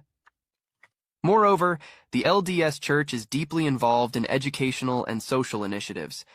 It runs several charitable organizations focused on improving education, alleviating poverty, and increasing access to health care in underserved communities. For example, Okay.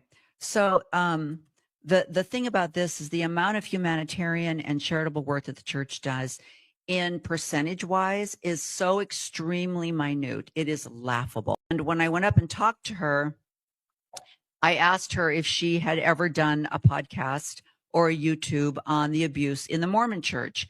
And she said, no, that's not my tribe. That's not who I know. And so I just stick with what I know, which is evangelical. So the reason I am bringing this topic up on my She Became Visible platform is because my whole mission statement is to encourage women to take back their autonomy, take back their life, and to tell their own truths. And he admitted freely, I am abusing my daughter. I am having sexual relationships with my daughter. And the bishop said, oh, wow, okay, let me make a phone call. And so he called what they have in the Mormon church. He called the helpline. And the helpline is actually staffed by volunteers who turn over the calls to lawyers. And the lawyer's main as the LDS or Mormon church is not just a religious institution. So I can't wait for the 2025 Restore Conference to come out so that I can bring that to your attention. But what I want to talk to you today about is because Julie is an evangelical and that is her tribe and that is what she deals with, I come from a background in Mormonism. And again, I have never experienced any kind of clergy sexual abuse personally, but the amount of abuse that goes on in the Mormon church, I am going to guess, and I have no data to back this up, but it probably makes the evangelical abuse minor in comparative. So it is absolutely, and of course, a lot of this is because the Mormon church is set up so differently than how other religions are set up. Each religion, I mean, if you are a pastor in a Christian religion and you don't particularly like the community that you're serving in, you can leave and go somewhere else and open up an entirely different church and start an entirely different community and congregation. But in the Mormon church, everything is centered from Salt Lake City. The basis is set up in Salt Lake City. Even in the Catholic Church, even though they have the Vatican and they have the Pope, each of the dioceses are individual. And so each individual diocese can be, say there's some kind of abuse. It will be individually sued or individually held liable rather than taking the entire Catholic Church in. But each congregation in the Mormon church is not an individual. It is all centralized out of Salt Lake City, Utah. So when these things happen in the various congregations throughout the world, it all goes back to Salt Lake. But Dr. Farley said, you should come out, you should come over and you should bring all of your family to see me. And I'm like, no, I kind of like to keep my medical care separate from my children's medical care. So I never did, but I always trusted him. And I liked him. He was a great guy. And I was astonished when I found about these abuse cases. However, the sad thing is, even though his medical license was revoked in the state of Oregon, he was not ever convicted, even though over 70, I think there's even more than that now, have accused him of this abuse. But this is what happens, ladies. You're not believed. And it takes each other. If it takes that one woman to become vocal for the other abuse victims to say, that happened to me. Thank you, sister. I will now stand with you. And he has left the state of Oregon. In this particular newscast that you saw, it stated he was living in Idaho. This, a filmmaker getting arrested at a church while trying to uncover financial secrets. Yep, that's what happened to Nathan Apfel on October 20th at Ed Young's Fellowship Church in Grapevine, Texas. Nathan Apfel, who's working on a docuseries called The Religion Business, was trying to get some answers about Pastor Ed Young's housing allowance and salary. Instead, he got charged with criminal trespass and spent the night in the Grapevine Detention Center. He posted a $500 bond and was released the next day. He's 100 years old, and he decided back around 2019 that the church needed to be more Jesus-friendly. If the church was going to be accepted into Christianity, it had to be more Jesus-focused. It never was before. And so they have changed the logo. They have changed the temple ceremony. They have changed classes and teachings and conference talks, all to finally, after all these years, incorporate Jesus. Now, the LDS Church is literally a corporation. It is set up as a corporation. It has the board of directors. It has the president. Everything that you would find in any other corporation, except for all of these people are also the first presidency and the 12 apostles. So it's very, very interesting. So now that the Mormon church is becoming Jesus friendly, they are also incorporating more evangelical ways of going about their meetings, including bringing music in, which was never allowed in the church before. So it's a very interesting evolution, I guess, that's going on, but we'll see how that goes. So Jesus incorporated the religion business. Imagine if the church would start taking responsibility for what it's doing and work with professionals like her and change the system. What would happen if the system was changed so that children were safe? And there was a man, his name is Sam Young, who did exactly this. He did not lose his faith in the church, but he wanted to change the system. Please stop allowing older men to meet with 12-year-old little girls and boys behind closed doors. It's not a good idea. And because of his work, he was excommunicated. That's how the church handles it. But I want it so. What this story that John is talking to these lawyers about was a family who had a 14-year-old son who was convicted of sexual abuse and was put on a sex registration. So he had to sign as a sex offender at 14. But when he got to be 18, they were able to expunge his record, and they did everything they could to have all of that news and information kept silent away. There was a bishop that never told anybody about it. Today, there are 150 women to every 100 men. Given the church culture being what it is, why do you believe women find it so attractive? That is the question. There are more women than men in the Mormon church holding membership records. Why is that? And what's ironic about that is that women have no authority, cannot hold any positions of authority in the church, and are under a patriarchal system where they are not allowed to do anything unless asked for by a man. So you would think this would be contrary to what a woman would want. So why are there more women in the church? And this was a question that was asked. Now, this is a study that was done by BYU Religious Studies Center, I can hardly read that, religiosity of Mormon men and women through the life cycles. Recently, there have been reported a lot of non-disclosure agreements that the churches, when they find out about abuse, they will go and say, look, I've been authorized to give you $300,000 to keep this quiet. Let's just make this go away. And they've got so much money, that's what they can do. But I wanted to highlight a case that's in the news right now, and it is absolutely horrific. And it was highlighted on a recent Mormon Stories by John Dehlin, and I wanted to share that with you. So about 890 billion with a B flushes into the Christian sector every year by individual donors. So almost $1 trillion a year. And so that's more than the US military budget. No one knows where it goes. And all of that money comes in the name of salvation. And I've got 7 jets. Everything I'm wearing is designer, and I'm worth $1 billion as a pastor. That is wild. A hedge fund that managed over $150 billion was registered as a church. Churches have become the epitome of what they preach you should not be.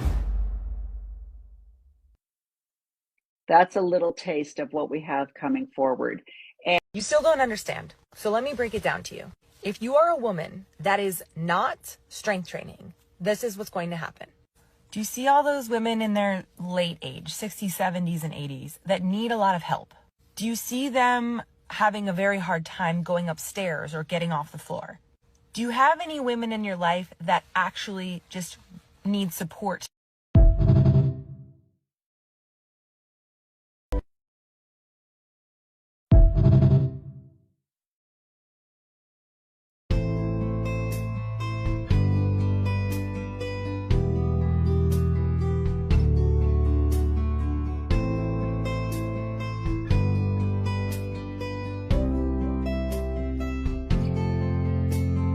However, just to kind of segue, they did have Nathan Apfel there, who is coming out with a documentary on the religion business. And he is also a Jesus-believing Christian, but he is bringing light to the abuse of the financial system in Christian churches. And so he was there to talk about that, but he highlights the abuse in the LDS church quite prominently in his docuseries that's coming out. McClellan, good old McClellan, is on in the docuseries talking about the abuse of non-transparency and the abuse of taking the widow's mite and using it for airplanes, mansions, and frivolous, college being paid for kids, cars being purchased, and all of that kind of stuff. So it's going to be really interesting. Very interesting. Always want to check out the She Became Visible channel. Very, very good stuff. Now, you live in Arizona currently, right? Or you spend most of your time there, right? Yes. And that brings me to this point. This happened this week here in Arizona. This is your neck of the woods here, Renee. Maybe you can help explain all of this to us. Listen to this. Salt Lake Tribune just posted yesterday. They meant tolerant of abusers. That's what they meant, where you get the award for being the most tolerant of people that are destroying other people's lives. That's what they meant. Or tolerant of forming fake shell companies and defrauding the federal government and the members for generations. There's a lot of tolerance for that as well. Or tolerance for gaslighting, or tolerance for pretending to know things that you can't possibly know, or tolerance for pretending to speak for Mormon Jesus. There is a lot of tolerance in the church, just not for the things that I think that we want it to be tolerant of. They do not tolerate you stealing the tithing money, however. So that is absolutely true. Yeah. This was interesting here, not covered in the church news, but I found it. DVs, I don't want to jump the what you have planned, but my big question is, where is the review committee when they come up with these things? Is there not a conference room where people are sitting around a table saying, hey, these are the newest things we're going to do. Let's take a look at those. What do you think? Let's get some feedback. I mean, stepping on rakes is the new sport at headquarters in Salt Lake. It's like, oh my gosh, how many times does it have to happen? Yeah, you're 100% right. If they ran these by anybody with some common sense, they'd be able to know that those original cartoons were very, very harmful. The church has changed them at least a little bit for the better, which is definitely good here. Why is this becoming more and more common, and why is it happening in Arizona? That's a good question, because Arizona is quite heavy with Mormon people. It's kind of known as Little Utah, and it was definitely settled with the intention of making it a little Utah. So there's a very high number of Mormons here, but I do think that word is getting out, and it's, the Pandora's box has been opened, and the hole in the dam is out there, and the internet is out there, and people are finding out church history, and they're finding out how BYU runs its campus and what the requirements are at BYU and the number of diversity that there is at BYU. And so I think that, news is getting out and people are talking, and it's just kind of it's just a matter of who's talking to who. So it's interesting though. Let me read this tweet to you, and I'm going to ask you this question here. It says, if you lose a sporting event and this is your reaction, you are a bigot. Would you call out a black man like this with obscenities if he won a game? Would you do it to a Mexican? Would you do it to a Jew? Would you do it to a Muslim? Would you do it to someone who identified as a homosexual? No. Then why would you do it to Mormons? I think that is a very good question, and it only seems to happen to Mormons. Well, I think that's one of the tropes that's out there right now is, you can make, you're called out if you make fun of anybody, but you can make fun of Christians. And how come we don't, how come it's okay to make fun of Christians? And so I think that's kind of the whole victim, paradigm that the church is, really celestial kingdom themselves into. I don't think it's good. I don't think it's a good thing that we can't just take, but I think it's also the political fever that's going on as well, where, we can't have losers anymore. If you're a loser, then you cheated, or there's that mentality as well. And exactly, Songs of For Our Own, it says Mormons always think they are a protected class. And so it's kind of goes along with that, drama that Mormons teach of how persecuted we are in all areas. So I don't know. I've been to a Red Sox Yankees game. It was pretty bad. So I think maybe we might be a little bit too sensitive. I mean, people were getting thrown out because they were sitting on the wrong side with the wrong color shirt on. So, I definitely decry that. I mean, it seems like our societal discourse has really degraded, and I can't help but point to the current occupant in the White House as at least a part of that degradation of the ability to just have some kindness for one another and some tolerance. I find it very deplorable, and I'm not in favor of those type of chants. I decry them whenever I can. Now, we have two last articles to take us out of here. This caught my eye. This is what's happening, once again, in the Mordor, which is your neck of the woods, Arizona, Idaho, Utah. Look what's happening in Idaho with the Bible. It's very, very interesting and shocking. Have you heard about this new Bible bill here in Idaho? If it's all about sacred ordinances, why must they put up these buildings, these lit, expensive, gaudy buildings to show that they are the Lord's true church? What is the meaning behind that? And it's causing a lot of contention in these communities. And the question is why? And how do they think missionary work is going to proceed in these communities? And it's non-governmental. So people are like, oh, you guys want to tax the churches? I don't care about that. All I want to do is bring accountability in and then let the system sort itself out. And so we've built a tool, and I believe we're the first to do this, 4 years in the making, or 3.5. But we've scraped the federal and state databases. So we have all 1.9 million registered nonprofits in the US. That includes religious organizations. You have to play. The more transparent you are, the higher you rank. And if you help us close them in your organization, you rank higher, which means, hey, instead of spending 30% of your time and money trying to raise more money, we're going to put 500,000 potential donors in front of you, and you don't even need to spend money on fundraising. Oh, so my go gosh. do your mission. And then guess what? The app aggregates all that data. Randy, you and I need to have some offline chats, but there's we're working with some development economists at the University of San Francisco. And they've helped us on this front. We want Broken Shepherds to solve what we're calling the 12 lowest hanging fruit social issues globally. in the next decade. And we think we could do it. The number's very small. It's a rounding error when you look at Christianity as a whole in the US. And so we're like, we want to solve these 12 issues in the next decade and prove that if we just aggregate the data and consolidate resources and point it at a problem with development economists behind it measuring actual impact, we could solve these problems. The show presents the problem. So now we have both of your past faith, they're going to hit $1 trillion in net assets in the next 20 years. $1 trillion.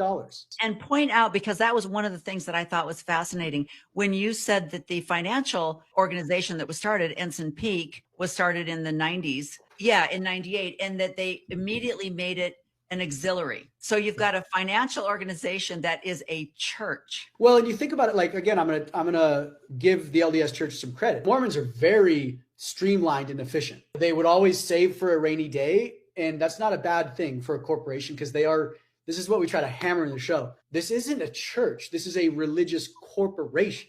It is a corporate entity. And we have to understand that every church that has tax exempt status is a corporation. They are a business. Very few people will call it a business. And that, I think, is the biggest hiccup in the whole system. Because when you can't call it a business, you won't call molesting a child a criminal failure. You'll call it a moral failure. You won't call wire fraud a criminal failure. You'll call it a moral failure. So we have to call it a business and say, hey, this is a business that needs to be regulated. They had a couple billion sitting in the LDS Church, sitting in their accounts in the late 90s. And so they were like, hey, we've got a lot of rainy day funds. We should invest this. So I think they started Ensign in 98. And so they filed it as an auxiliary, and they had a couple billion, and they immediately started investigating into shell companies, because the SEC, if you have over 100 million invested in the stock market, they want to know. Because if you have over 100 million, you could start kind of dictating stocks and really hurting the stock market. Flash forward to David Nielsen in, I think, 2019, they had 100 and something billion at that point that no one knew about in the markets. Today, they have 206 billion. Yeah, it's incredible. Their fund, the Widows Might Report, has a great analogy. They call it escape velocity? It's wrong to criticize leaders of the church, even if the criticism is true. Forgive me, El Guapo. I know that I, Jefe, do not have your superior intellect and education. But could it be that once again, you are angry at something else and are looking to take it out on me? Criticism is particularly objectionable when it is directed toward church authorities, general or local. Evil speaking of the Lord's anointed is in a class by itself. It is one thing to depreciate a person who exercises corporate power or even government power. It is quite another thing to criticize or depreciate a person for the performance of an office to which he or she has been called of God. It does not matter that the criticism is true. I quote, "When we say anything bad about the leaders of the church, whether true or false, we tend to impair their influence and their usefulness, and thus are working against the Lord and his cause." End of quote. The Holy Ghost will not guide or confirm criticism of the Lord's anointed or of church leaders, local or general. Who the hell are you? Another one of the gringos! Take this monkey away! And the pastors would say, we hope you consider, us as for part of it, but whether it be a soup kitchen or, a homeless shelter or whatever kind of touches your heart, you should be a charitable giver. And, but it was never directed, or mandated, far less to themselves. Do you get into that at all in your documentary? I would argue that Saddleback's totally wrong, because okay. Christ gave very specific rationale for giving. Very specific, and it has nothing to do with 10%. We present this argument in the show that, again, if you're a Christ follower, he gave very specific things to do, and he gave very specific types of people to help. Throughout history, this is one massive observation that I had once I kind of saw the big picture. Throughout history, the institution has always asked for the money it needed to do what it wanted to do at that time in history. So sometimes they asked for 20%. Sometimes they asked for 10. Sometimes they said, just give what you can give. The institution will validate its own need for funds and it'll just cherry pick verses wherever it wants to. And 10% is a really easy thing to land on. It's a simple idea. You got 10 fingers, right? So, okay, I got $10. I'm going to give one over here. David Croto, the dean of Columbia Seminary, I believe, he wrote his dissertation on tithing. He speaks Greek, ancient Aramaic, Hebrew, genius guy. He basically says it's inverted. You shouldn't be giving 10%. Your goal should be give 90%. Give almost everything if you can. Where there's financial corruption, there's usually sexual corruption. And where there's sexual corruption, there's always financial corruption present. And that fits the bill exactly when Randy was talking about what's going on in the LDS church right now. And I know very similar to your statement with some of the cases that have just come up recently, there's a law firm in California that's kind of taking this on. And they said the exact same thing that you did. It's a closed system. And when you've got a closed system without transparency, then this is what's going to happen. And so they're fighting the exact same thing you are financially, only they're fighting it through the SA that's happening. And so I took that idea, that love that I matured into for my daughter, and I started applying it to the show because I really wanted to take her back to church, that I, have that good experience that I had as a youth, because I have so many fond memories as a kid. And so was really the catalyst that reshaped the show for me, is I went from a lens of anger to a lens of love. And now I'm like, I love the people in the building. I love the experiences you can have there, but there's something intrinsically wrong with the system. She was born when I was 32. So I was still researching for those 4 years in the interim, but now it's switched to like, okay, I want to fix the system for my daughter so I can confidently walk her back into one of these churches and feel the joy that I felt, doing Awanas, and I kissed my first girl at church. And, there's all these experiences that I had. I want her to have those. So that was the catalyst for this new version, we'll say. And it's good. Like it is terrifyingly good. And I love what you said, because I heard you say in one of your presentations that you had a lot of kickback from people saying, oh, you're just negative, and everything you're saying is negative, and you're not talking about all the good things in church. And you took that input, and you thought, all right, because you thought, okay, we got this done, we're all done. And then, like you said, you started reviewing what you had already filmed, and you realized maybe this is a negative thing. And so you reached out to people in the Christian world and said, come, give me some feedback. Tell me. And so you started re-editing and refilming to bring in the more positive part of Christianity. And there's nothing from that show 12 years ago that's in this. That no one will ever see the light. That will never see the light of day, except I shot an interview almost 15 years ago with my brother-in-law. And so I just look like such a goon. I've got long hair and I'm wearing a beanie. But 15 years ago, I was like, I want to sit you down and just talk with you about this topic. There's going to be a few snippets from that interview in the show. But other than that, there's nothing in the show from that original production. This is straight from the ground up. We've been filming for almost 4 years now, consistently. Congratulations on getting kicked out of Olstein's church. You should get a trophy for that. I've been kicked out of a lot of them now. So the show is called The Religion Business. The tagline is, and the nonprofit Goliath. So we look at the nonprofit sector as a whole. We drill down on the religious exemptions, and then we drill down specifically on Christianity, because I demand the most from my faith. I'm not a Muslim. I'm not a Buddhist. I'm not a Hindu. We do present the argument that everybody plays by these same rules in the U.S., but I say I demand more from my faith. I don't demand much from Islam. I don't demand much from Buddhism or Hinduism or Judaism, but I demand a lot, because I understand what this guy Christ said, and nothing's lining up, so to speak. I put my own faith under the magnifying glass, so to speak. And I love that. When your world crashes around me, no possibilities of getting what I need. He looked at me and smiled. Said, no, child.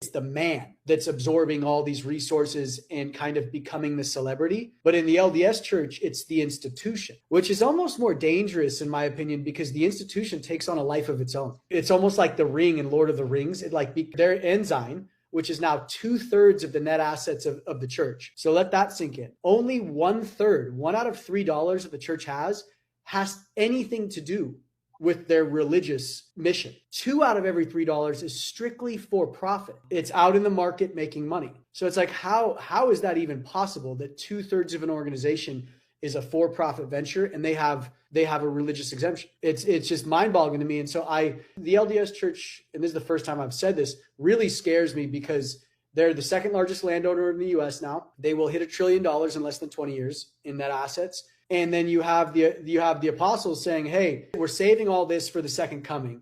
And if you don't tithe to us, you get nothing from our storehouse. So it's like, okay, so let's say a natural disaster happens and you've been telling the US government all along that, hey, we're stockpiling this massive amount of capital, these massive ranches, just in case there's these massive natural disasters. And the government goes, okay, but then no, you don't help everybody. You just help the people that gave their full 10%. Number one, it's antithetical to who Jesus is. Right. And then number two, it's you've built a system that you're protecting now. It's like the ring. You know, how much bigger do you need it to be? You've officially reached escape velocity. That rocket doesn't need any more fuel to get out of the atmosphere. You never need to bring in $1 again.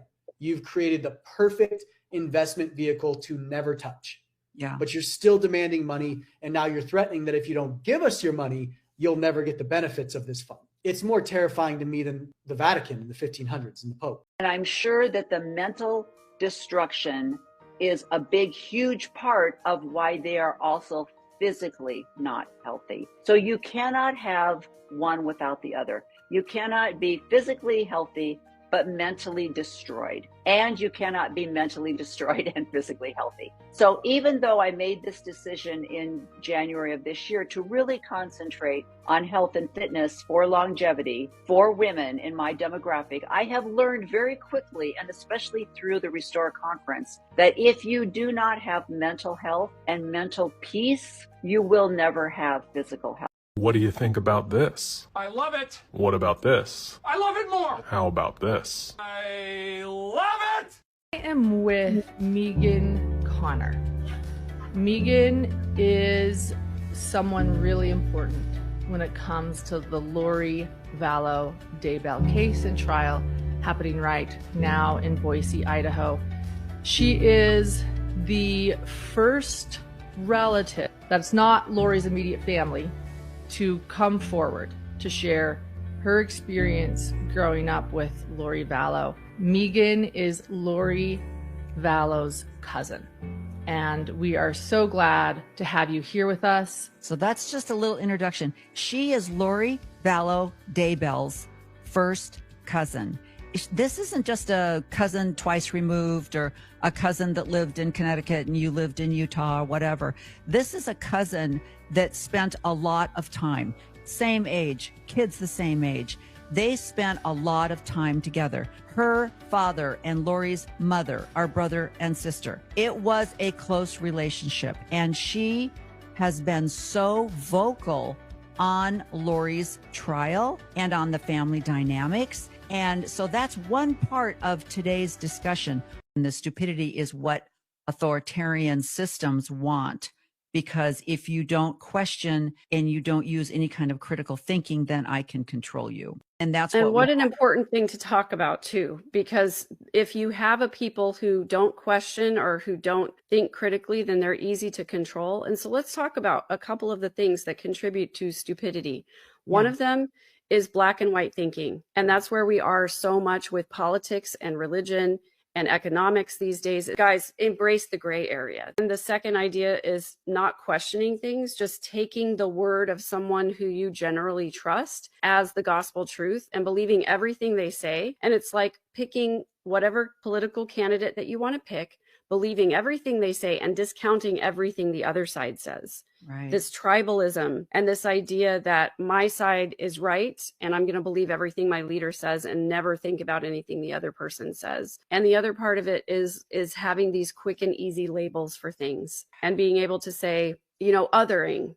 people and the tribalism that I referred to before. It's like, if I can label this person as a political party that I don't like, then I don't have to listen to any of their ideas. So are you coming more forward? I mean, do you see it being more political, more church focused? Where do you see it going? This has been such a problem for me to like try to put myself in a box. Like, what am I going to be interested in? And what do I want to talk about? I know.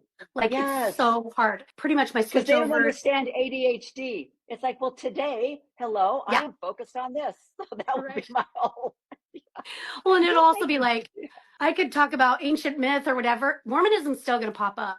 I could be talking about makeup, and Mormonism's going to come up. Like, it's just, it's ingrained in me, you know? So it just comes out all over the place. I really want to switch over to YouTube mostly because I just want long form content. Like, I want to be able to give a voice for more people to talk about this stuff, because that's the hardest part of the faith crisis, is the lonely, silent, like, mess that you're in, and just being able to be heard. That's all so many people want. So true. And I don't know if Thrive, as much as they're trying to give people that have left the church a community. Okay, who is getting ready to watch Dateline Friday night, tonight at 8 p.m. on NBC? Keith Morrison is going to be interviewing Lori Daybell, and we are going to be doing a live watch. So if you want to join me, just chime in when I get on StreamYard. She became visible. You will be able to watch and comment. So, but before you do that, you need to watch my latest YouTube, Mormon Killer Moms, because my guest host is Megan Connor, the cousin of Lori Vallow, and she's got some tea. She has some information that she has never revealed before. So go and watch that first, and then get your popcorn out and get ready to watch Dateline tonight with me on StreamYard. Okay? All right. Bye-bye.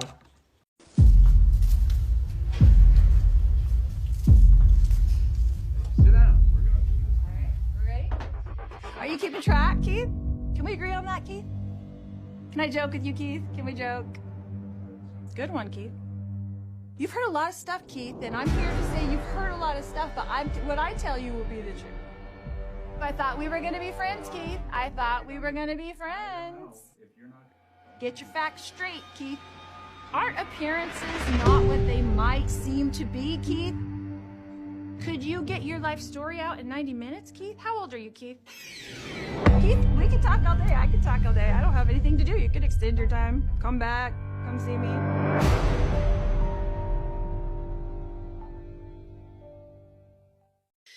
Everybody out there in the media was saying what a great mom she was. She was the cupcake mom. She was the primary chorister. You know, she was a cheerleader. Everybody loved her. She was beautiful, charismatic. And while all of those things were true, there was also another side to her that I knew from growing up with her and spending time with her. And nobody was really talking about that angle. They were mostly saying that she was this great person until she met Chad, and then snap, and she went off the deep end. And that was not my experience with her. And that's the reason I started talking publicly about who she really was when I knew her growing up, and the fact that this version of her was just an extension of her existing personality. Oh my gosh. That correlates so well with the persona that Ruby Frankie had as well. And which is one of my biggest gripes. And I know I have more of a cynical personality, and I have more of a credulous type personality. I question and I'm skeptical, and I don't take things on face value as well. You know, so many times I will hear people say, oh my gosh, this new family just moved into the ward. They are so nice. And I'm like, how do you know? He could be beating the crap out of his family. But what, they showed up in Gap matching clothing with a big bow in the daughter's hair, and therefore they must be great. I mean, I don't know anything outside of the bubble that I lived in for 50 something years. So I can't say what the rest of the world is like. But from my acquaintances now with the evangelical world, it seems to fall in that same pattern of judging people by their show that they put off when they appear in public places. You mentioned that in 2019, you're still active, you're still believing, you're devoted, and you listened to a conference talk by the prophet, Russell Nelson, and he talks about the new Come Follow Me program. And what was it about that led you to the CES letters? That is so funny. I don't know. It wasn't about come follow me. It was, the talk is just titled Come Follow Me. I know now, looking back, I had no idea where I was in my faith journey. I just thought I was stronger individually. I was finding autonomy because I read every Brene Brown book. I was learning about Buddhism, and I was like growing, but I didn't realize how it was affecting all of that stuff. So, but what he let me just interrupt for just a second. Yeah. How old were you? I was when 44. this happened? Okay, see, so biologically, your hormones and everything else is also changing, and your brain is getting, your estrogen levels are dropping, and this whole nurturing, I'm going to love everybody, kumbaya, is changing. And you know how you hear, that's the big thing, where you hear women say, at 20, I did this, at 30, I did this, at 40, I was like, oh yeah, hold my beer. And at 50, you're like, F, you're like, F you, I'm doing whatever I'm going to do. So I turned 50 this year. Yay! Yes. So it is amazing. Biologically, it's like women, they really can't. They can't even wake up. I have admiration for women in their 30s that do, but just biologically, we're not there yet. But like you say, you still have you. You're still you. You probably did the same thing that I did, where they would say things like, I remember, you're too young for this, but I remember sitting in the church when Gordon B. Hinckley told the women that one pair of earrings, that's it. And we all went home and took out our second piercings and, stopped wearing jeans to church. I think I was in the hospital having a baby. My mother-in-law told me that he had said that. So it would have been around, I don't know, early 2000s. And I just remember thinking, yeah, like, really? I just thought that was so weird. And I remember how proud everyone was around me of taking it out. And like the virtue signaling that did. Like, do you know what I mean? It was just a way to be able to outwardly show, I'm so righteous, I will sacrifice this. Where the crazy thing is, I didn't have a second piercing because I followed the first rule about like your body's a temple and you don't do that. I was like, I can't even show you how valiant I am, darn it. Exactly. Okay, so go back to your talk. So you're here this So the talk. So I had IEPs, fabulous speech therapists, but the people that worked with my son were lifesavers, because the short bus picked him up at 7:30 in the morning and took him over to the public school. And I knew I had from 7:30 in the morning to 3:30 to work out, go out to lunch with girlfriends, go to a movie, go whatever. I had those, and I was on the clock, but that was my sanity. That's what kept me going, because the minute he got back off that bus, he was all mine again. To take that away from these families that have kids with disabilities is the biggest crime. If I had to focus on something right now that's politically in the system, it's like, we cannot take that away, and we cannot make charter schools the answer. So you know what though? I think as you and I have our ADHD in common, and one of the things I heard yesterday was people with ADHD have a real right or wrong. And I am very sensitive to injustice. I was just thinking that we got that from the church, our black and white thinking. But you're just confirming that it's on top. So it makes more sense of how absolutely literal and right and wrong, black and white my world was. It still probably would have been, even without Mormonism, just because of our ADHD. But it was something that added just that next level of sensitivity. So that's why the whole belief that you can talk to God and receive revelation from him is a really harmful one, because it's one that is so easy to, forgive the word, distort into something that ends up harming other people in really, really horrific ways. Yeah. I mean, you've got, a woman drowning her children because she heard voices. You've got a Zodiac killer killing people because he heard voices. And so, when they're not LDS and they don't have that prophetic statement coming out, that they can use that voices thing. Well, in the secular world, people go, you're crazy. You're hearing voices. You might have schizophrenia. Right. Is it God or is it schizophrenia? Right. Yeah, that's okay. But in the church, they accept that as, well, she's really sweet, and she prayed about it. And this was, the answer to her prayers. And the other thing, because we don't have a checks and balance system, because we have the way the hierarchy is set up in the church, you could also have men with mental issues that are now in charge. And we don't have the system to take them out, which was probably my number one reason for resigning. So I went and I read that 1832 First Vision account, which I had never read before. And it was so beautiful, so sweet, so short and sweet. And he talked about the thing, I'm going to get like emotional because it mattered so much to me, but I never had heard ever that Joseph went to God for forgiveness of sin, which was my top value in the church and what I believe what mattered in the gospel and was the way back to God. So to find out that like that part was left out, the most important part was just, I'm like, okay.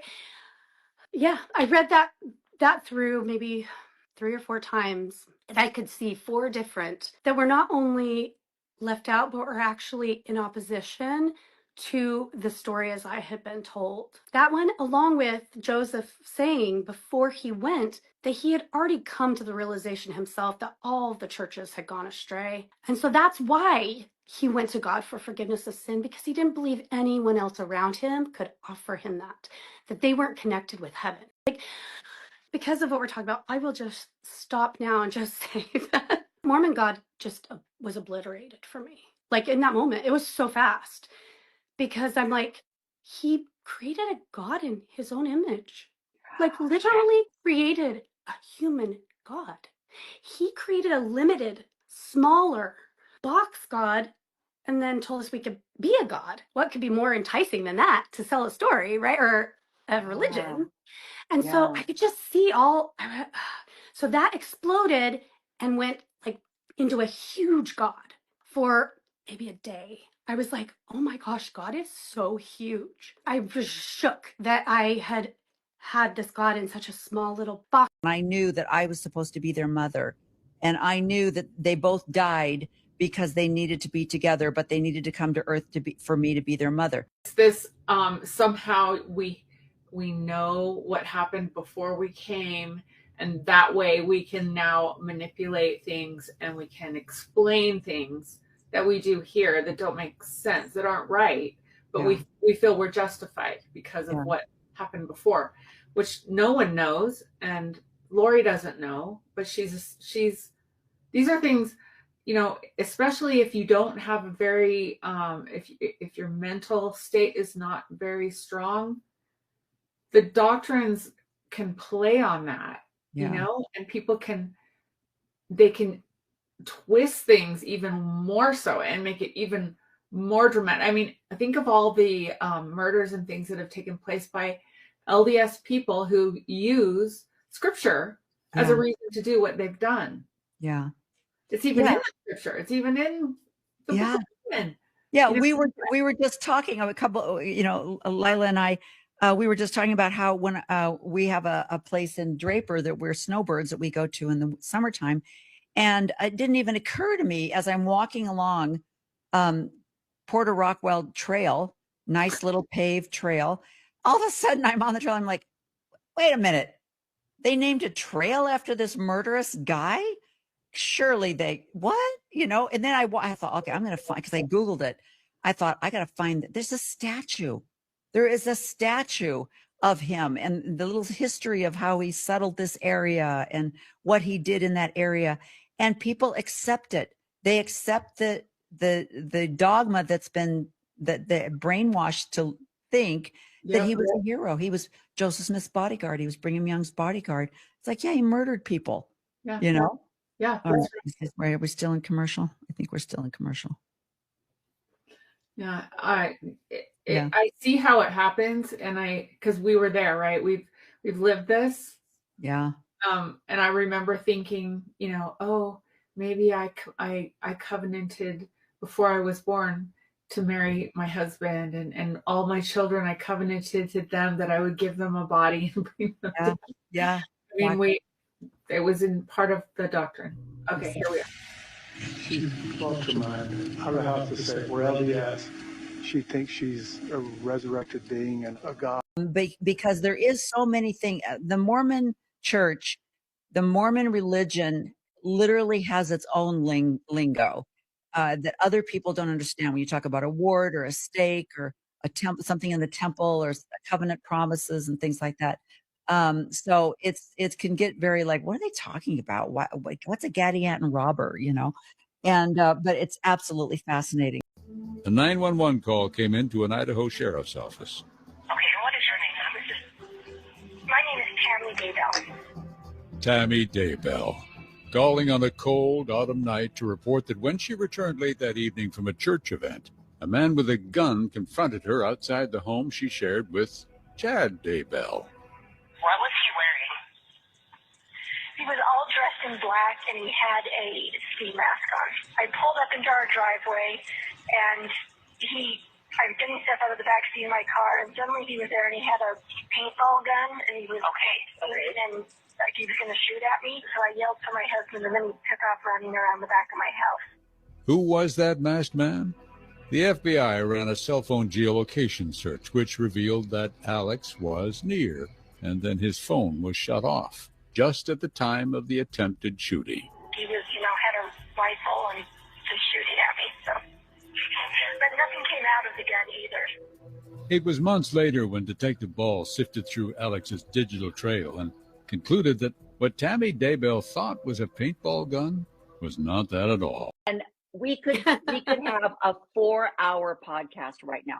Not only, like you say, not only can we talk about the MLMs, startup companies in Utah that are LDS based. I mean, New Skin, Unique, doTERRA. I mean, it just goes on and on. And number one, we all know that Utah gives them a huge tax break, which is one of the reasons why people flood to Utah for their MLMs and their startup companies. But there's also this freaky, weird Mormon obsession with notoriety and fame. And so they bring in Conor McGregor to go to this BYU game because he's this famous Irish, like you say, UFC, martial arts. I can't even remember, but he's Irish and he's like a hero. And so they're like, famous, money. Yes, bring him on. Well, he's also been, accused of sexual assault. He also has a lot of sexual misconduct on his record, but the church doesn't care about that. And it's just like, oh, why? Why are we the only ones that see this? Why aren't there good, faithful, obedient LDS people in Utah going, why did you bring those social influencers to the temple opening ceremony? They're not Mormon and they have a horrible channel and, oh, they're famous. They're famous and they're rich. That's all you need. Anyway, so that was one of your fabulous things. But tell everybody a little bit of who you are and how you got started on TikTok. Okay. How do you process something like that? You don't. Because I had just seen her. And it just didn't She was fine. It didn't feel real. Didn't feel right. What did Jet say happened? That she'd been sick and had a coughing fit and passed away. It was a really hard moment. Tammy was buried without delay in her hometown in Utah. There was no autopsy. Chad's choice, the sheriff said, because back then it just didn't seem suspicious. It was later, when the story began to emerge, that they exhumed Tammy's body, and the ME found bruises on her arms as if she were held down, and the cause of death was asphyxiation, just what lead investigator Ball suspected. I don't think I'll ever forget that moment when he said, I have the results of Tammy's autopsy. Nothing. I think Jesus was a real dude that lived and was cool and was actually like, I think that he was saying absurd things. Yeah. But I mean, I think he was like going against the norms. And I think he was, he was doing great things, but it wasn't like really churchy. Do you know what I mean? Like, he was just a great guy. And I think Jesus is cool, but I don't think he raised from the dead. Yeah. I don't think that he was the son of God. It makes me so mad. And I actually get on people on TikTok. I'll like be that weirdo in the comments when people are like, I'm a Christian and other good Christian. And I'm just like, that word makes me mad because I don't think it has anything to do with Jesus. Like, it's just like virtue signaling, and saying like, oh, and Christians, if you're Christian, these are the fruits of Christian. And I'm like, guess what? I'm not a Christian. And all those fruits are still there. Like, you know what I mean? I'm still getting inspired. I still do good things for people. It just makes me so mad because it's just divisive. Like, it's basically saying we're better, they're bad. Like, if you want to be in the good people club, then you're Christian. And it's gross. And I think it's weaponizing ugly. And I really don't like it. So there you go. And you and I both. And you know, I don't know anything about Arizona law, but I'm wondering, since she's already been convicted of 3 or 4 lifetime sentences in Idaho, when this is all done, I don't know whether she'll stay in Arizona or go back to Idaho. I know in Idaho, the death sentence was taken off the table. That was part of the negotiation. But in Arizona, it is on the table. So I'm sure that after the trial, whatever the sentencing is, if she gets a death sentence, I would think she would stay in Arizona, but I don't know for sure if that's what it's going to be. So interesting. It'll be very interesting. And I think I don't know how they're going to work it. I know in Idaho, there were places for the regular citizens to come in and watch the trial. And people were getting there, 2 days in advance and camping out overnight so they would get a seat in the courtroom. And here I am in Arizona. I live in Maricopa County. And so I think I might try to get a seat. And if they're going to let normal old citizens come in and watch, I'm going to try and go there. So, hey, Lauren Matthias, if you need a place to stay when you come in, I got extra bedrooms down here. So yeah. And, Beth of True Crime, Mormon True Crime, Beth's probably going to be following it. And, if you, well, she's in Mesa as well. So I don't think that'll be a problem, but yeah, it's going to be really fascinating. I'm sure Nate will be here, covering it. And, it's just amazing how the justice system works. And when I did my interview with Megan, I love how she really emphasized the fact that the court has a system and they work by law, and you can only do so much, right? So you have to just take and go with the flow with who do they have the most evidence on. And you can't go with speculation. You can't go on hearsay. You have to have really true evidence.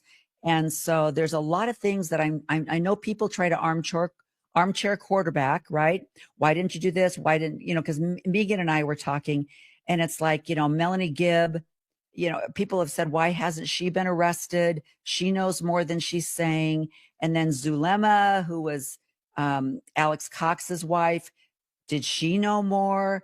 And why aren't they arresting her? And then the niece, Melanie, that was the ex-wife of Brandon Brudeau, I think that's his name. Why isn't she being brought in? And who knows? I don't know. It maybe with the Arizona people in the Arizona trial, it will go on. When she sees the apostles and the other people talk about revelations, talk about, I felt this, or I had this feeling, and it works, and people believe them, and people follow their stuff. And so she's like, well, if they can get away with it, I can get away with it. Or if it's true for them, why isn't it true for me? Okay, so I have someone say, I wouldn't put it past her to start a cult inside and start a prison. When she sees the apostles and the other people talk about revelations, talk about, I felt this, or I had this feeling, and it works, and people believe them, and people follow their stuff. And so she's like, well, if they can get away with it, I can get away with it. Or if it's true for them, why isn't it true for me? Okay, so I have someone say, I wouldn't put it past her to start a cult inside and start a prison. Well, well, well. It appears they've went and made a filter called Republican makeup, baby. Yes, Republican makeup. I know, it is scary, honey. Yes, what in the Avon is going on? But I'm hoping that LDS people that are watching this will recognize the lingo, Gadiat and robber, past lives, evil spirits taking over. Yeah. If nothing else, it would hopefully make them go, think about that a little bit. Yeah, you hope so, that it would make them pause and just think, some of this doctrine is iffy, in the wrong hands, obviously.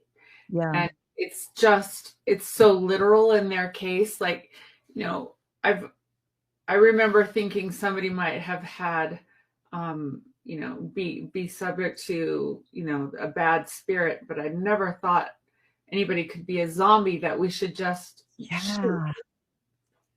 I know.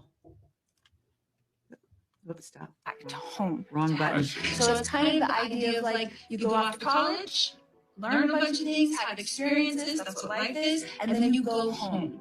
You have As Lori sat and explained, it all seemed so benign, as if she were in a temple wearing robes instead of bright orange and blue handcuffs in a high-security jail.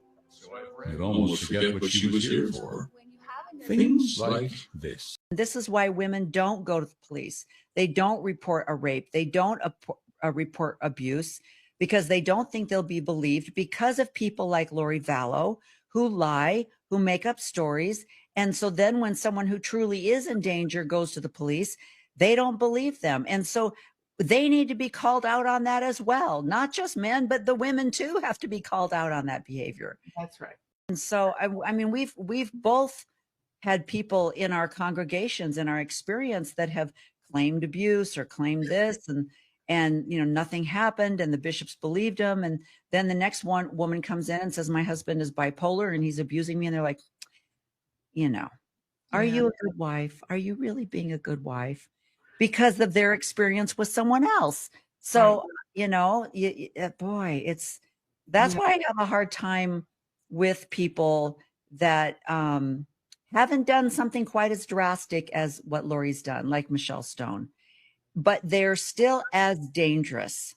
And it's not benign. It's not just, oh, well, that's what she believes, because who knows at this, it's early. Who knows what could happen in the future, because she's saying the exact same thing. Yeah. God came to me.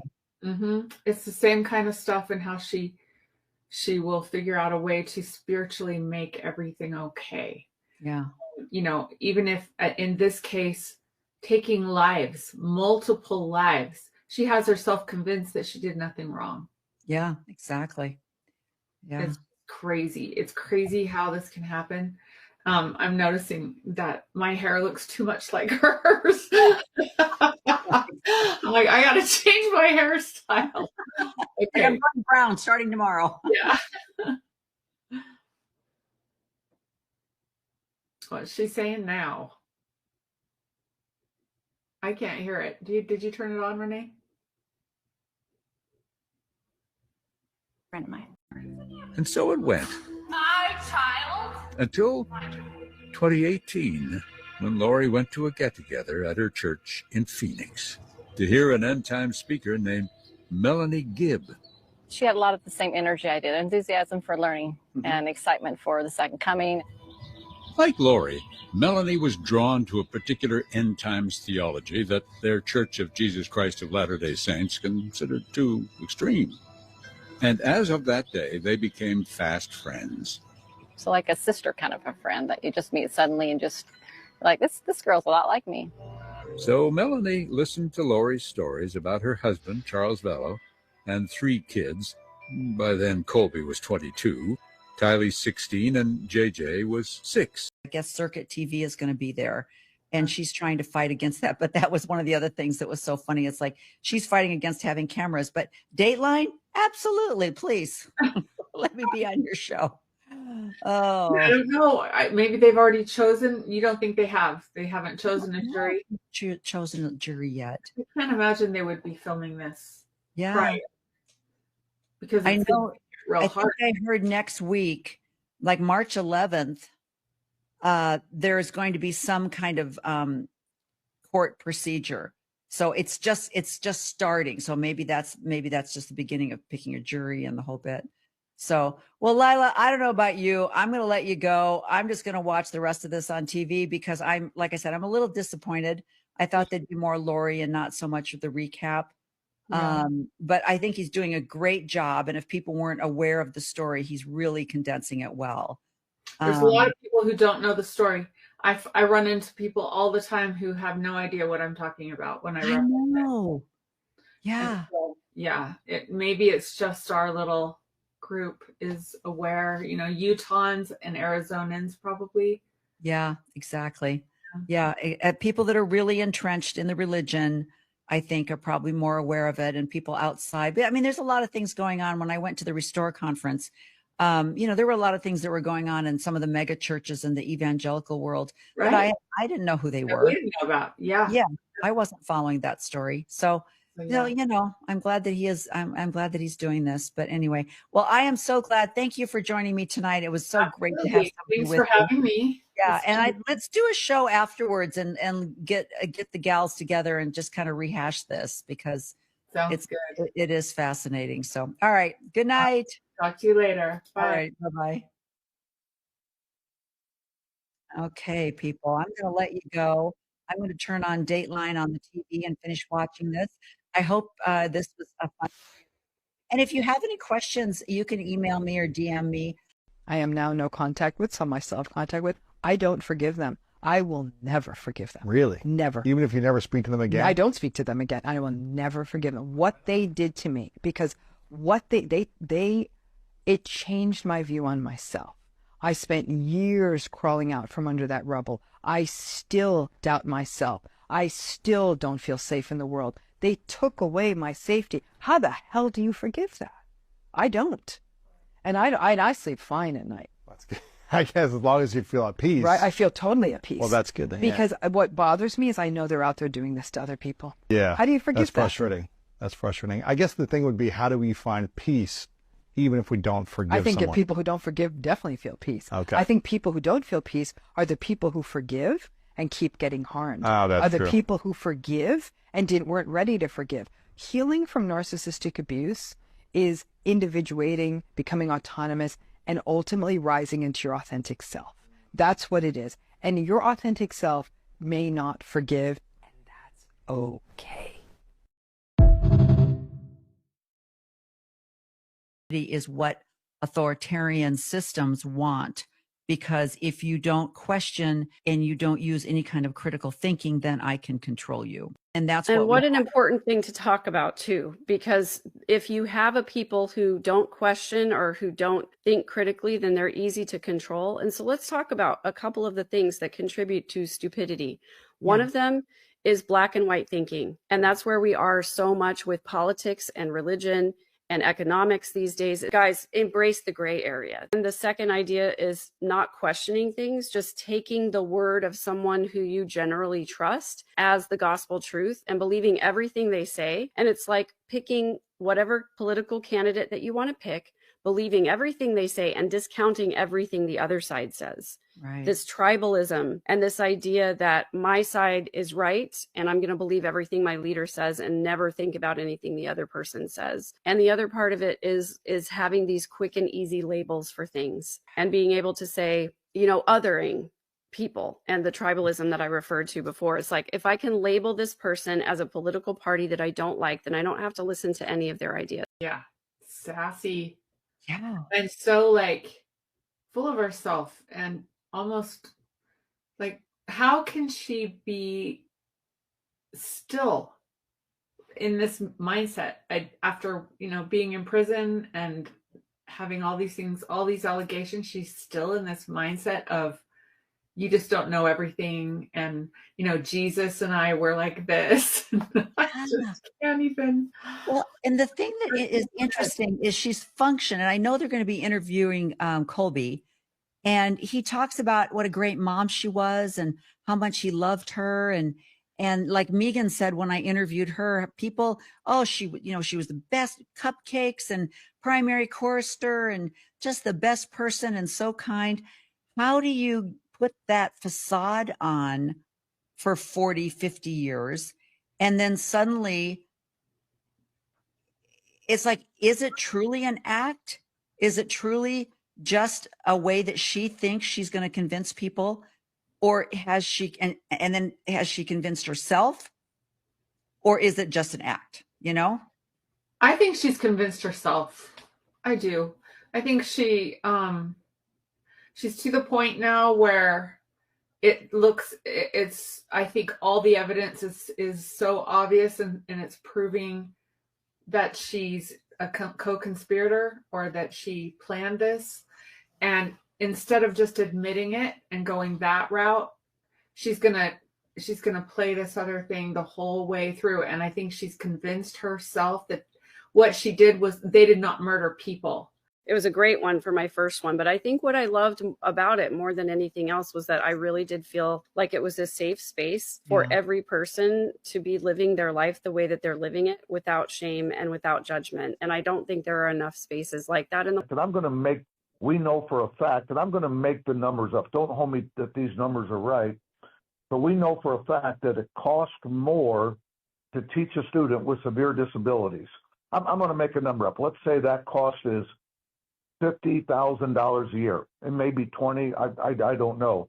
Compared to a student who is comes from a family with loving mom and a loving dad who put education at a high level, you know, it costs a lot less to educate those students. We know for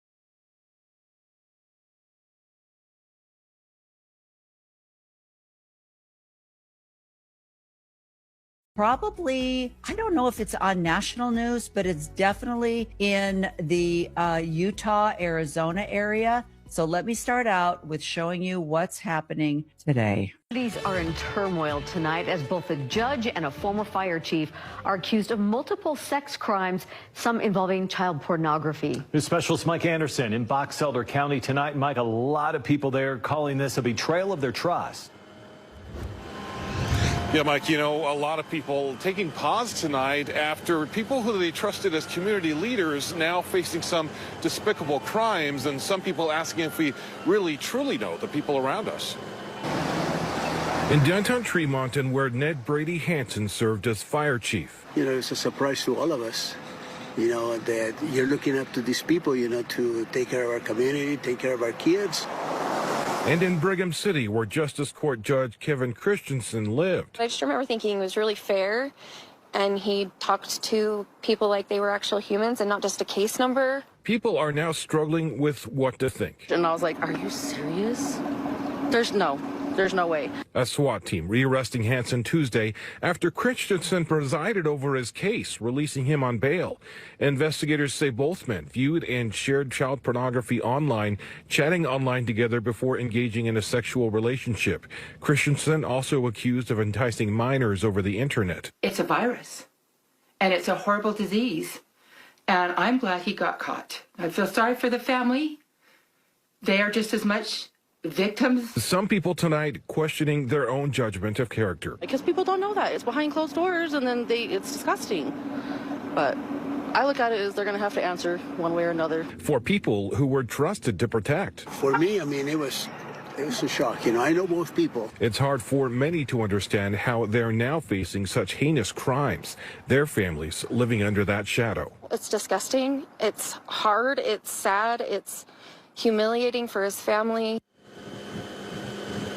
And Tremonton City Manager Bill Colbabe saying today that the community is reeling and that they are focused on making sure people feel safe and that they can trust their government. He says they're doing what they can to help mend and heal. Back to you. Tough story. Mike Anderson live tonight. Mike, thank you. But first, I want to start out with a gentleman that I found that I think this is one of the most profound insight to abuse that I've ever heard. And what I like about it is he doesn't just go to the typical psychological, like anybody that is a sexual abuser probably has a psychological problem, or they have some kind of label that's been given to them by the field, narcissism or sociopath or psychopaths or some kind of a disorder. Because why on earth would they do something so criminal and heinous if they're not mentally off, right? And Mr. Bancroft, Lundy Bancroft, has a new insight to this. And I think it ties in to the Mormon Church's teachings better than anything I've heard. So we're going to go through an interview that he did, which I absolutely love. And I'll share that connection to this interview that he did. All right, let me show you and introduce you to Lundy Bancroft. First of all, thank you for letting us do this in your home. I'm really glad to get to have these conversations. I always enjoy these kind of conversations a lot. So I'll give you a little background on why I found you. Okay. Which was the main thing I started to become curious about is like what constitutes abuse, and when someone is in a confusing situation, how do you begin to sort through the confusion of what the hell is going on? Okay, let me stop right there and just tell you that Mr. Bancroft has over 25 years of experience in the fields of abuse, trauma, and recovery. He has published 5 books, including the bestseller, Why Does He Do That? Daily Wisdom for Why Does He Do That? When Dad Hurts Mom, The Batterer as Parent, and Should I Stay or Should I Go? And so this is a little bit of his background. As I mentioned, he talks a little bit about his training, and so I'll return to the interview. You offered a side of the equation that I think a lot of people don't understand, which is insight into the abuser perspective. And the book that you wrote, which was the first book I read, which is Why Does He Do That? Which is literally the question that is in many people's heads. Why? Spoke directly to the struggle I was having to understand what was going on. So anyway, I would love you to introduce yourself and just say a little bit about your background. Okay. Okay, I want to ask you, before he does a little bit of background, do you ask yourself that? Why does he do that? And what is the first thing you think of when you find out that there's been some kind of abuse? Just what I said. Let's talk about abuse without talking about domination. I think they end up doing harm for exactly the reason that you've pointed out, that you're actually missing so much the key dynamic. And then one other sort of snippet that I like to give, which is that when people hear about domestic abuse, they right away start focusing on the man's anger and say, oh, he's got anger issues. You know, he's got problems with his anger. And one of my catchphrases about that is, no, he doesn't have a problem with his anger. He has a problem with her anger. He believes she doesn't have the right to be angry. And he believes she does not have the right to stand up for herself. And that's why he hurts her. Who should be held accountable for this? Someone has to pay the price for the enormous damage done to these children. Who doesn't want to protect just every kid that's there? And maybe if changes happen, maybe there won't be another one that suffers 5 more years because of this. I hope this can give you the strength that you need to stand up for someone that abuses you. And please, I will include this link to this interview that was done with Lundy, because he really talks about not being able to leave, how hard it is for women to leave. And I think that's also something that's very important, because any of us who haven't gone through that kind of abuse, that's our first instinct, is to tell your friend, well, just leave, or I'll help you leave, or how about if I come and get you? And the number of murders that have been done by women that have left, they've gotten restraining orders, or they've even tried to get custody of their children when they know their husband is abusive, and the state does not go along with it. And it's non-governmental. So people are like, oh, you guys want to tax the churches? I don't care about that. All I want to do is bring accountability in and then let the system sort itself out. And so we've built a tool, and I believe we're the first to do this, 4 years in the making, or 3.5. But we've scraped the federal and state databases. So we have all 1.9 million registered nonprofits in the US. That includes religious organizations. You have to play. The more transparent you are, the higher you rank. And if you help us close them in your organization, you rank higher, which means, hey, instead of spending 30% of your time and money trying to raise more money, we're going to put 500,000 potential donors in front of you, and you don't even need to spend money on fundraising. Oh, so my go gosh. do your mission. And then guess what? The app aggregates all that data. Randy, you and I need to have some offline chats, but there's some, we're working with some development economists at the University of San Francisco. And they've helped us on this front. We want Broken Shepherds to solve what we're calling the 12 lowest hanging fruit social issues globally in the next decade. And we think we could do it. The number's very small. It's a rounding error when you look at Christianity as a whole in the US.